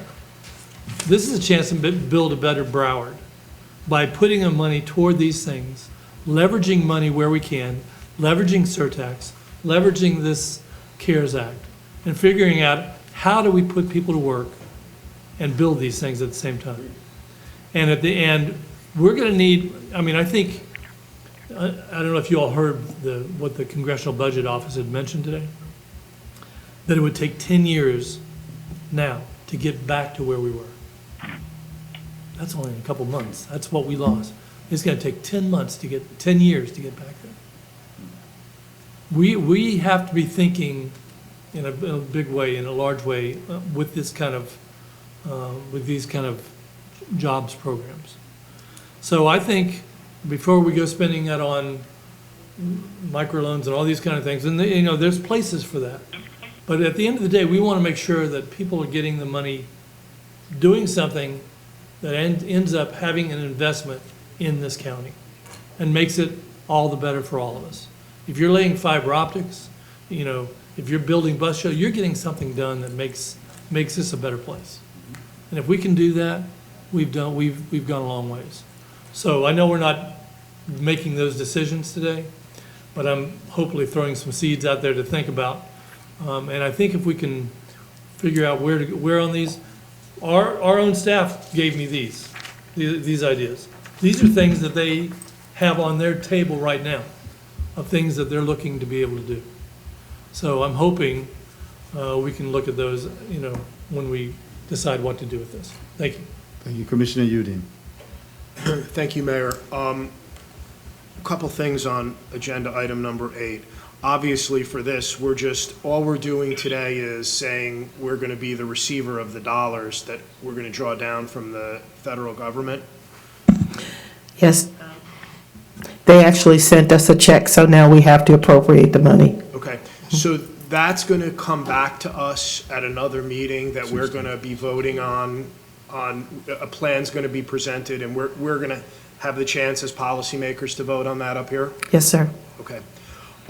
The one thing that I would say, and I'm looking forward to get that, but I agree it's the jobs thing that's going to be the key here. And a lot of these different lending programs that we've seen roll out nationwide, I think when they look back on those, I think there's going to be a lot of places where they're going to be able to see that they could have done a lot differently and a lot better. So I think really to do something that focuses primarily on job creation and jobs in Broward County is a priority for me. I have to tell you, and this might not be a popular opinion up here, I'm not a big fan of and I'm glad we're going to get a chance to vote on it, the $3.2 million pass-through for the code enforcement. And the reason that I'm not a big fan on it is because I'm having a tough time reconciling when I'm seeing some of the language in the orders coming out as to how any of this would really be enforceable as it is anyway.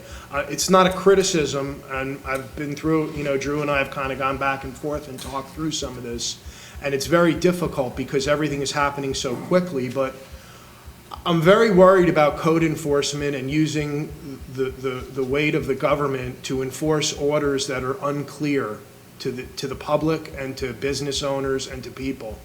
And there's a lot of examples that I could give in the orders, and I guess when we have the COVID update, we could talk about certain things, but I'm reluctant unless I see some more evidence of how that's going to be rolled out fairly. I mean, we're seeing protests because of different things. I'm really worried about how code enforcement is going to be handled with some of these orders.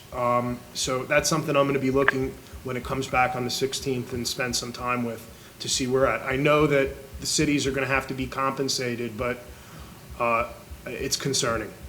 Thank you. Commissioner Fisher? Thank you, Mayor. I just really want to point out for the record and the clarification point, the $340 million, obviously, Mr. Henry, we have now, and you, like Commissioner Udine says, next Tuesday or Tuesday a week, we're going to see your recommendation of how to break those dollars out. But most importantly, the $1.275 billion, from my understanding, is going to go to the municipalities based on the population. And that's what we have recommended in this additional material you have provided to us. Is that correct? So that is what the Florida Association of Counties and the Florida League of Cities have recommended to the governor. So everybody's waiting for the governor to respond. So they proposed a per capita distribution of those funds, and they're waiting to hear what the response would be. And talking to Marty Cassini yesterday too, is that Broward County will not receive any of the $1.275 billion. That will strictly go to the municipalities based on what they're requesting, correct? That's correct. Okay, so we're dealing with the $340 million at this point that, and I agree, Commissioner Furr, this is a job creation time, and I support you 100%. So I look forward for Ms. Henry's report on the 16th to see the allocation of those funds, but also want to make sure that the cities and municipalities know that they're going to be in that 1.275, hopefully $1 billion based on population. From what I'm hearing from my cities, they are in full agreement of the population formula. Thank you. Commissioner Ridge? Thank you, Mr. Mayor. Well, I've heard a lot of conversation, about jobs, economic development, which is very important. And it is obviously incredibly important to have a job, but it's also important to have a stable home. And I think that we cannot forget, as we look at a lot of areas that have been tremendously hurt, where people have been hurt. Certainly housing is a big area there, both with people unable to pay their rent or their mortgages. And this money, as I understand it, it goes for multiple things, but it is to look at those areas where the COVID-19 virus has impacted people. So I want us to be sure and take a very strong look at the human services in our county. You all got a memo from Mandy Wells regarding the homeless continuum of care. Because there were some inaccuracies in an article that was in the Sun Sentinel, so I had asked if we could send this out so people would really, the commissioners, everyone would know what it is that our homeless continuum of care and our HIP program has been doing.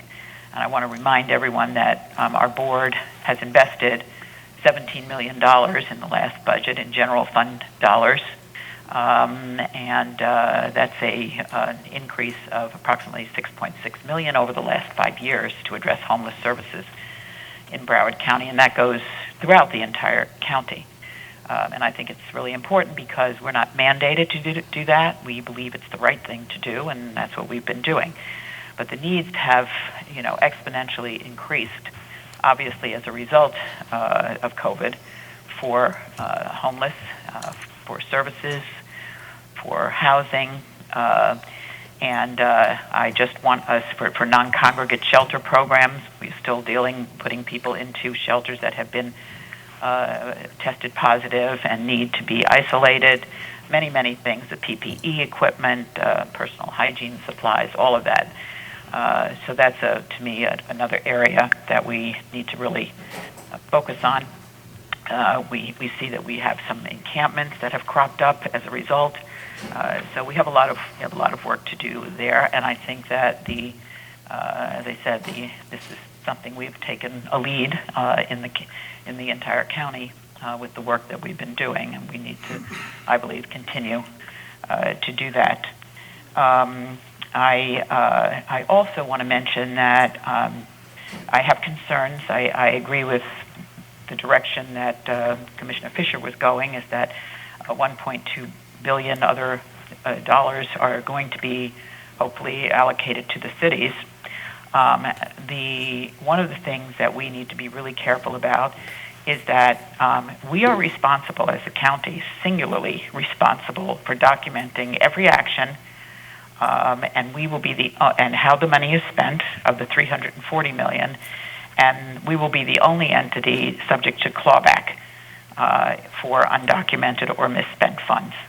So I think we need to really be very careful how we allocate these dollars. And as I said, I mean, we have so many, if you look around the county, there are just so many areas, seniors, the feeding programs all over the county. We just have so much that has impacted people, vulnerable people in our community as a result of COVID. So I want to just keep that on the radar screen along with the housing and, of course, the job development programs. Mr. Mayor, if you can add me to the queue. Go ahead. Go ahead, Vice Mayor. Thank you, Mr. Mayor. I largely agree with a lot of the comments that have been made and wasn't going to comment much because speaking is painful. However, I first have a question for the county administrator on this. I think that there's broad agreement that we're all in support of the proposed FAC, FLC proposal to the governor that would bring over 100 million, I believe it's 110 million or so, to the cities of Broward County. The question that I have is, do we know when the governor will respond?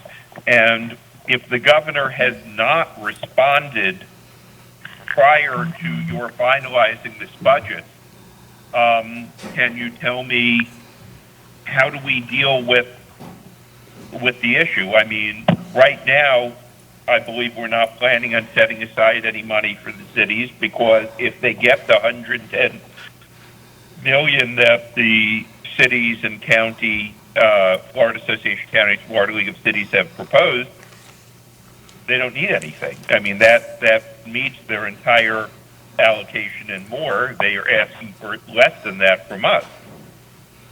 But if there's nothing, if we don't know yet, how would that be handled in the budget?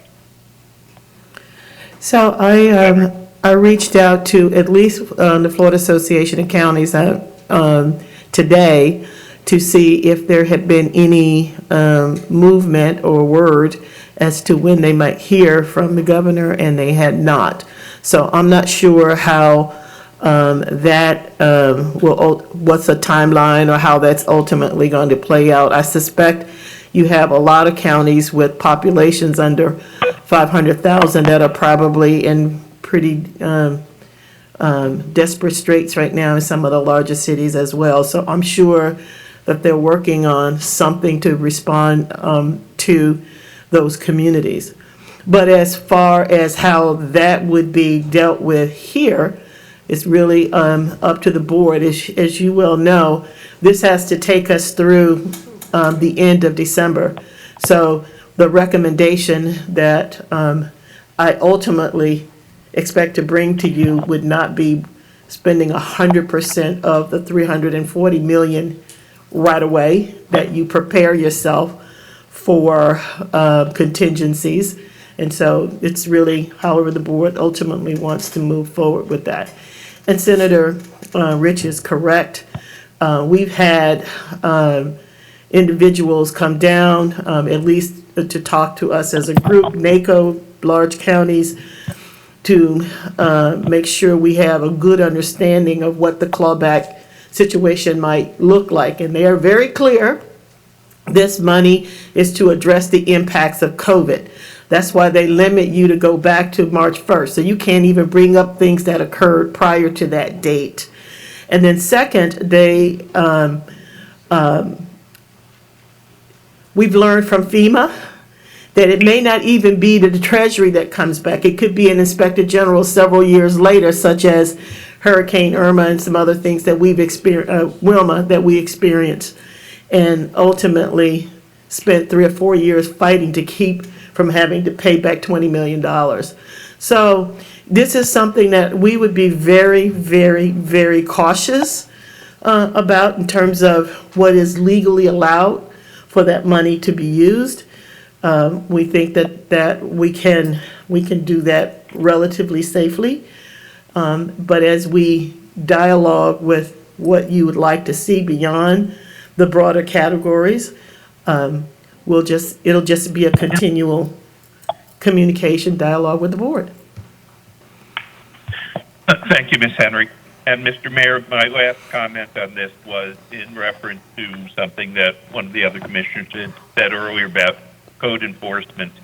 If we're going to have executive orders as opposed to executive suggestions, there needs to be enforcement. Now, we can dispute how they're enforced, but I think we all agree that we've issued orders and not suggestions, and there must be an enforcement mechanism. So I'm done with that. Thank you, Mr. Mayor. Thank you very much. Let's, let me just say a couple of words here, and then we move on.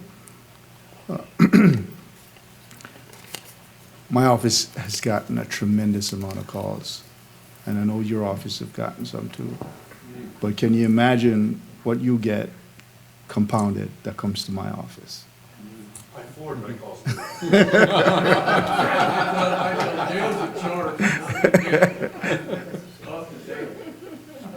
So it has affected my office and my staffing, and hopefully within that budget, Ms. Henry, especially since one of my staff, and congratulations to Lorraine, she has a baby boy. She's out of maternity, so I'm short staff. And before being mayor, we were already overworked. And then being mayor, and then on top of that, add COVID, add this tragedy that's unfolding right now. Ms. Henry, the calls I get is renters need money to help pay their rent. That's probably my number one set of calls that I get, a tremendous amount of that. People either homeless or on the verge of being homeless is a huge number of calls that I get also. Small businesses who never got any of the funding from the PPP or any of the other loan program. Many of them so small or the kind of business that they're in, the the personal service, beauty salon, barbershops, small restaurants. Many of these smaller businesses have no way of accessing any kind of help. There's a lot of people who, and I want to make sure that when we put this together, we make it flexible enough to accommodate some of these businesses that are not as formalized as others. They might not have all the paperwork and documentation that the banks will accept. We can't make our programs similar to what we saw happen with the federal programs, where many of these people who need to take care of their families are now struggling and are on the verge of being evicted from where they live. Mayor, just the good part is that the governor today extended the evictions ban to July 1st. Yeah, but even with that, understand this also, that there are many of home owners, landlords, small landlords, that they're not getting any rent from their tenants. Right. They can't pay the mortgage, Right. so you're gonna have foreclosures. They can't pay their property taxes, insurance, and all the other stuff. That's compounded as a part of it. Yes, so you gotta look at it in totality. And I know that we took some of our emergency funding, Ms. Henry, and I'm sure that's the first thing we're gonna put back in to accommodate some of the things that we needed to do for COVID-19. And also, what preparations do we have to make now because of COVID should a hurricane come? What are the contingencies we're putting in place? How do we look in terms of having additional location and places that we're gonna have to host folks when we have to evacuate? We already saw 2 named storms It is a third one. So we had 2 before the first of the month, before hurricane season started. We already have 2. One was Roberta. She wasn't coming here. She was a tropical storm. She was very nice. She kept it easy. She's hovering around the county. So as it pertains to the cities receiving funds from this, and I spoke to Mayor Josh Levy, it's premature for us to start talking about them getting some of this money. They have a pot of money that's set aside for them. One, can they get and then get from us? Or we give them and then they get some more? Or if we give them, our slate to give them, how much less will they get? Because now the governor's administration said, well, they have money. They already plan to get some money here. They don't need it as much. We can move some of it to some other county or some other city somewhere else in North Florida, Central Florida, or Northwest Florida. We have to be mindful of that and ensure that we're getting the maximum we can for the people of Broward County. So that's my comments, and hopefully we can make this happen on the 16th. Ms. Henry, I'm sure you're going to bring a proposal back with feedback that you received here today. With that, no other discussion. Yeah, Mayor, we'll move the item. Yes. Second. Okay, so we have a motion and a second on item 8. Those in favor vote by saying aye. Aye. Aye. Those opposed, nay. It passes unanimously. Our captioner has been at this. Yes. I have to leave for the dentist in 20 minutes. I'm the sponsor of agenda item number 49, the apprenticeship. I would ask if we could take that up in stanter. Okay, 49 is, okay, so let me do this. I think we can run through the public, the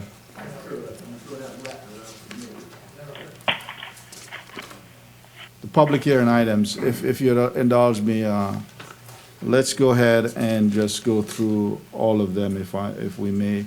And then right after we do this, we'll give our captioner a couple of minutes break and come back to the budget workshop, and we'll close out after that. We gotta have time for a budget.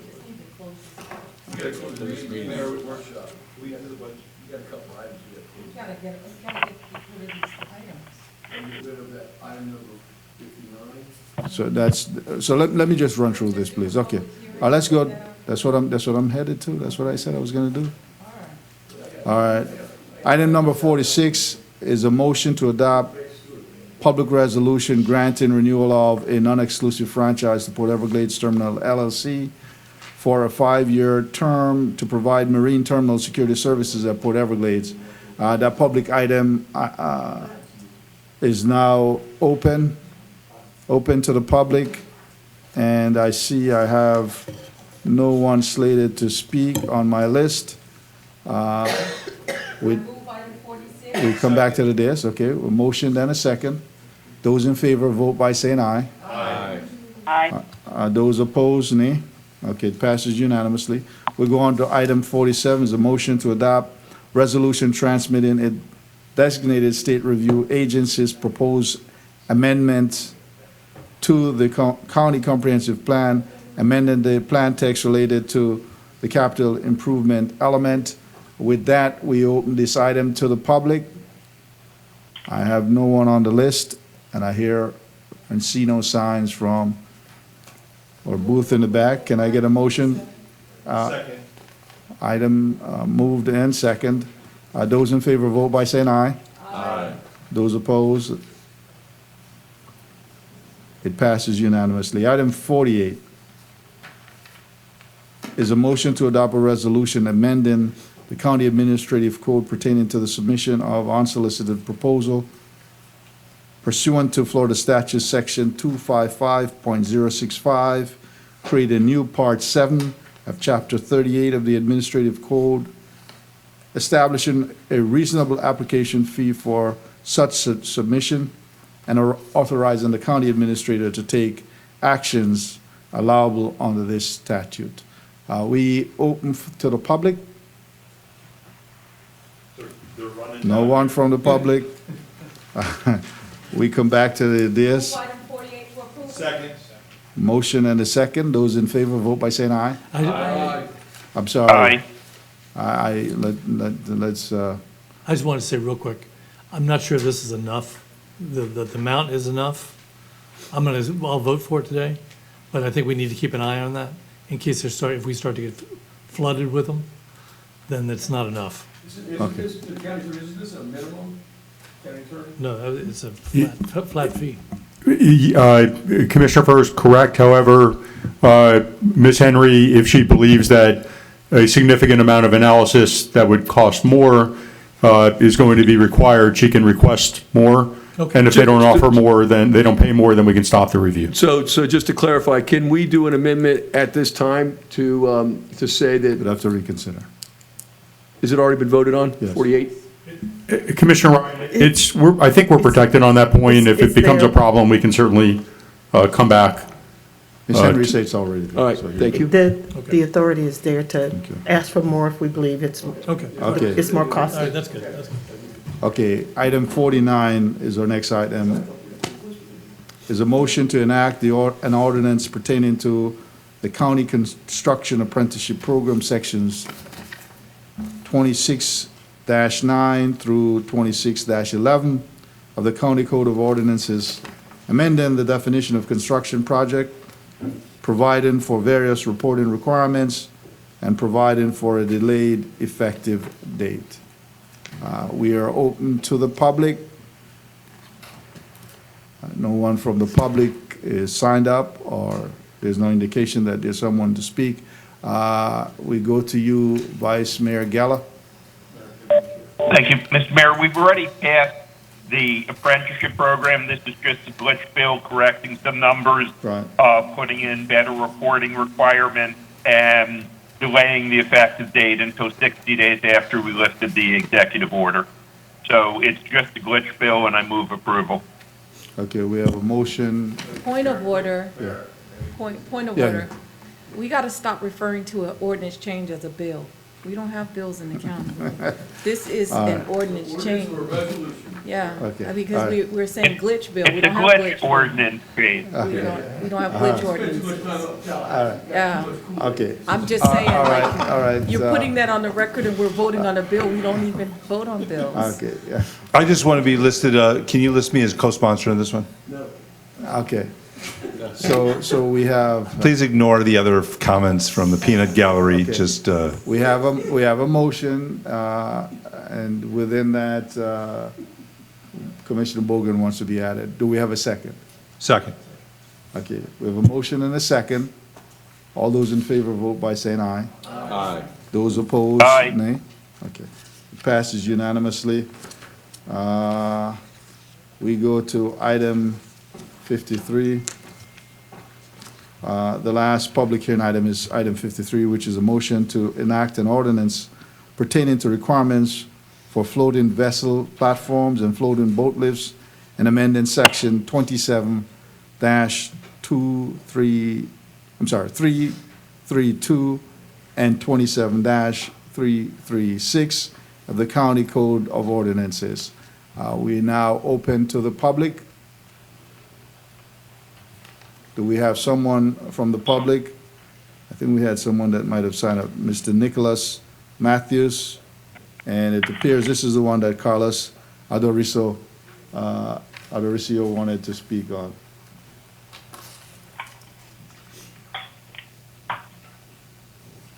Okay. Mayor, do you want me to introduce you? Good afternoon, Mayor, members of the commission. Nick Matthews on behalf of Jet Dock. Really quickly wanted to thank Commissioner Fisher for all his hard work. Okay. Thank you. I'm Mr. Carlos Adorizo?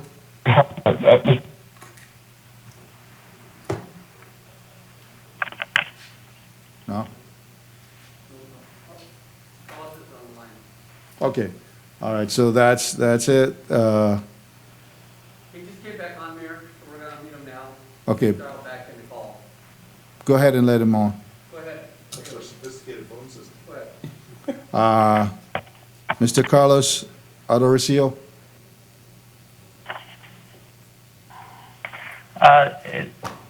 Mayor, good afternoon. I was just signed up for questions only, not for comments. Okay. All right, thank you. Mayor Fisher? Thank you, Mayor. And just very Commissioner quickly, just want to special thanks to He Mike was a mayor Owens for before, his so.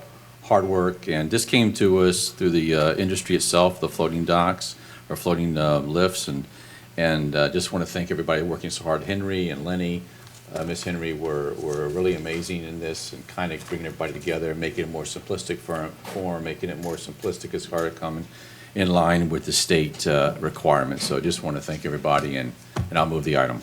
Second.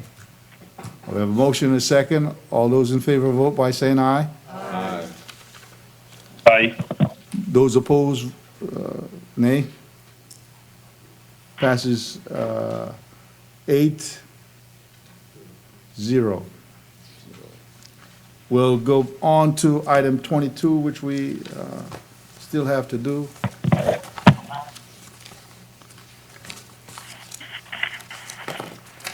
Item 22, motion to approve revocation of conditional funding approval of $2,450,000 in gap financing previously allocated to the 18th Avenue Commons Affordable Housing Project in the city of Hallandale Beach. Due to the elimination of the project team, Urban Farms, Inc., and BHP Community Land Trust, Inc., DBA the South Florida Community Land Trust, collectively the development team that was presented, evaluated, and scored in the request for proposal process and approved by the Board of County Commissioners at the February 12, 2018 commission meeting. With that, we have two speakers. We'll start with Amanda Bartley. I have a question too when we're finished with that, Okay, Mr. Mayor. no problem. Yeah. Thank you, Commissioners. Can you guys hear me? Yes, we can hear Ms. Bartley. Go I'm ahead. Nancy Gordo. I'm the Executive Director of South. I'm sorry. I'm the Executive Director for the South Florida Land. For what? We are a nonprofit developer that protects land to keep housing affordable forever. We have been partnering with Broward County for more than a decade and look forward to continuing to do so. Even though we were listed as a co-applicant, I wanted to let the Commission know that we support staff's recommendation to rescind the project funding. The project cannot continue as originally proposed, and the South Florida CLC, whose qualifications were scored in the application, is not a part of the current partnership. We believe it's in the best interest of the county to make the funds available for projects that can legally and financially proceed, and I am available if there's any follow-up questions. Okay, thank you. We have one other speaker. Would you state your name, please, when you come on? Yes, good afternoon, leadership. My name is Terry Booty. I'm the president of Urban Farmers, Inc. I am a byproduct of the system that we are referencing today. We stand in solidarity with black men and women across the United States. But this is a prime example of when you don't have all of the facts, you're not allowed to make informed decisions. I humbly ask that we table this item so we can present the facts to leadership and we can make a recommendation for the funding, because this project is viable, and in the midst of the pain and suffering that people are going through today, we provide hope, we provide jobs, we provide the quality, affordable housing in perpetuity that people need. I need your leadership. Thank you very much. Okay. We have Commissioner Rich. I have a question. Well, go ahead, Commissioner Rich. Yeah, I just want to make sure that these funds will be reallocated to the Affordable Housing Trust Fund so that it can be used for another affordable housing project. Okay. County Administrator, thank you. Should the board revoke the contract, the money would go back to the trust fund. Okay. Commissioner Sharif? And as to, County Administrator, as to the request for us to table this, is there an issue that we have that we can't table this? I would have to have staff weigh in on this one. I wasn't aware that there was going to be a request to defer it. This is the, here, Yes. so I'd have Defer is to. what I mean. I'm sorry? Mr. Mayor, I think Mr. Stone indicated that this was not a viable project, so I think maybe, he should So weigh in I was on it. called on. So do I Thank have you. the floor or Oh, not? yeah, hold on a minute. Let's finish. Okay. I guess- As Commissioner Sharif, there might be some clarification from the county attorney. I saw him leaning forward. So I would like to clarify and then- that if yeah. it goes back into the trust fund, that it be allocated back to District 8 where it was. Because this is $2,450,000 that's being pulled out of District 8 that was already allocated for District 8. So this is not gonna, I don't want this to go back into the trust fund to be divvied up someplace else. I'd like for it to still be in District 8. Okay. County attorney? Mayor, I was just confirming what Senator Rich said, which is, our understanding is this is pretty far outside of what the original RFP criteria are, and we're not aware of any reason why this should be tabled at this point, or deferred. Here's the concern that I have. I don't know all the details in terms of what is or what isn't. I think it's a reasonable request. The money's not going anywhere.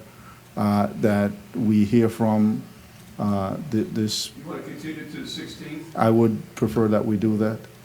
I think that's reasonable. It's not that we have. I'll move we continue it to a date certain, which is our next regularly scheduled meeting, June 16th. And they give the entity to give us whatever information they have that they think we don't have. That would be, okay, so there's a motion to continue, and there's a second. Those in favor vote by saying aye. Aye. Those opposed, nay. Aye. Okay. So it passes unanimously for it to be continued until date certain of June 16th. And the gentleman on the that was on, you now have some time to be able to present whatever facts you have to this body for consideration. Are you still there? Yes, thank you. I appreciate it, Mayor. Yes, I'm sorry? In real time with, Hello? yes, I'm here. Yes. Yes, I'm here. Have you heard what was just said? Did you hear what was just said?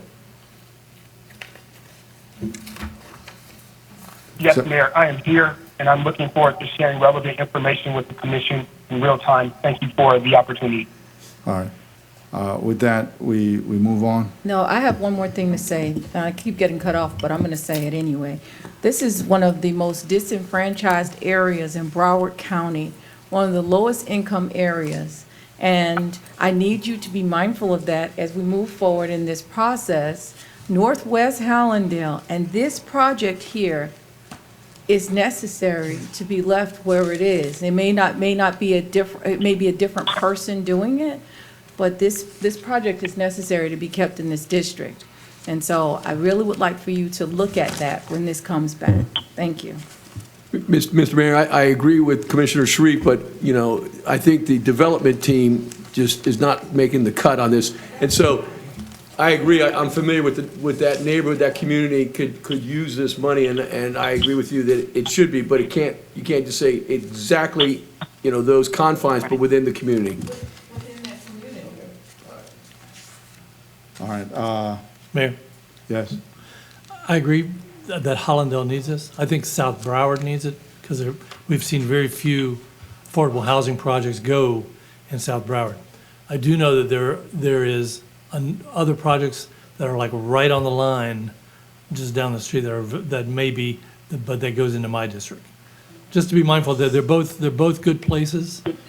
I know, and I know the area really well. I know the area really well. And it's been begging to be developed for a incredibly long time. And I don't know why it's been such a hard one to get to develop. Well, I think we all want to see that. But if the ducks aren't in a row at this moment, and the other one in Hollandale is ready to go too, which is right down the street, we may, I'm just saying. I mean, I don't, I You know, can bring that back let at me that take time. colleagues, we could spend the rest of the afternoon arguing which district is best and which project is best. So what we have to, This is not best. okay, well. This is not a good situation that they're in. I think that we have to wait to see what projects come. There's an evaluation process that's in place for us to look to. This is not the only money that's out there that might be available. I think that's kind of easy for you to say if it's not your district and you don't know the area. My people in this area are suffering, and I'm they, in the on real the estate Alice business. I report, know are the every corner of lowest, Broward County. There's not a lowest part of Broward County I don't income know. district, lowest area in Broward County, and lowest housing values, most blight, more than in your district, Mayor Holness. And I think that we need to be mindful of that when these funds come back here. That's what I'm saying. I'm not talking about being better or best. This is a situation where these people have been suffering for years. That has to be Okay, recognized. with that, we have this item continued on to the 16th, and at that point in time, we can take that up. I think we have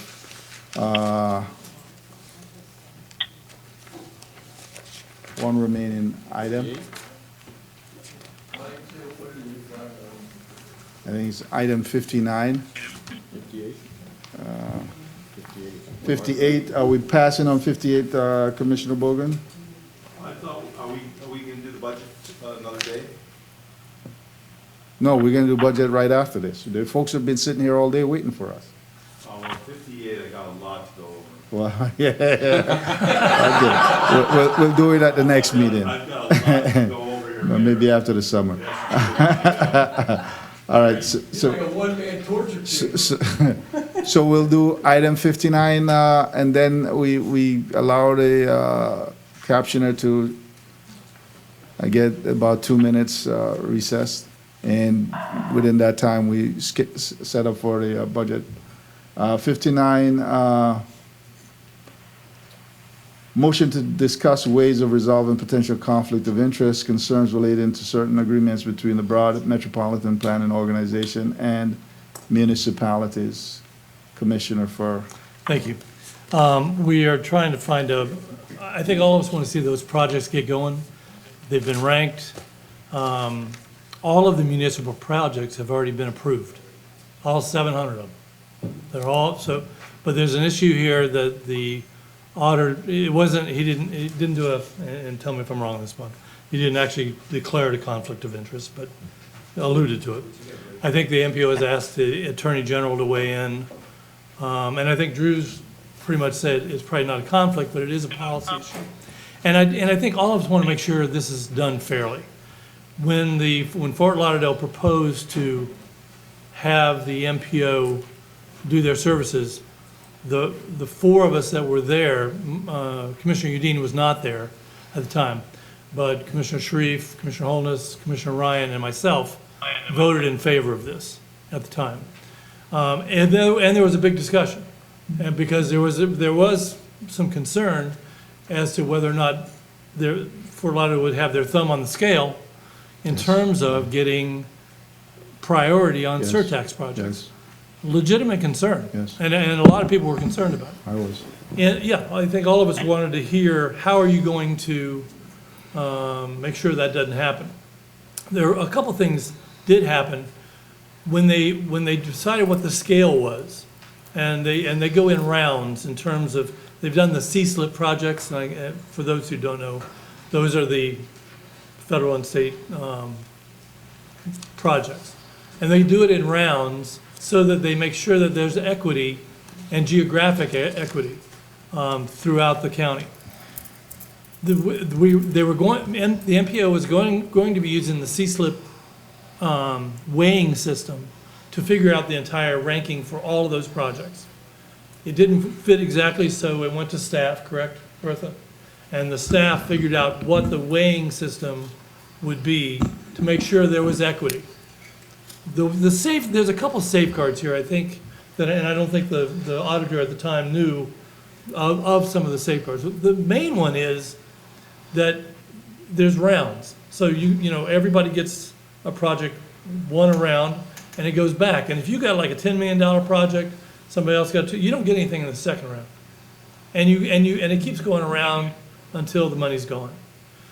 What the county attorney and the attorney for the MPO are struggling with is trying to find the right language to take these conflicts out and to make sure that it is fair around.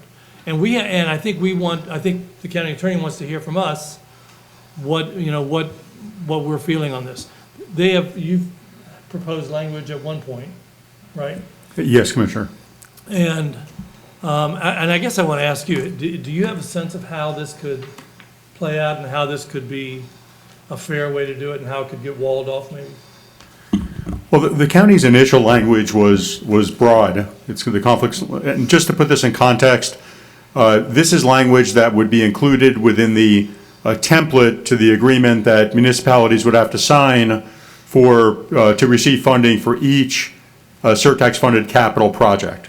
The language in there was broad, not overly broad, I'm going to say, because it basically was concerned with the MPO selling services to municipalities and whether that would create at a minimum an optical conflict and give some sort of preferential treatment to municipalities that decided to contract for those services. Over the weekend, Ms. Henry, Mr. Melton, and I, maybe it was Friday or Saturday, I don't remember exactly, developed some additional language that narrowed it, and it created a circumstance where the MPO could continue to provide non-surtax related services by contract. If there were any circumstances where it had to provide surtax related services to municipalities to meet its federal mandate, it could also do that. And it allowed a waiver provision in the event it made sense for the county to say, we understand you may get into some surtax funding, but it would be efficient to potentially use that to draw down federal funds. We would have the ability to waive it. The MPO rejected that. The MPO's position, which is one way that these conflicts are commonly addressed, although the language that it sent me today isn't necessarily consistent with this approach, but what would it be is to say that whichever employees of the MPO are involved in the ranking process would be effectively shielded from employees who are providing these services to ensure that there's basically no favoritism. That's the approach that has been advanced by the MPO. Today at 12:42, it provided some other language that I think may present an opportunity to go back to them and discuss the language further. We do have some problems with the language. Again, I haven't looked at it carefully. It's pretty short, but it might be a launching point to try to, again, determine what sort of mechanism can be used. And ultimately, Ms. Henry has asserted a position on the conflict. Mr. Melton has as well. It's not a legal conflict. It's a positional or optical conflict. And if the board felt, because again, we're not writing on a perfectly clean slate here, there was a contract that was put out. There's a ballot question. There's an ordinance. All of these things were out there. If there's a way to work it out and the board's comfortable with having the MPO play some role in selling these services to cities, our job's easy. Drafting the language is easy. It's mainly just getting the policy direction and seeing whether the board concurs with Ms. Henry and the auditor, who have staked out, frankly, a reasonable position, especially as it's been narrowed by the latest language. But it's up to the board. Right, and they were selling those services before. And that's right, Commissioner, and that's one of the things that complicates this is, although there's some contract language in the agreement with Fort Lauderdale that seems over the top, for want of a better term, it basically seems to be courting for the MPO to do work because, in part of its surtax expertise, which creates that conflict. Turns out that there were prior agreements that, although they didn't expressly reference surtax for the obvious reason that the surtax didn't exist maybe at the time, it would have permitted the municipalities to receive surtax-related services because the language is broad enough and wouldn't exclude that. So again, we're not dealing with very clean options here. If we can get direction, and again, I don't want anyone to think that what Ms. Henry has asserted or what Mr. Melton has raised is an unreasonable position. These are real concerns that I understand others in certain contexts have shared, that it was maybe not a unanimous vote or close to unanimous before the MPO. But we do deal with conflicts like this all the time, and because there's no statute that says you can't do it, there probably is a way of doing it. We just need to receive clear direction from the board. Right. And we are the ones. Mr. Mayor, I have stayed as long as I can. I am leaving the meeting now. For quorum purposes, I'm advising you I'm leaving the meeting now. Thank you. Good luck with your dental appointment. And Good luck. And we are the ones who asked. Thank you, guys. Bye. Bye, Commissioner. We're the ones who asked the MPO to do this job for us because we thought this would make for a fair way to do it. We want to make sure this is fair. I know all of us do. And at the end of the day, the MPO does have a method to maintain equity. At the end of the day, it also has two guardrails. The guardrails is the oversight board, and the really main guardrail is us at the end. Because in the ending, every one of those rankings, if we feel like someone's getting favoritism, whatever, we are the ones who can say, you know what? Because we are the ones who vote in the final analysis for the funding. So there are numerous guardrails, I think, but I think we do have to have the right language. And, I guess that's, I'd like to see this go forward with however we can do it correctly. Commissioner Ryan, followed by Commissioner Sharif. So just to set Mr. Mayor, I'd like to speak as well, little bit of a please. background Commissioner Rich. on this. Broward County contracted with the MPO, and Broward County pays the MPO to develop an application process for the cities to receive the surtax funding for capital projects.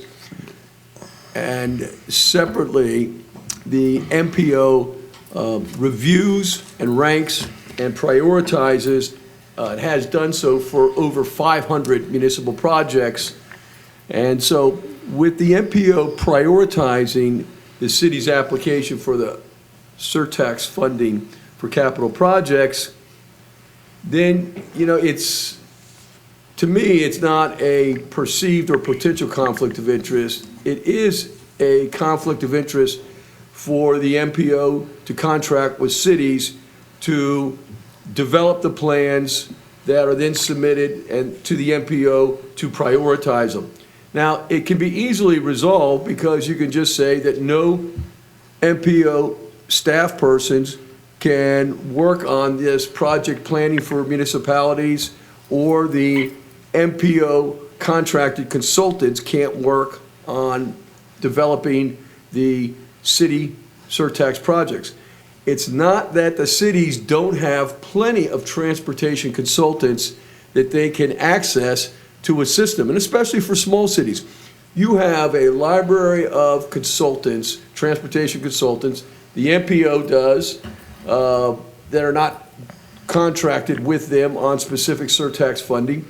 You have a number of certified transportation consultants that bid on projects with Broward County. So there's plenty of opportunity, and we always wanted to have as much separation as possible between those entities that have elected officials, and the MPO is governing board is elected officials, and the actual spending of the money and the prioritizing of the project. That's why, when we developed this, we had, this independent review committee.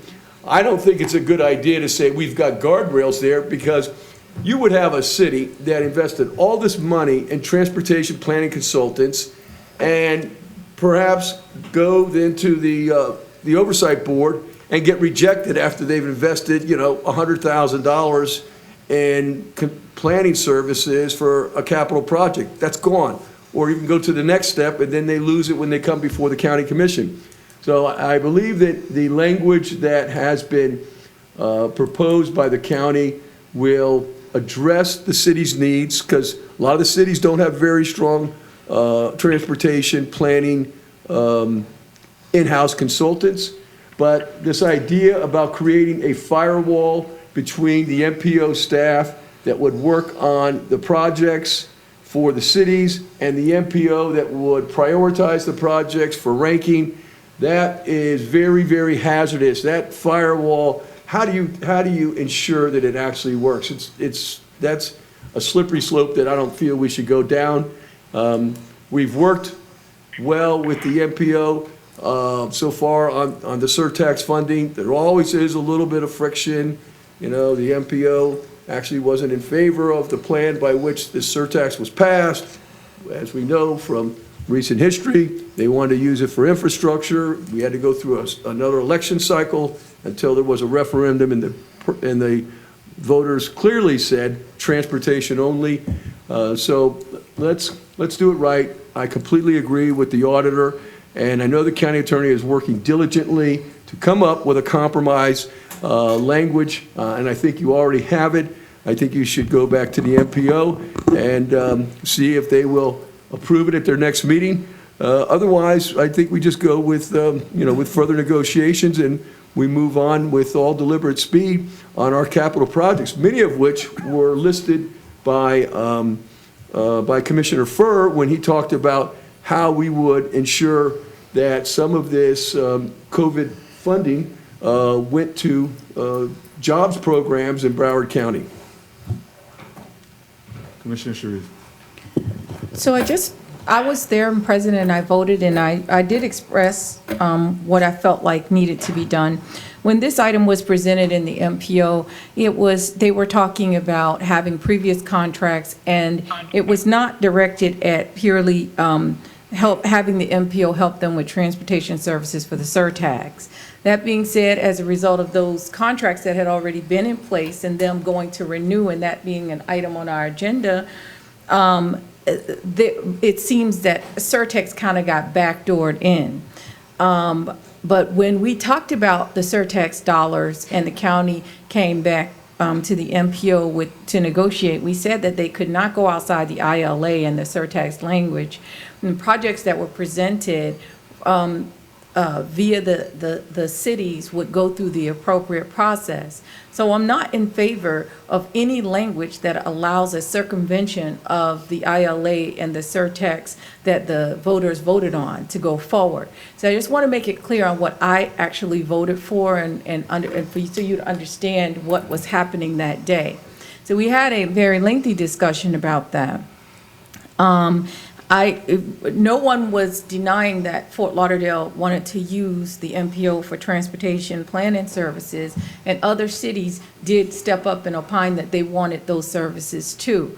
My issue with the item, and why I feel like the auditor's point was correct on this, I feel too, as does Commissioner Ryan, that it does violate what the surtax agreement was. We told voters that we had an oversight board, we had a committee, and that every project had to follow a specific plan. Those projects were supposed to be presented by the city's representatives, and they were to go through a process. And while I think the MPO is a great organization to have an agreement with, but that just really, I don't want it to affect the ranking of a project. Maybe the MPO knows something that one of the city representatives doesn't know, and they know how to get a project ranked higher, or they know how to get a project in where it looks like it's more needed. And so I just feel like to keep things clean, we need to stick with what we put forward in the beginning. I think that what the staff has proffered in item number 59 is right on point. We've always had friction at the MPO. We've always had friction with the cities. I don't think that's going to change in my lifetime, and I really certainly don't think it's going to change in my children's lifetime. So, I mean, I'm just telling you, like, It doesn't matter what we do. I sit in the MPO sometimes and I vote for everything, and they'll still turn around and just bash us. I said the other day, you know, I was sitting up there and I voted, and they just turn around and start bashing. So I said, well, could you please tell me what you want? Do you want a yes or a no? Like, just kind of give me some direction on what makes you happy. So I just don't feel like, I know, Commissioner Furr, you've been on here so long, and I kind of, no, they like him, but they still bash us. He's included, he just doesn't know it. I mean, there's a difference, we all know we are the enemy. He hasn't figured that out yet. But I think it's because of, it's just the way you were raised. It's okay. But I just feel like, bless your heart. It's just like that when we go to the MPO. And it doesn't matter what you do, which way you turn it, we're going to have conflict. So I just feel like at this time, let's stick with what we told the voters we were going to do. The MPO lost on its try. The city's lost on their try when they tried to do the half penny and the half penny, okay? We got a full penny for transportation. Let's use it the way voters told us to use it. Let's have the auditor do what he needs to do. I don't want to discount his opinion. We didn't bring Mr. Melton all the way from his nice, cushy, cold town to come to warm, sunny South Florida to disregard his opinion, right? I want to make sure that as we move forward with this, that we are doing everything that the voters told us to do, because remember, they put their confidence in the 9 of us when we said, this is the projects that we want to, this is what we want to put forth. And Broward County, over resoundingly supported that. And so now we have a responsibility to fulfill what we said we were going to do, and that was oversight, protection for the funds, and making sure that they were used in the appropriate way and that the projects were being ranked fairly. Small cities had concerns. The small cities spoke out at the meeting and said, hey, well, we want those MPO services too, if that's going to fine-tune our project. So I just want to be clear on what I voted for, clear on where I stand. And Ms. Henry, I want to support item 59 and the suggestions that the staff has made. And I guess I'll just get beat up at the next meeting, I guess. Commissioner Rich. Thanks. Okay, thank you. Well, for me, I have to say, there's absolutely no question in my mind that this is a conflict of interest, and I certainly agree with the auditor. I looked at it, and you have some cities like Fort Lauderdale, some others that can afford to purchase services like this. Maybe there are some smaller ones who can't, and I believe it does give an advantage to someone who is using the MPO for services. I don't understand how it can't be a conflict if someone is going to provide the services, develop, and then rank and rate projects. That's just classic for me. When we, with our own Children's Services Board, a number of years ago, they changed their ruling. You had to even get off the board if your agency or your organization was going to be funded. So for me, this is just like such a slippery slope that the cities are, giving extra money to the MPO to provide these services. And I agree that, we should be sticking with what we told the voters. There was a lot of discussion, a lot of issues over the oversight board. We now have what I think is an excellent oversight board. That's what, and then we are the final word in the end. And I just feel that we just really should not allow this to continue. And I vote this motion that deals with the conflict. Okay.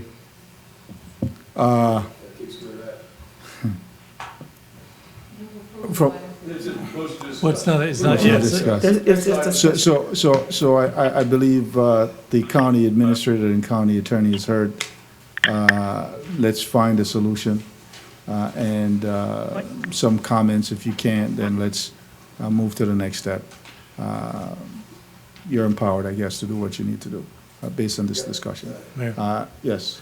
there has been some language that has gone back and forth that I think the county administrator and the auditor and the county attorney feel is getting us there. Okay. That's a safe place for that. yeah. My suggestion is for them to continue work on that. Okay. Till where they're comfortable with it and they can bring it back. All right. Okay, so we've got that. Okay. Now, with that in mind, we're gonna go to a budget, but let's give our captioners a couple of minutes. We have. Do it right here. Yeah, we're coming right back here. They're set up. So we're gonna go for a 5-minute break.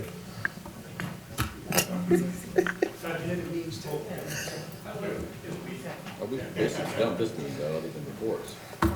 We're done with this meeting other than reports, right? Got COVID yet, I guess. I momentarily put us on the private speaker line.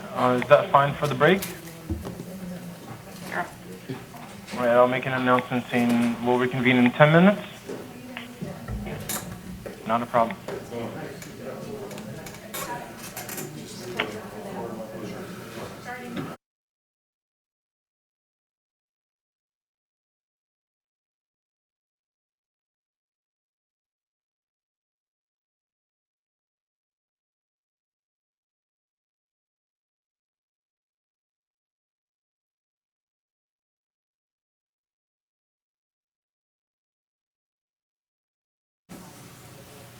This is Victor, the event producer. I just want to confirm when we start the event hearing, are we going to connect to the attendee side or are we just staying on the speaker side?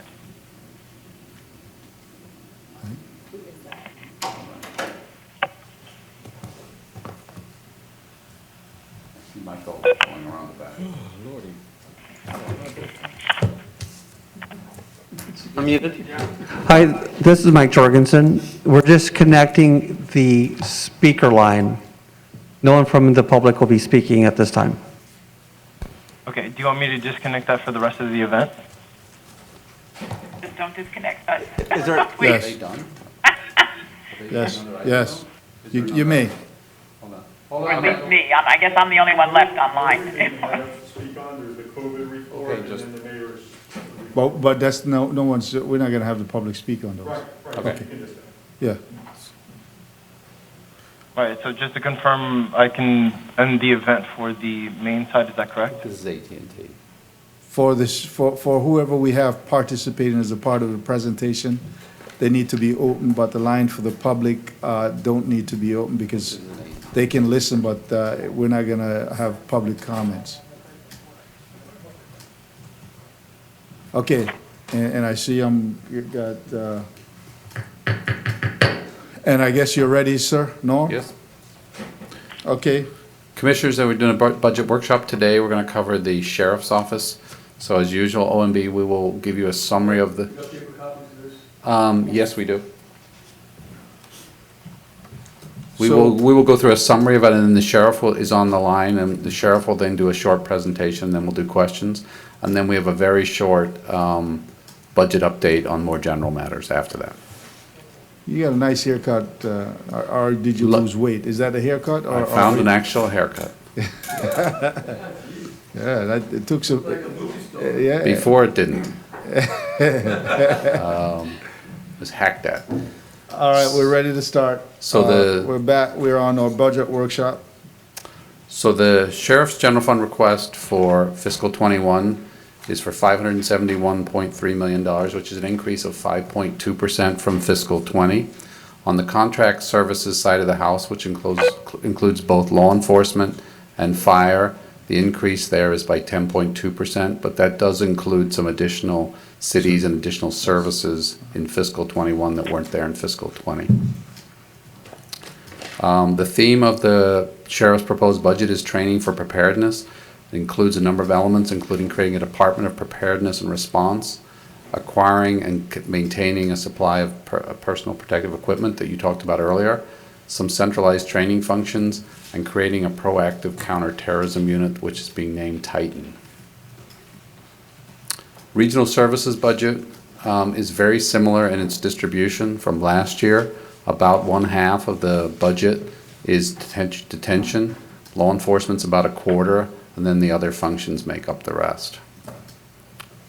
In terms of additional positions for fiscal '21, there's about $3.99 million of general fund request, and it covers 33 positions, and they're shown as on this chart. About 13 of the new positions are associated with the Titan effort. There's 6 new positions in community services for special events and logistics.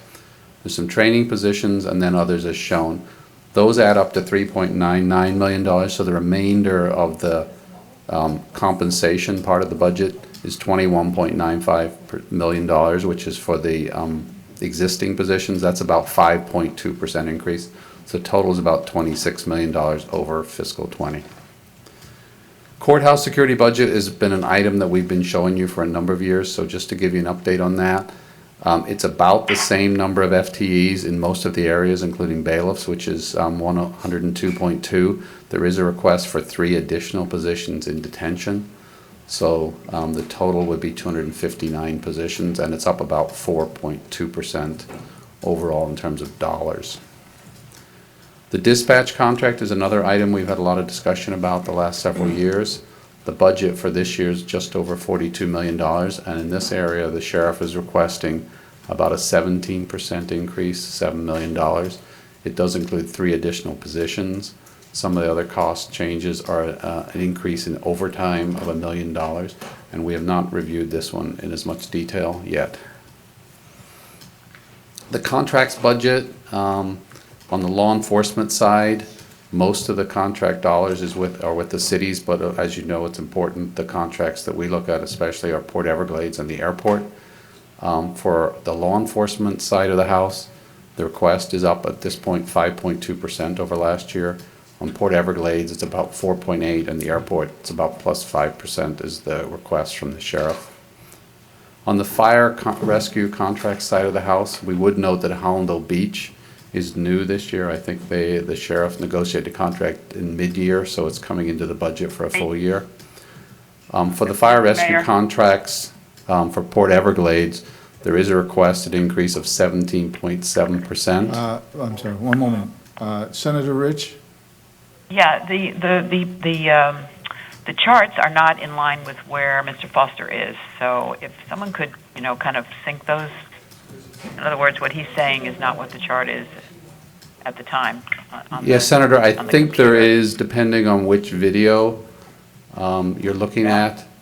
I'll try to read out the numbers, but I think there can be a slight delay because of the particular video service. Because it's on the Broward.org. I apologize. It was on before, so I'm assuming it's the right thing. Yeah. So I think I'm on chart 14. So chart 14, the request for fire rescue contracts is an increase of about 17.6%, but that does include Hollandale Beach within that number. So for the 2 areas that we're most concerned with, Port Everglades, the request is for 17.7% increase. Of that, 4.4% is sort of recurring, and there is one-time equipment request for some equipment in the Port Everglades request. On the airport side of the house, BSO's budget is up by 13 positions from last year, but there was an increase for a second EMS unit that was agreed with the airport during the year, so that's those 13 positions, and we'll come back to those in a second. I know we had this discussion last year about the BMSD fire rescue budget, so the sheriff is requesting an increase from the current $5.3 million to 5.9. That would be about 11% increase, and the positions would go up by 4, which would allow them to add an extra person on each truck. As you will know, that fire rescue function is funded from a combination of property tax, fire assessments, a transfer from the BMSD operating fund, and sales tax revenues, which the BMSD gets a little of. So we'll be looking at this closely to see whether those revenues can cover that request and give you a recommendation. The overall budget, when we look at it by the kind of spending, personnel services are up about 6.2% over last year. This is slide 17. Operating costs about 3%, and capital costs are down about $1 million. And so the total, again, is a request that's 5.2% up. Included within the request is some both general fund, the first column, and other funds, slide 18, capital request. So the other funds tend to be the contract cities, and you'll see $9 million for vehicles in there. On the general fund side, it's a combination of radios, communication equipment, vehicles, software, computers, and some small building improvements. Slide 20, we present to you, these are a couple of the issues that we usually talk about, just to summarize the budget. So it does include an additional 33 positions agency-wide from the general fund. There is a 17% increase request for the dispatch area. There is no reflection at this point, and partly the sheriff's budget was being prepared over the last few months. There's no reflection of the fact that the airport and seaport are operating at a much lower level. The requests are not down in terms of activity. And I know that both the port and airport have been talking with BSO about that issue. Well, right now the airport is operating at about 10% of its normal level. There's no change in the request from BSO in terms of the contract number of people for next year at the airport on both the law enforcement and fire side because of the lower level of activity. And that would affect operations, or that would, what categories would be affected by much less of Well, that's a discussion going on now. Both the airport and port are talking about, is there scope for having fewer people or fewer costs at both the airport and seaport because there's less people coming through. But right now, you're saying there's the same staffing level. We'll have terminals closed, right? Right? That's in When terms you of got the, like in terms of the 8% request. reduction in passengers. Okay. I'm sorry, Yeah. one person at a time, please. Isn't there a way to reduce that? Absolutely. Commissioner Bogan, you go ahead. Thank you, Mayor. I mean, we don't have the right to say to the, no, turn your mic on. I'm sorry. So air traffic is 80% down, 90% down, but our staffing at the port and port and the airport remain the same as though it's full. The request at this point from BSO is that it be the budget coming same. year. And so I think there's discussions already have begun between the port and airport and BSO about whether that But I'm could be- talking about now, right now. Do you know whether, is there any savings going on right now? Is there any? I'll have to check with port and airport. I'm I pretty assume sure not. that These are they're- full-time people. These are the same level of service is still out there. Yeah, go ahead, Commissioner. Commissioner Udine. It's just as a follow-up to that. So this is next year's budget, and I'm sure the airport and the port are going to be sharpening pencils with the sheriff's office on police and fire to reflect their new normal for next year. But what about the budget year that we're in this year right now? I know they're all full-time employees and they're still, but even when you look beyond the airport, when you go into the courthouse, the bailiffs, all of that personnel for this year, is there going to be any type of carryover into this upcoming budget year? No. Or is all those dollars are being spent, and what is the personnel doing in this time? How does that work? And I know it's difficult because what are you gonna do, but there should be something there. County Administrator, and I believe when the sheriff comes on, they can speak to it also. Yeah, I would rather have the sheriff speak to the issue, but it is, as we're all dealing with right now, we expect that we're gonna have some diminution of our revenues for this year. So we're looking at, internally, we're looking at areas we can cut back and reduce, and try to get our numbers to fit within our budget. For next year, I know that both the airport and the seaport are having conversations with the sheriff about dialing back the costs, because they're not going to get back to this year. I mean, there's both of their respective industries are suggesting that we're several years to get back to this year. So they're, having that dialogue as we speak. And so we're hoping that within the next, before the recommended budget is presented to you, that they have made those cuts. Otherwise, the staff, the airport and the seaport will propose a set of cuts if the sheriff, if they can't present them with a decent set of numbers, they will propose areas to cut. And in this case, it's a contract, so they can do that. Because those all those decisions have to then be approved by the airport? By the airlines, for the airport, and we have a little bit more discretion at the seaport, but they're both enterprise operations, and they live within their revenue. Now, I'm assuming that the sheriff is going to work with them, because obviously it's better that they participate in what those reductions should look like than have it be done unilaterally, but absent that, they feel that that's what they would ultimately have to do. So these numbers that we're getting, the percentages up and down, the overall 5.2%, this is just the first crack that's being Correct. presented, because this is coming back at some point when pencils are sharpened throughout. That's correct. All right, Commissioner Ryan. Yeah, I haven't spoke yet.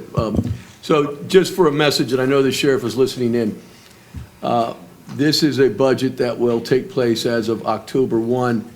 We're a long ways from there, and the diminution in traffic, passengers over at the airport, I mean, it just precipitously fell off in March. So we've been through April, May, 2 full months, perhaps 2.5 months, where there's been almost no traffic over at the airport. And I understand that, you have a lot of people there that, these are their jobs. There's only so many sick days they can take that they got accrued and things like that. But perhaps the sheriff can look at ways to perhaps move some of those personnel over into other areas for regional services, or maybe they can kind of blend into some of the city contracts. Because I don't want to see, current employees, those with the least seniority, get dropped off. We would like to protect all the jobs if at all possible. But the idea of just having people, standing around, because we got like 10 to 20% of the airline traffic there, it's just not right. The private companies, you've got the rent-a-car companies, you've got the food service companies, everybody else is making those adjustments. So for us in government to not make those adjustments, I think, number one, I like the discussion with the airlines, but secondly, it's going to have to be a painful but a proactive approach for the sheriff on how he can move that personnel around. We got that one large CARES funding for the airport, but I think going forward, the federal government's going to say, what are you doing to cut your costs also? So we have to be showing that we're, diligently looking at the efforts on government's part to run efficiently based upon the amount of economic activity and movement of persons through that airport.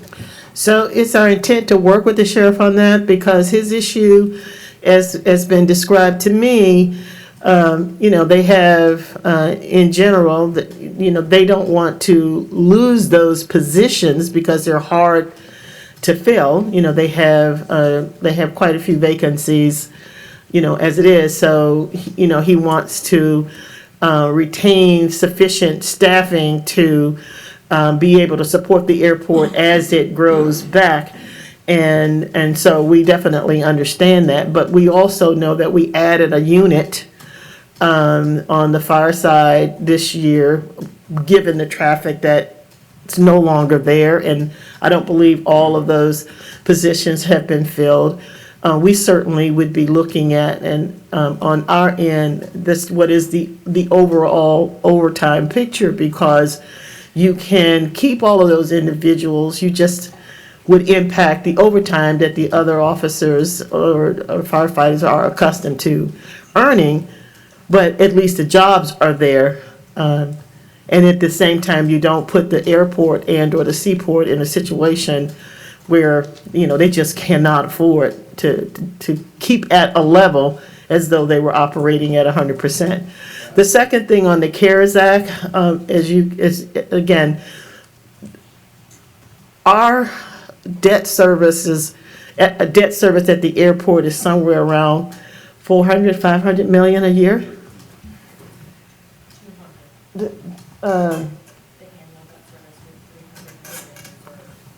So, and I apologize, we were just looking at trying to make sure, there's a couple of things that we have to retain. And that is, we need to make sure all of our debt service payments are being made. and that we have a debt service ratio coverage that is sufficient to make sure we don't have a reduction in our bond rating. A reduction in our bond rating just jumps up, it just increases our costs. So there are a lot of things that we're looking at, and we'll have some specific recommendations on that, but it is very specific to airports. And unlike the CARES Act that we discussed earlier, you have to submit, the airport would have to submit their request for reimbursement. So it goes through a different approval process. It's not a fait accompli on our, and like on this side, where they come back and get you later. They address it up front. So we will proffer expenses that we know are 100% safe. They know we would want to make sure our debt is paid, and some of our more mandatory expenses are being met. Okay. Continue, Mr. Foster. So on the revenue side, on slide 20, we are also looking closely. There are some general fund revenues that come to the county from activities related to BSO. So a couple of probation revenue is projected to be lower in 21, down the last couple of years. The revenue from the U.S. Marshal Service, which the sheriff gets for some jail beds, that is projected to be up, and those revenues are still coming in at the same level. We're looking overall at all the revenues related to courts and law enforcement because number of arrests have been down, and fees and various revenue sources all look like they could be affected by the pandemic. A couple of capital issues just to remind you. We of course are working on the co-location of the crime lab and the medical examiner facility. The crime lab is much more of a state function, and we are looking for Tallahassee to contribute state funding on that. That project last year when we brought it to you was $177 million, and we think when we bring you the capital budget this year, it's probably going to be a larger total for that project. And as you will recall, you did transfer some money from the BSO reserve last October for $33 million for the tactical training center and parking garage facility that is under development right now, and the sheriff may have an update on that. Couple of just issues we've been talking about the last several years on BSO personnel costs. One of the issues is other post-employment benefits. In law enforcement and fire, there's been a practice over many decades of providing some reduced health care benefits for employees after they retire. And our understanding is currently fire rescue, the current employees get a reduction on the cost of health care once they retire based on how long they've worked. Law enforcement, they did change back in 2007 to more of a retirement health savings plan approach. So we do keep track every year in the county's annual audit. And currently the liability for what's called OPEB, the other post-employment benefits, is about $250 million on the BSO side and $25 million on the county side. Right now we have about $132 million set up to cover those future costs. We're about half, a little bit less than half. And each year we try to put away a little bit more to chip away at that. And now we should turn over to the sheriff's presentation. I'll switch here.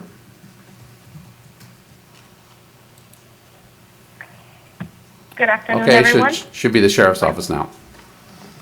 Yes. Go ahead, we can hear you. Good afternoon. This is Daphne Perez, Budget Director at DSO. And we're going to start with the first slide. It's a comparison of the proposed regional budget versus the adopted budget. One. That's not it. That one. Okay. Oh, okay. This one right here.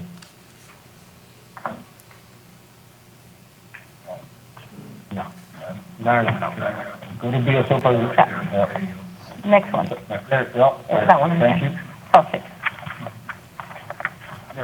Personal services, we have a increase, and my slides pretty much mirror what the county has.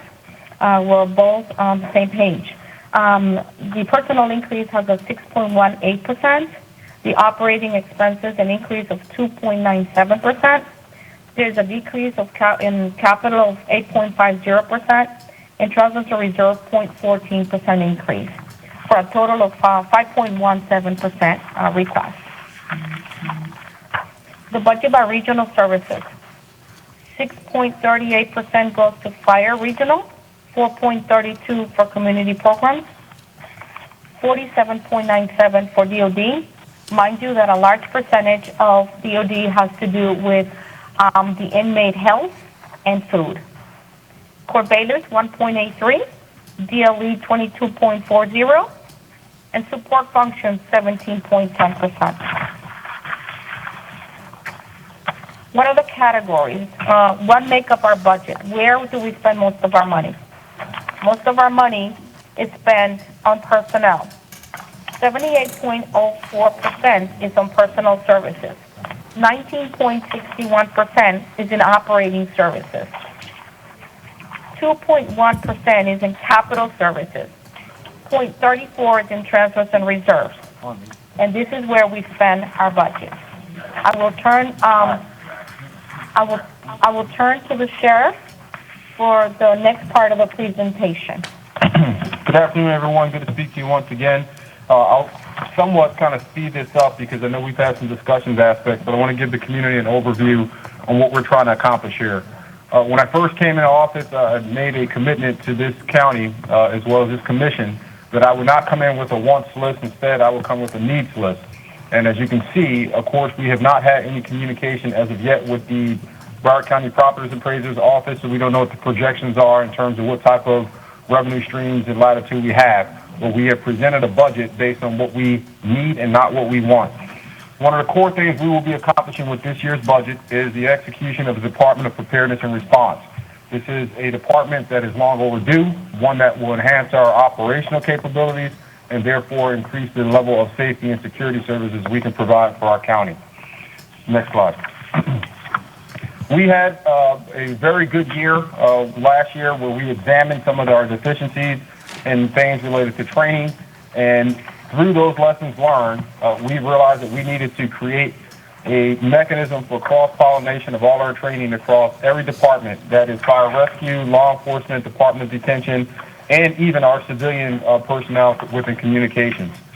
In order to do that, we recognized that we needed to bring all those training divisions and elements under one household, which is your Department of Preparedness and Response, in which we're talking about. This will give us the ability to expand the trainings that we have and exceed all the different federal requirements in terms of not only mass casualty preparedness, but everything that we do at the individual departmental level, whether it be fire, law enforcement, or Department of Detention. We learned these lessons as a byproduct of partnering up with our federal entities, including FEMA, Department of Homeland Security, and the FBI last year, where we expanded our crisis management and our ability to respond to active shooter events. But we didn't want to continue to wait on lessons learned. And so we put this department, constructing it, and including a new concept of how are we going to use some of our most elite and dedicated law enforcement personnel in this community to help reduce any type of delay should we have to respond to any crisis or respond to a critical infrastructure that may have an imminent threat presenting to it. Slide. In order to get that established, we looked at utilizing our current SWAT team, and I have to say this, they are the very best of the best, not just here in Broward County, but in the state of Florida. As many of you know, our SWAT team consistently trained with the United States Navy SEALs and have brought forth a level of expertise and capability that is really unprecedented for a local law enforcement organization. But we still have things in place that really impacts us on the negative side to get these men and women out there deployed fast enough. And so our idea is to, you can go to the next slide, is to bring forth our SWAT team and create what we are referencing as a threat intervention tactics analytics network, whereas they will be actively occupying every aspect of the county on a 24/7 basis for sake of mitigating any type of major threat that may come out to a school, a business, or even our two most critical infrastructures, the airport and the ports. We've seen this model work effectively in several different areas.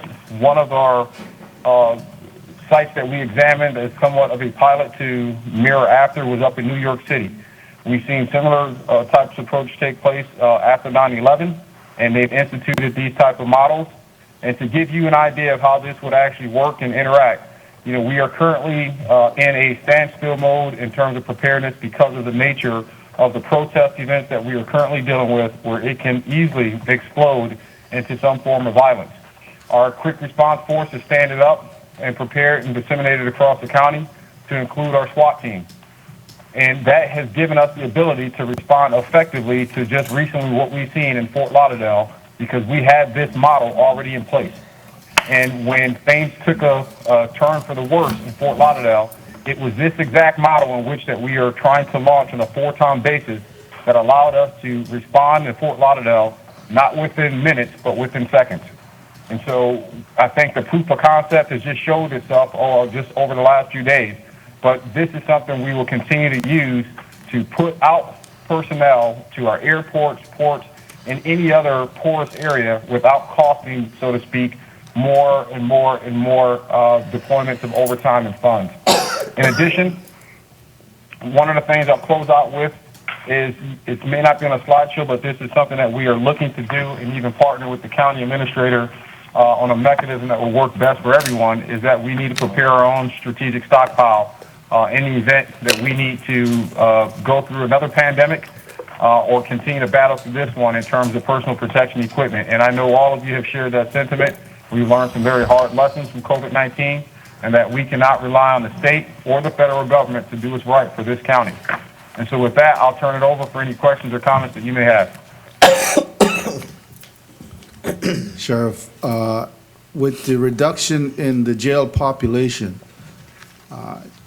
can we look forward to probably closing some pods and reducing some costs there? Mayor, what I will tell you is that we have to keep in mind, what we are dealing with is unprecedented, in that we had to respond on a multitude of levels to help mitigate the spread of this virus coming into our actual jails. However, the solution to reducing any type of inmate population can't be made as a immediate response, because we're still going to have to figure out how are we going to respond effectively when we are back to some level of normalcy. So what I was looking at and talking about with our staff is what we are currently doing for the social distancing requirements, just to be in compliance with the CDC regulations that they put forth. And what do I mean by that, Mayor, is in our jail population, because we are at a reduced capacity, it is allowing us to spread out the personnel to reduce the contraction or spread of the virus. And so we will continue to exercise all the CDC recommendations, but I don't think this is the time to take that as a long-term strategy, because we're just modifying our protocols for the sake of this virus.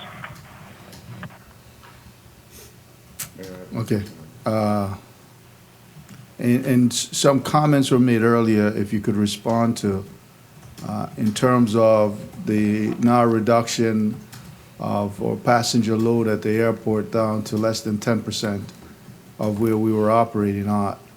Is there some savings on the way in terms of overtime with personnel that might be there? We know that if someone is permanent, full-time, we can't just discard them so long as we can find the funds to cover them, which is budgeted this year. But come next year, I don't know that we're going to be coming out of the economic downturn that we're seeing with a sharp V shape. I think it's going to be a steady climb out, especially as it pertains to air travel.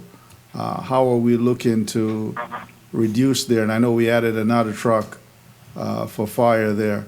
How are we looking at that to make some reduction and cut some costs? Certainly the county's airport and seaport are enterprises that depend on revenues to fund them. And with the reduction in revenues coming in, we're going to have to find a way to cut every which way we can. No, sir, I understand your questions as well as those sentiments that were expressed from the commission. And I appreciate Mrs. Henry's reply, because she was very accurate in her assessment in many areas. What I will tell you is, as of today, we've had informal conversations at the chief level, the director's level, down at the airport in the ports, supplemented with Gail and Mark. However, just today, I received the official letter from Mark where he has outlined some areas of consideration that he would like us to examine in terms of potentially cutting personnel and things of that nature. Now, we just got that. I'm still reading over it. So we have to do a really thorough assessment on what we can and cannot do. But what I will tell you as a reminder to the commission, following up to a response, basically, that I heard stated a moment ago, we have to keep in mind that the operational considerations for how we handle both law enforcement and fire rescue is not exclusive to the volume of personnel operating at these structures. So if the air part reduction takes place because of this virus, capacity slows down, that does not mitigate two things. One, the FAA requirements that we have to be in compliance with in terms of personnel. Two, our capability to respond to anything that is really related to the infrastructure of those sites. A fire or a plane crashing at the airport will not change the volume of personnel that we need. In fact, it's only going to enhance it. And so that same equivalent goes over to our ports, where a very large volume of fuel is on site and a multitude of large machineries and equipment that, should they break into a fire, is going to require an enormous amount of response. And so when we look at the operational side of why we request what we request, in addition to the personnel, I just want to remind the commission that it is not just about the business flow, but also about the infrastructure security. Commissioner Fisher? Thank you, Mayor. Sheriff, real quick, on the Department of Preparedness and Response, that you're wanting to consolidate the training issues, the fire rescue and emergency services folks have expressed to me that that is has tried before and it hasn't worked, that he did own special training. Can you address that, how you expected to work that out, or are you going to be separating them out, or is it going to be the completed preparedness and response team? Yes, sir. I think the misconception is that the fire rescue services is going to lose their autonomy as to being able to control and dictate the training responsibilities within their respective departments. And that is not the truth. That is not the intent. The intent is to consolidate the resources that we have, not only to better use our funding, but also to make sure we can cross-pollinate training, because quite frankly, sir, when a crisis occurs, even when law enforcement respond, fire rescue will always be there. And we've seen it at the airport about incident command structure, where we lost valuable time and people lost their lives because of the inability to communicate and work effectively within one single department. And we are very unique that we have fire rescue here with us. They are at the table. They are not going to lose their autonomy. This is a matter of merging the capabilities to make sure we're using it effectively. Okay, thank you, Sheriff. Commissioner Furr. Thank you. Sheriff, how many, do you have an idea how many personnel will be retiring this year? No, sir, not off the top of my head, but we can always get those numbers back. It seems like you have a line of thought on that. Do you have an average attrition rate? Give me 1 second. No, sir, I hate to guess and give you numbers that are not accurate, but what I can tell you is you'll have them first thing in the morning. Okay. Second, I know you're doing a lot of different trainings. Are you, in the budget, I'm looking for the different trainings. I guess they're not listed individually, but you do have de-escalation trainings, right? Yes, sir. In terms of the application of force for the Department of Law Enforcement and all our sworn law enforcement personnel, we have de-escalation techniques, not only within our defensive tactics training, but we also had re-encouraged, just to give you another level of safe of assurance, once we seen what occurred in Minneapolis, we launched back out through our Power DMS a refresher training on the necessary tactics and what's acceptable not only for the agency, but in how we are most definitely going to stay away from any type of tactic where we are placing knees in areas that are not accustomed to training. In addition, we looked at everything with our crisis intervention training to make sure that we can handle any type of incidents where someone may exhibit signs of mental health care deficiencies, or may not be really a threat criminally, but need help psychologically. So these two things were launched immediate as a refresher, and we'll continue to push them out in the department. Because I see in your training, you've increased your training budget considerably, correct? Yes, sir. Yes, sir, we have. We've increased our training budget, but training is the lifeline in which we will have, which is going to determine our success. This is one profession where we cannot fall behind in training. Falling behind in the training, quite frankly, sir, is how I arrived here. And so long as I'm here, I don't plan on being replaced for sake of fellow in this community because we didn't pay attention to training. Which other ones have you added? From an operational standpoint, I can tell you we introduced both incident command training, unified amongst the agency. We introduced the alert system, the Advanced Law Enforcement Rapid Response Training, which is ran and managed by the FBI. We work with the Department of Homeland Security to create our own hybrid of active shooter training, in addition to receiving their certifications under their active shooter threat instructor course and their basic tactical medical instructor course. And now our personnel, our newly instituted tactical training unit, they are all certified to not only teach us, but the goal is to take those skills and teach our municipals. And that is just on, sir, the law enforcement side. But we have done a great deal of crossing all these training models over into fire rescue. As I stated before, when we respond, they respond. And so no one is falling short. No aspect of this department is being ignored when it comes to training. Okay. That's all I have for right now. Thanks. Okay. I have a question. Any other questions? No. Okay. Go ahead. I'm sorry. Go I have ahead, Senator Rich. Yeah, I just wanted to follow up on that, Sheriff Tony, also, because I had gotten some comments from Fire Rescue about the, Department of Preparedness and putting everybody under kind of that new department, and what the reporting lines would be. In other words, they're used to reporting, within their own agencies or divisions, and how does this impact that? Well, ma'am, again, as far as the merger and how we're doing this is a phase-in approach.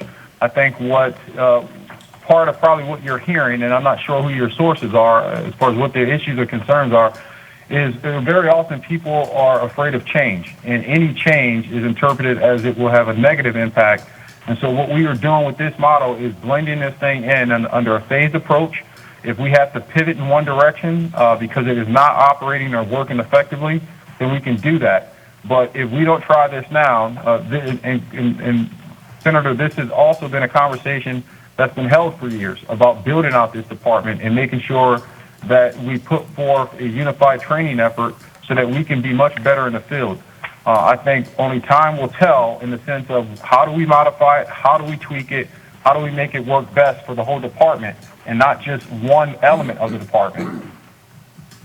And are you having conversations? I mean, so that people are communicating about, all of them together about what this, what the impact and how this is going to work, those kinds of things, because you're right, change is difficult, but, just wondering if that communication level is there to, help people kind of, understand what the goal is here. Yes, ma'am, communication channels are opened up. The one thing I have changed in terms of a culture in this agency is that we not only communicate from the top down, but from the bottom up. And we communicated this change and model, which we're going to implement both with the union representation for fire rescue, law enforcement, and every other, lower level or baseline representation for these unions. So they understood it. I think at this point in time, this is a smart move for this entire department and for this community. And so we're going to push this thing forward and modify it as we need to. Okay. Yeah, thank you. All right. No other questions? Sheriff, Tony, do you have, your staff have any closing remarks you'd like to make? Sir, I will close with this. We are still in a crisis both with COVID-19. We are now in a new crisis when it comes to the police brutality incident that we've examined, which have impacted not only Minneapolis, but this entire state. And we are going to continue to look at innovative ways to make sure we are prepared to respond to the threats that we have and to build a good, solid relationship with this community. And we heard you earlier when I had a chance to speak to each and every one of you related to our efforts for increasing racial equity and implicit bias training and youth development programs. And I can tell you every single one of our commanders are excited to have your support. And I look forward to seeing how we can put some of these projects into play this year. So with that, I'd like to thank you all for giving us the amount of time and attention to the things that we're putting forward, and I'll close.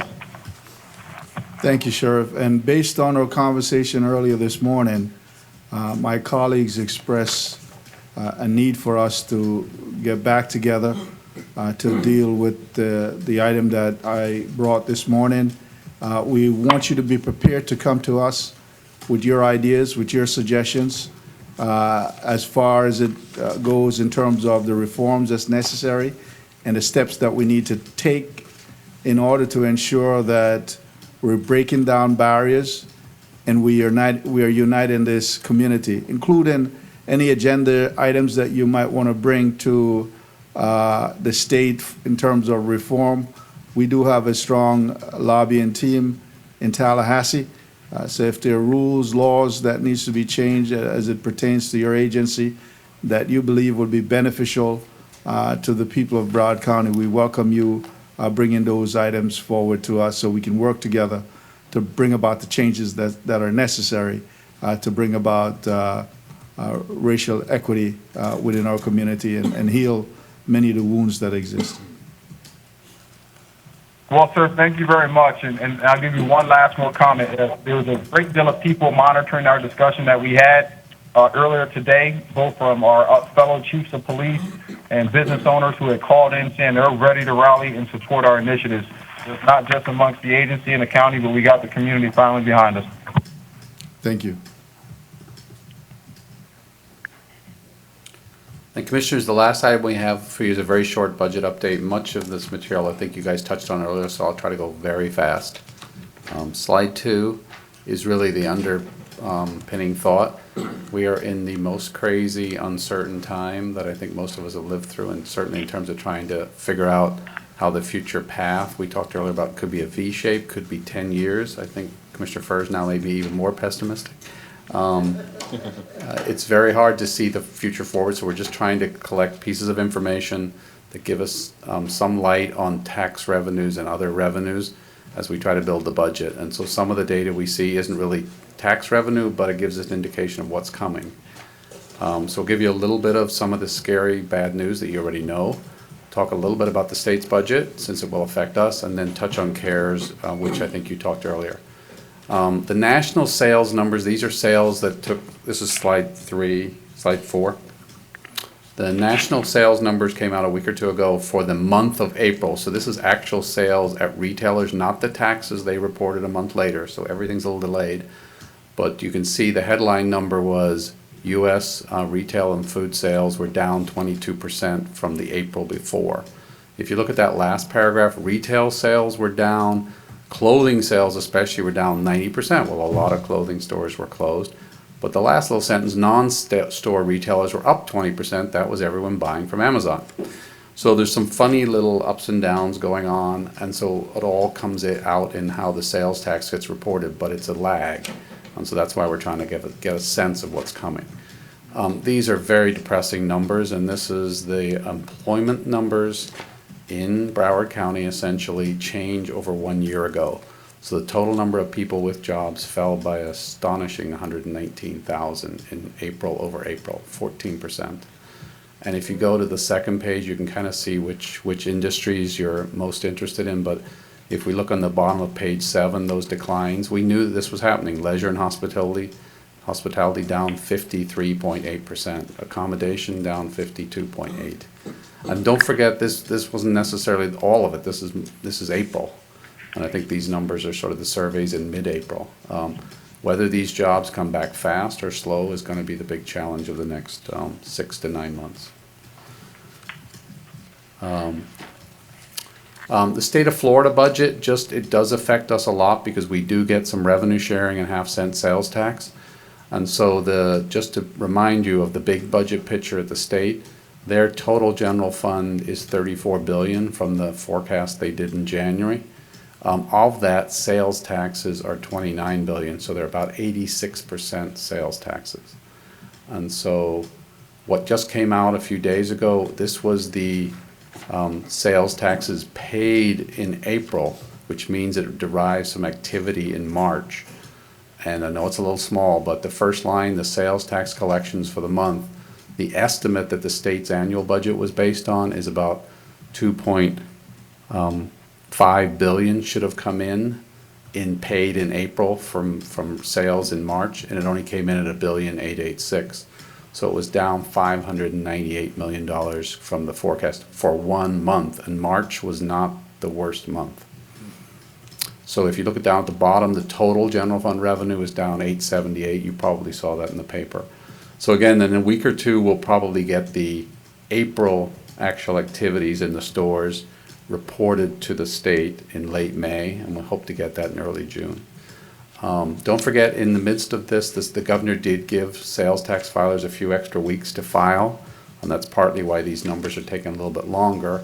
And if you look at the second line up there, corporate income tax, that is way down, but partly, I think corporations were given a few more months to file. So some of that may come back in June when they file. So there's going to be a lot of numbers moving around strangely. But the big picture is the state has a fairly serious budget challenge that until they address it, we'll have to worry that it's going to affect us. Separately, then, we're going to get less half-cent sales tax regardless because the sales tax is going to be down. So we're trying to figure out what the best estimate is. Mr. Mayor? Yeah, go ahead, Senator Rich. Yeah, I just wanted to tell Mr. Foster that the Senate President had been quoted actually with the April numbers with the net revenue for April, which was projected about $2.9 billion, but evidently came in at $2.1 billion. Right, and I think if you look, Senator, on the very last line, I think that's the number they're referring. I think that's the number the Senate President referred is the very last line on the table. It's on the slide 9. It is on the slide. Slide 9 at the bottom, it shows. It's at the very last line. Yes. I was focusing on the sales tax, but I think the numbers you quoted is the last line at the bottom. Okay, yeah. No, it's an unbelievable decline. Yeah, 2.1. Yep. Yeah, actual current. And so I think they've got, I think there's 3 more months to come in. The state, as you all know, is on a June 30th fiscal year. So this is the amount that came in April. So they'll still have the amount coming in May, June, and probably July. I think they probably count July's taxes paid to go back to June, so. Touch on the things you've talked about earlier. The airport, as you all mentioned, the traffic level is very low. The airport staff are continuing to have detailed, very tough discussions with the airlines. The budget that we proposed to you when the county administrator's budget on July 15th, we do expect at this point it will be much more like a placeholder, and we will probably suggest substantial revisions to it in August and September before you adopt it. Moreover, we may come back to you during the year to amend it more often than we have in the past, simply because the only thing that will give us more information is time. So we will do the best we can, but I suspect we will be amending the budget much more often than we typically do.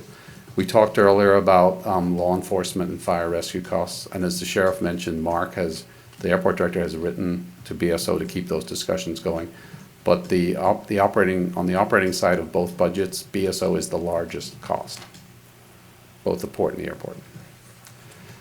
Just to emphasize the point, the top line is this is the TSA national number of people they put through security at airports. So in a typical year, the blue line was about 2.25 million people a day, and you can see it going up and down predictably at weekends. So it dropped off the cliff in mid-March.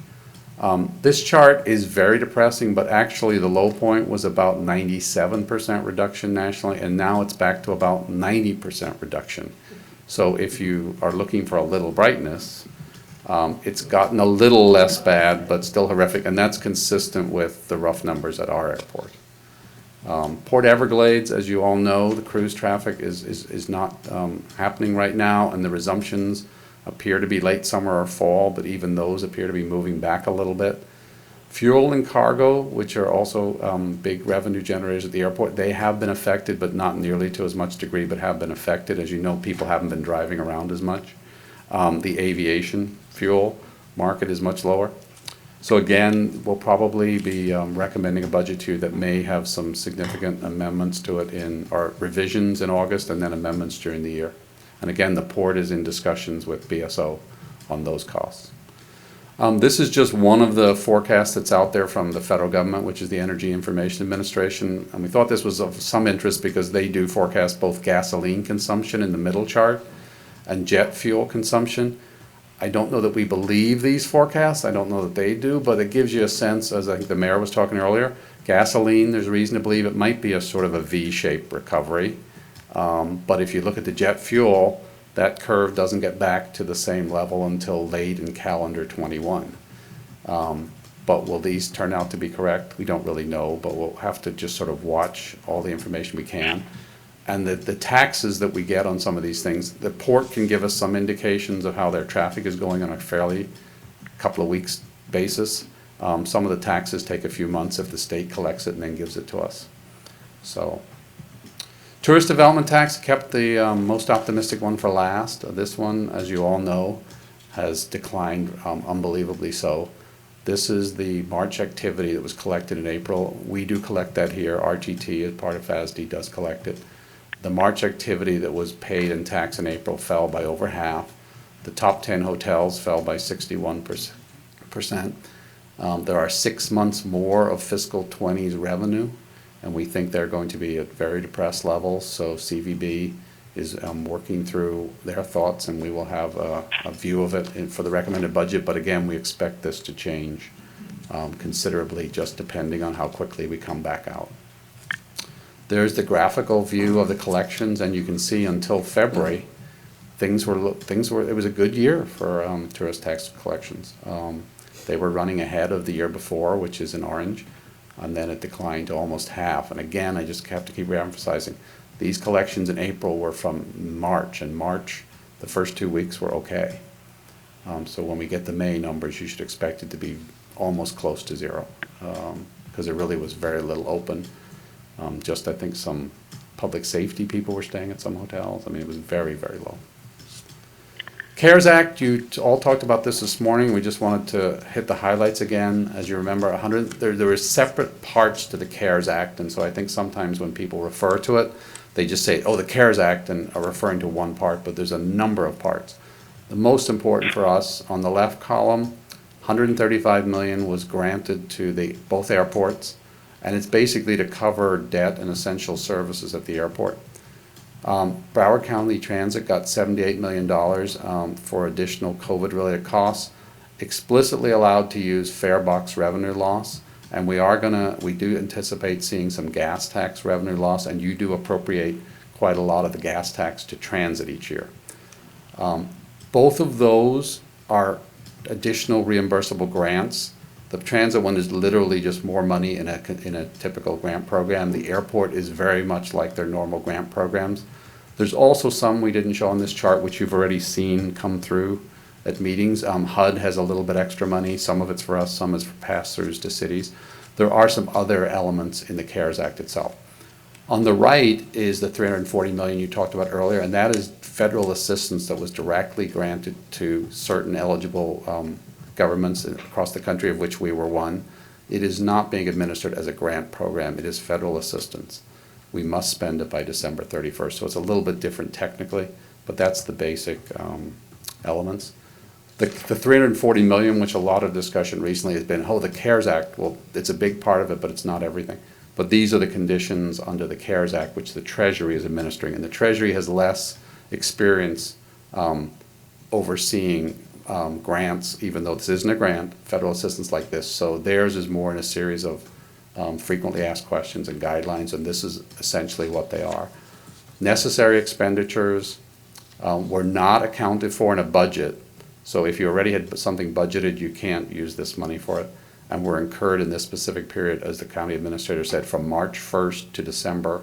I think that perhaps should be 31st, I apologize, but it's during this calendar year.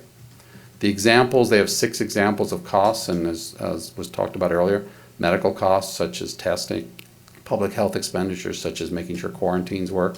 There are certain limited payroll expenses for certain employees who substantially dedicated to the emergency, but it's not the typical public safety employees expenditure. The fourth area is actions to facilitate compliance with public health measures. So we've been doing and contemplating some stuff to do with homeless. And then expenses associated with provision of economic support. You talked earlier about helping businesses and individuals.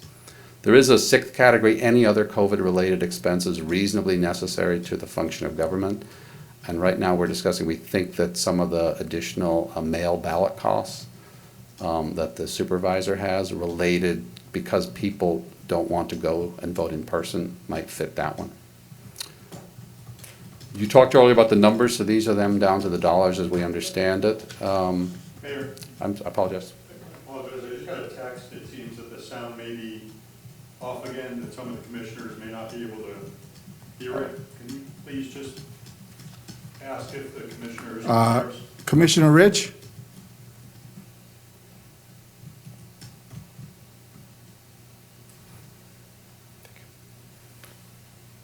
Commissioner Sharif?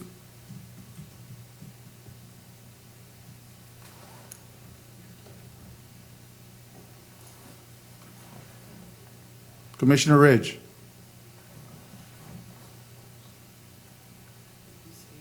Can't see. Mike's not standing. You just wait 2 minutes, let's just figure this out. If Okay. it's a workshop, we don't need a quorum, but let's just make sure that it. If they want to be in, they can hear, yes.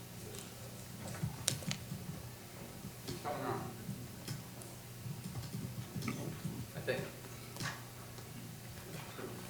Senator Rich is communicating, one of our lawyers is listening on the phone, and Nate Ashton can hear that Senator Rich is not connected to. I'm sorry? There's nothing wrong with the broadcast audio.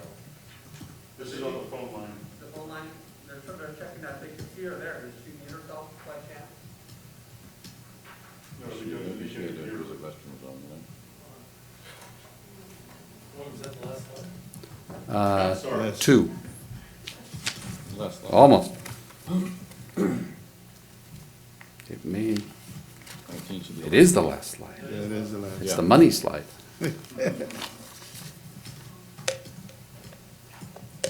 Anika, can you hear? She texted. You'll have to open her line. It's not cold enough there. Could you turn the air down a little bit more? I was told to make it cold. It's not cold enough in here. Can you turn it down a little bit more? It's like came and blew my. They don't want you to fall asleep.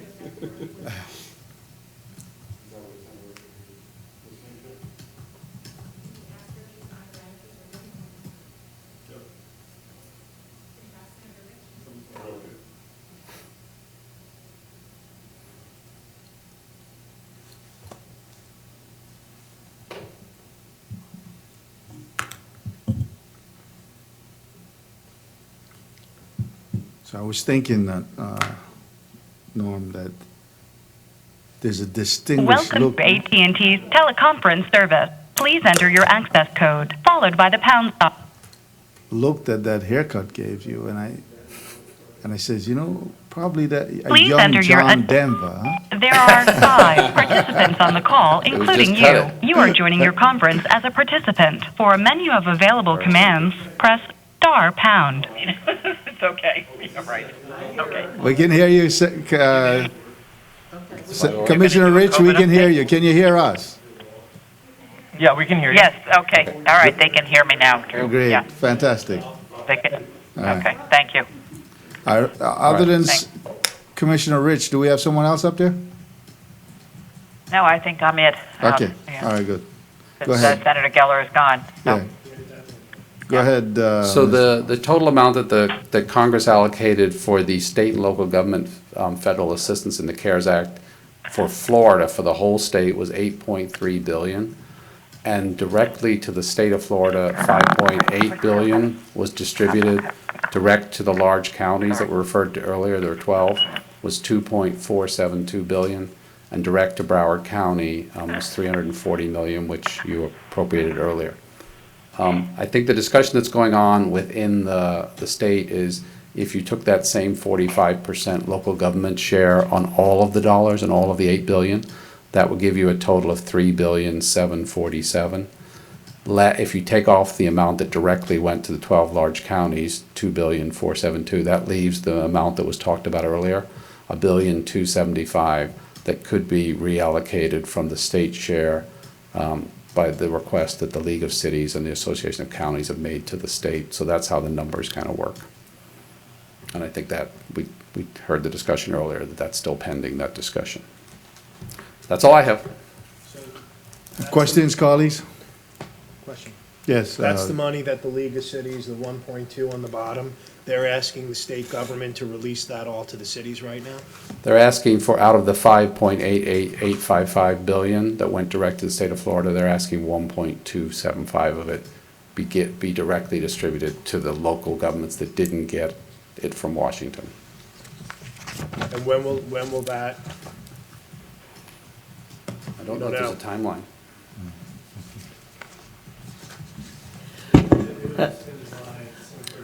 The same rules apply. Everyone would have to spend, whatever you don't spend of that 8.3 billion needs to be returned to the Treasury. Yeah. And it goes back to the 1st of March that you can... You can spend it on things that are COVID-related from March 1st to the end of the year. All right. So, as we close out this part of the workshop, we're gonna get, what's gonna happen with like the sheriff's workshop and the different agencies? We're gonna get another crack to see this again? Yes, yes. Okay. So our intent for the 18th is to kind of start to, so we're honing in on what the projections are going to be. We had hoped that we would have the property tax number, obviously that's our largest revenue source, but the property appraiser said we won't get it until, well, we got yesterday? Okay, I apologize. Yeah, He- can't you- get We today. usually get it a little early, and we weren't able to do that, so we got it on the 1st, because that's statutorily when we're supposed to get it. So now we have to hone in on those numbers and what they mean, and. What is it look? What was their percentage? Can you keep? It looks very broadly consistent with what we thought, and I think the percentage is 6.1%. But I think he put a large warning on it that, just to remind everyone, that it is valuations as of last January. That's right. And so next year, which. When we're gonna get a hit.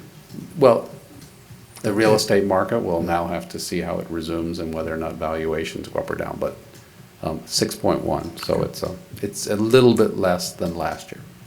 I believe we're probably gonna see flat. We'll still see activity, but I don't foresee us seeing the kind of rise in property values that we saw in the past few years. And then we're probably gonna go flat. And again, next year will be bad, but it gets worse afterwards. We don't realize because the decline in value because it's using the previous year's valuation. And this year's value will probably stay somewhat flat compared to last year, or maybe even a little decline, but it's the ensuing years that we'll probably see the drop if the market changes. And if with the level of unemployment that we're seeing, one, people are not going to have money, and two, they're not going to be able to qualify for loans because of. I also think it's important, you know, that every year, we get the number from the property appraiser and we discount it because of value adjustment board. So we never use the number that we get initially. We look at, we usually lose about 8%, about 1% through value adjustment activity. I suspect value adjustment board will be very busy this year, so there'll be a lot of challenges at this point for a whole host of reasons. So we would not be presenting you a budget with the assumption that property taxes will be at 6%. Normally, we would drop it to 5% because of value adjustment board. So we'll probably drop it a little bit more because we know that there'll be a lot of activity given what's going on this year. And then second, for all our other revenue sources have pretty much tanked. So what we were able to get in the first 5 months of the year is pretty much what we think we're going to get. Everything else is kind of dropping precipitously. Mayor? I think just on this point, because I think we were discussing with the county administrator a couple of weeks ago, this uncertainty that the Federal Reserve Chair talks about plays out even in the ad valorem market, which is what is the underpinning of our general fund. Even residential, sort of trying to get a picture, but for next year, Bertha was good to point out, commercial is a whole nother level of uncertainty. Yeah. Because especially with the virus and people now not buying as much from stores, the commercial side of the world might in fact be the area we have to look closer at, because that might Correct. might be even more volatile. And folks working from home. Yes. Which means commercial space, and that is assessed based on the revenue it generates, not based on the fact that the building is there and what it's sold Right. for.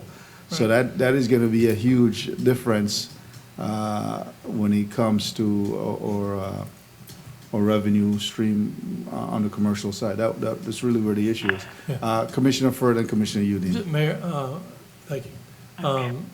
Ms. Henry, how much do we actually, how big are our reserves? So we have a series of reserves. So the reserves that I refer to as the reserves that keeps us from borrowing to meet cash flow, reserves that it's about 12%? It's about that. About 12%. 12% of our budget. Mm-hmm. And is that what we try to maintain? Yes. Yes. She does a good job screwing I know she away the does. money in different I'm parts. glad she's got that background. Well, as you all will recall, a few years ago, Bertha did propose, and you did agree to set aside some money because of the constitutional amendment that could have passed. And so last year's, just to set the stage for what's coming, last year we had that 22 million to add to the normal revenue growth for last year's budget. So we don't have that 22 million this year, and normal revenue growth is going to be less. So just. I remember. Okay, So Commissioner Udine. I remember that there were some things that we were presented last year that we didn't really dig into as much. A specific one that came, there were some minor trims around the edges in the healthcare, as far as, things that I think that we need to look at now as real ways to save without really affecting a lot of our personnel. I mean, these were some minor things like switching where they get prescriptions from on a recurring basis, which were pretty nice sized dollar savings. I mean, I think we're gonna have to Yeah. look at all that this year. And our health insurance went up. I mean, it went up substantially this year. Right, but I remember like there were certain things that we could cut No. around the edges, that were picking up prescriptions at Publix versus Correct, CVS. correct. Was a seven-figure savings from what I remember. So there are things that we need to look at that our employees, that our users of that won't even feel, so. Just on that point, we are looking at a couple of areas very closely. And one, the state has already informed us that the Florida retirement system premiums are up quite a lot. So that will be in the budget, but it's up it's up by about a fifth, from 8.5% to 10%. Meaning we're gonna have to contribute more for Yes. those. Yeah, the county. So it's up from 8.5% of salary to 10, so that's 1.5 percentage points, so it's about a sixth. I think that as we see these things with the personnel, and Commissioner first started to mention, like, with the sheriff's thing, when we're looking at overtime costs, those are the kind of things that we're gonna need to really have a sharp, and they're gonna have a sharp pencil on, because there's gotta be employees that are there that can be I get it, they're gonna probably have to sit down with their unions and work it out, but there's gonna probably be dollars that are gonna have to be repositioned. And the sheriff just happened to have been the first one that came in. It's gonna come in with every constitutional officer and probably even within our general, employees' funds. The key is to keep employees at a similar level from where we're at. And to do that is probably not gonna be the year where we're gonna be expanding on overtime and other kind of Correct. benefits. Well, the other area we're looking at is the one you identified, healthcare costs. We're sort of, because we're on a calendar year for the actual plan, we only have 3 or 4 months of real data, and they look to be increasing more than we thought. So that might be an area we have to put some more money into than we anticipated a few months ago. One of the conversation I had with the sheriff's team when we when they met with me on their budget presentation, was the fact that when he came to office, there was well over 200 vacancies, which tends to create more overtime. He's brought that down to, I think, less than 100 now in terms of the vacancies. So that would reduce some costs there. The other discussion I had with him, and maybe we ought to look at it here, in Lauderhill, when we anticipated the economic downturn, we offered senior employees buyout in order to consolidate the staff.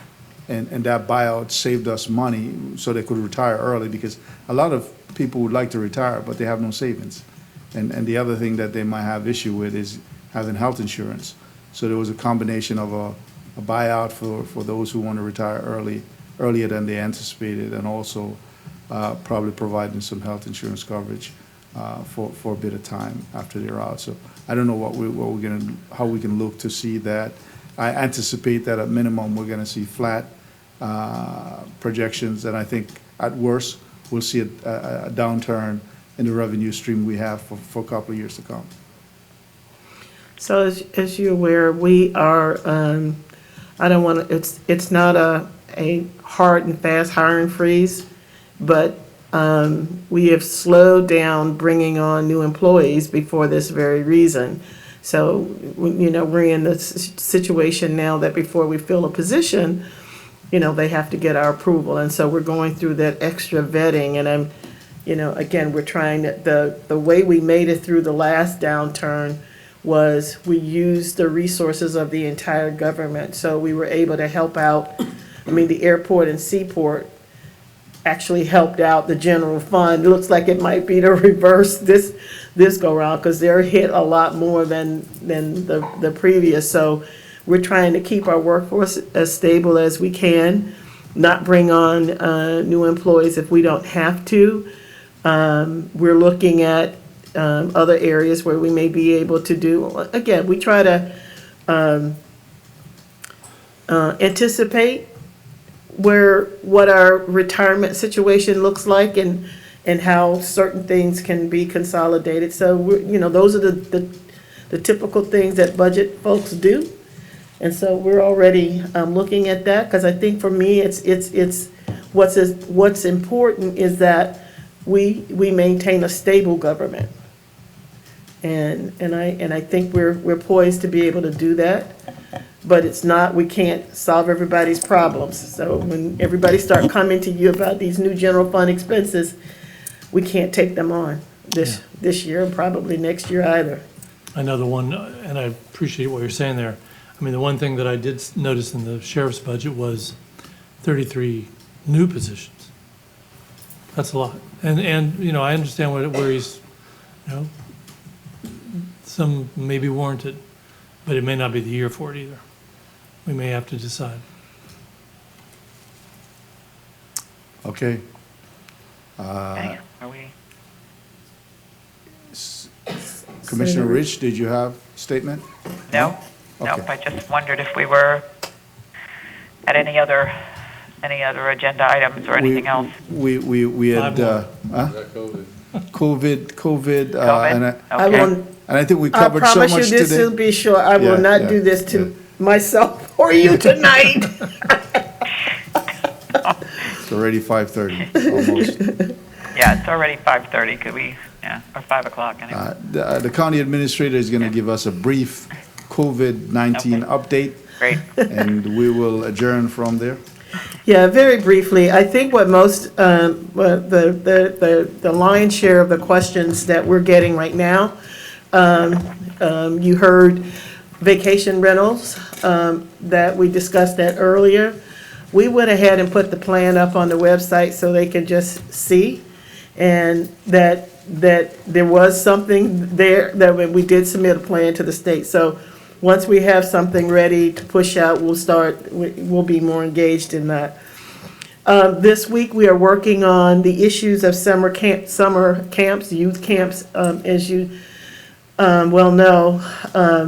We have many of our funders like the Children's Services Council, Early Child Learning Coalition, and others, everybody's talking about how to bring these young people and these children back in a safe way. So we've been getting a lot of feedback, and we're looking into that as well. We were also notified that the adult daycare is ready to come back. So adult daycare bring on an additional set of challenges, and those challenges is with our transportation system. So as you know, when we reduced our services substantially, and that area was really impacted, we lost a lot of our drivers for that, and you can't turn on that service off and on because those individuals have to be tested. They have to go through another process to come on board.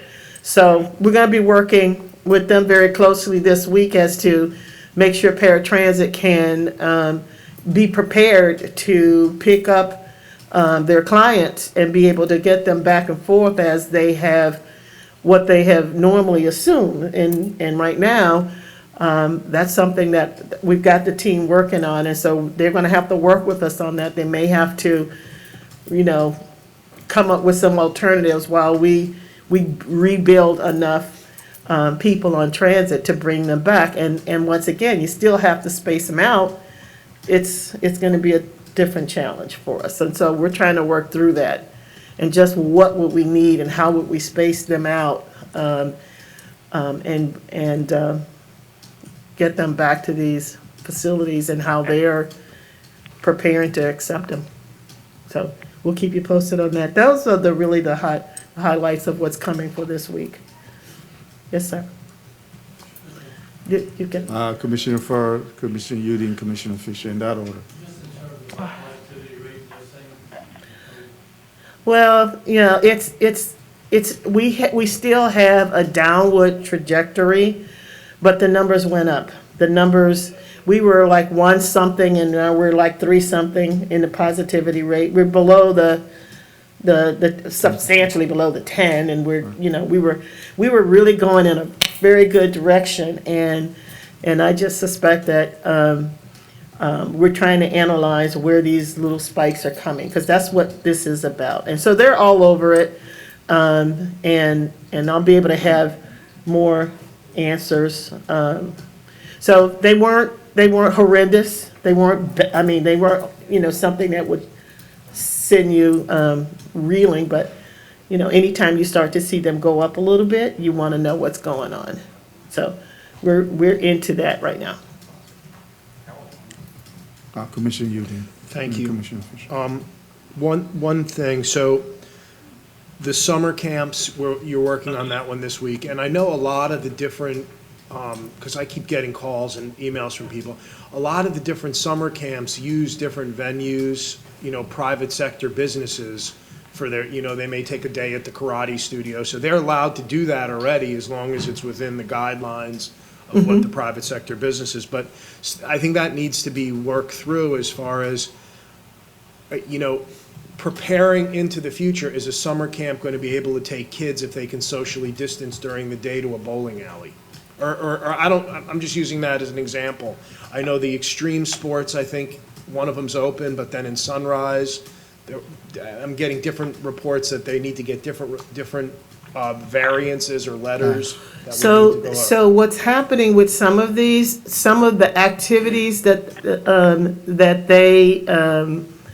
they have, you can work within them. Some of them you can't. Right. So they may have restrictions. Right. That you're not able to do A, B, C, D.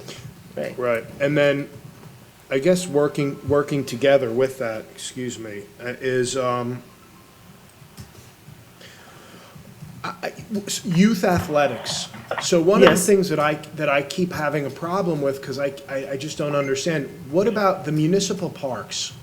So I get it, in the beginning, everybody wanted to do everything uniformly, and the beaches and the ocean, and maybe if one city has their restaurants open, you get a flow there. When is Broward County, when are we going to be able to say to the municipalities, if you have a municipal park, that's now not Broward County's concern. You can do that on your own municipality. So that they can, if they determine within their municipality that they want to have Little League, do some kind of more organized type sports, especially over the summer, isn't that something that we should be out of? Why do we need to even be in that right now? So a lot of, we're looking at CDC guidance. We're looking at what ultimately is done at the state level. And then there's just a little bit of back and forth in some of these areas. So the extent to which, and we're trying now to keep them as broad as we possibly can, the extent to which they can keep within the overall guidelines for youth sports, because there is guidance on how to handle youth sports. At that point, we would release them and they would do it within those guidelines. So are they allowed to have organized youth sports at all in these parks? So what we are, when we look at, we call it summer camps, youth sports, I'm looking at it from that broad perspective, because I'm still thinking like youth, yeah. Right, so my goal is to have, have those issues resolved by the end of the week so that they could get started the following week. I'm advised that most of them are wanting to get their activities going by the 8th. Okay, so Broward County's interpreting the rules on just forgetting about camp. Let's say they wanted to bring their Little League back over the summer because the kids can't, no one's going away, everyone's home, and they want to bring Little League back.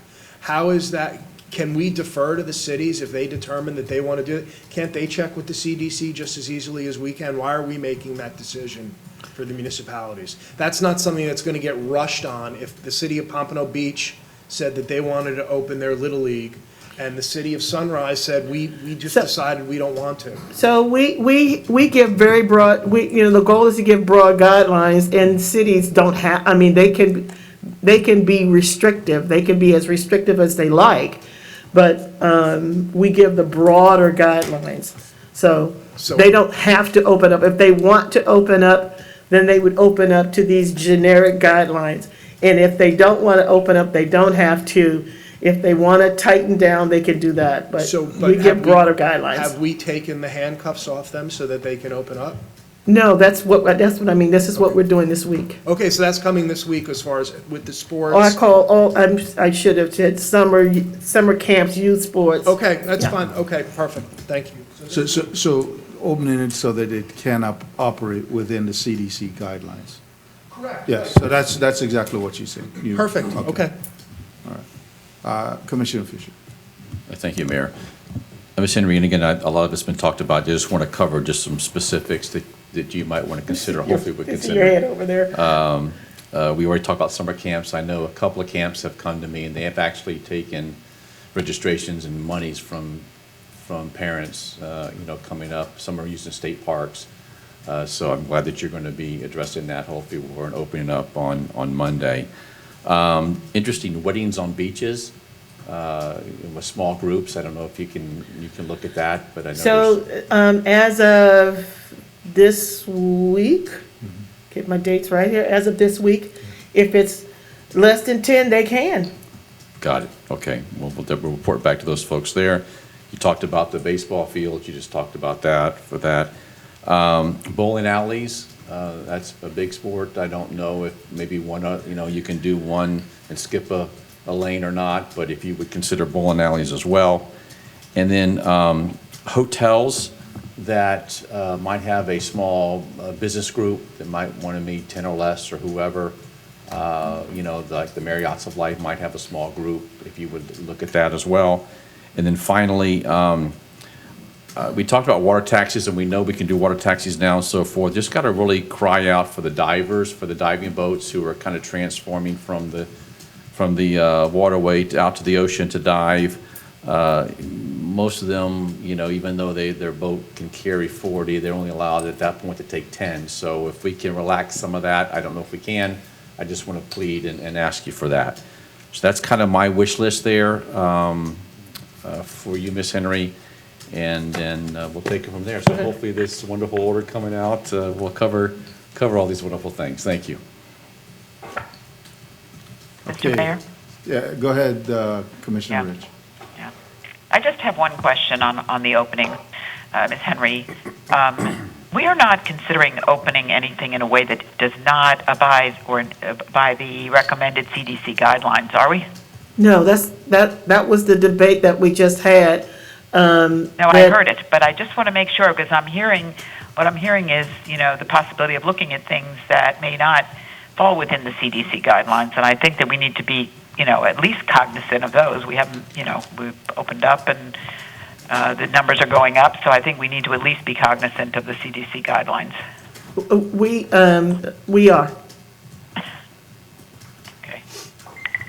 Okay. Anyone wants to give a report? Ms. Henry, I guess that's it? That's it. County Attorney? County Auditor? No, sir. Oh, great. Okay. Well, believe it or not, you know, so everybody's gearing up for what opening looks like and how we're going to do that safely to protect the employees, but also the you know, our customers. And as you know, our libraries are, that's another one of the major places young people hang out in the summer. So we're gearing up. And the Alliance is working on a program, I Love Local, Buy Local, Eat Local, Stay Local. And that the idea is that we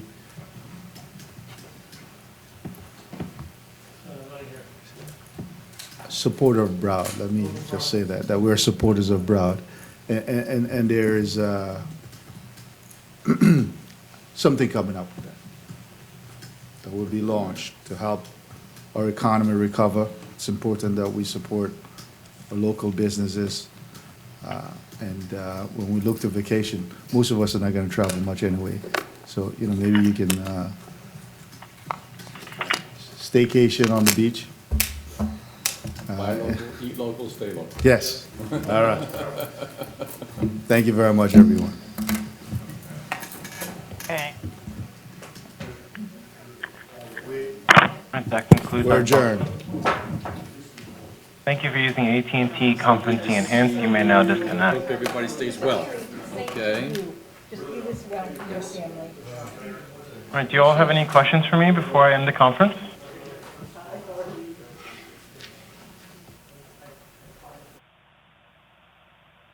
Hello?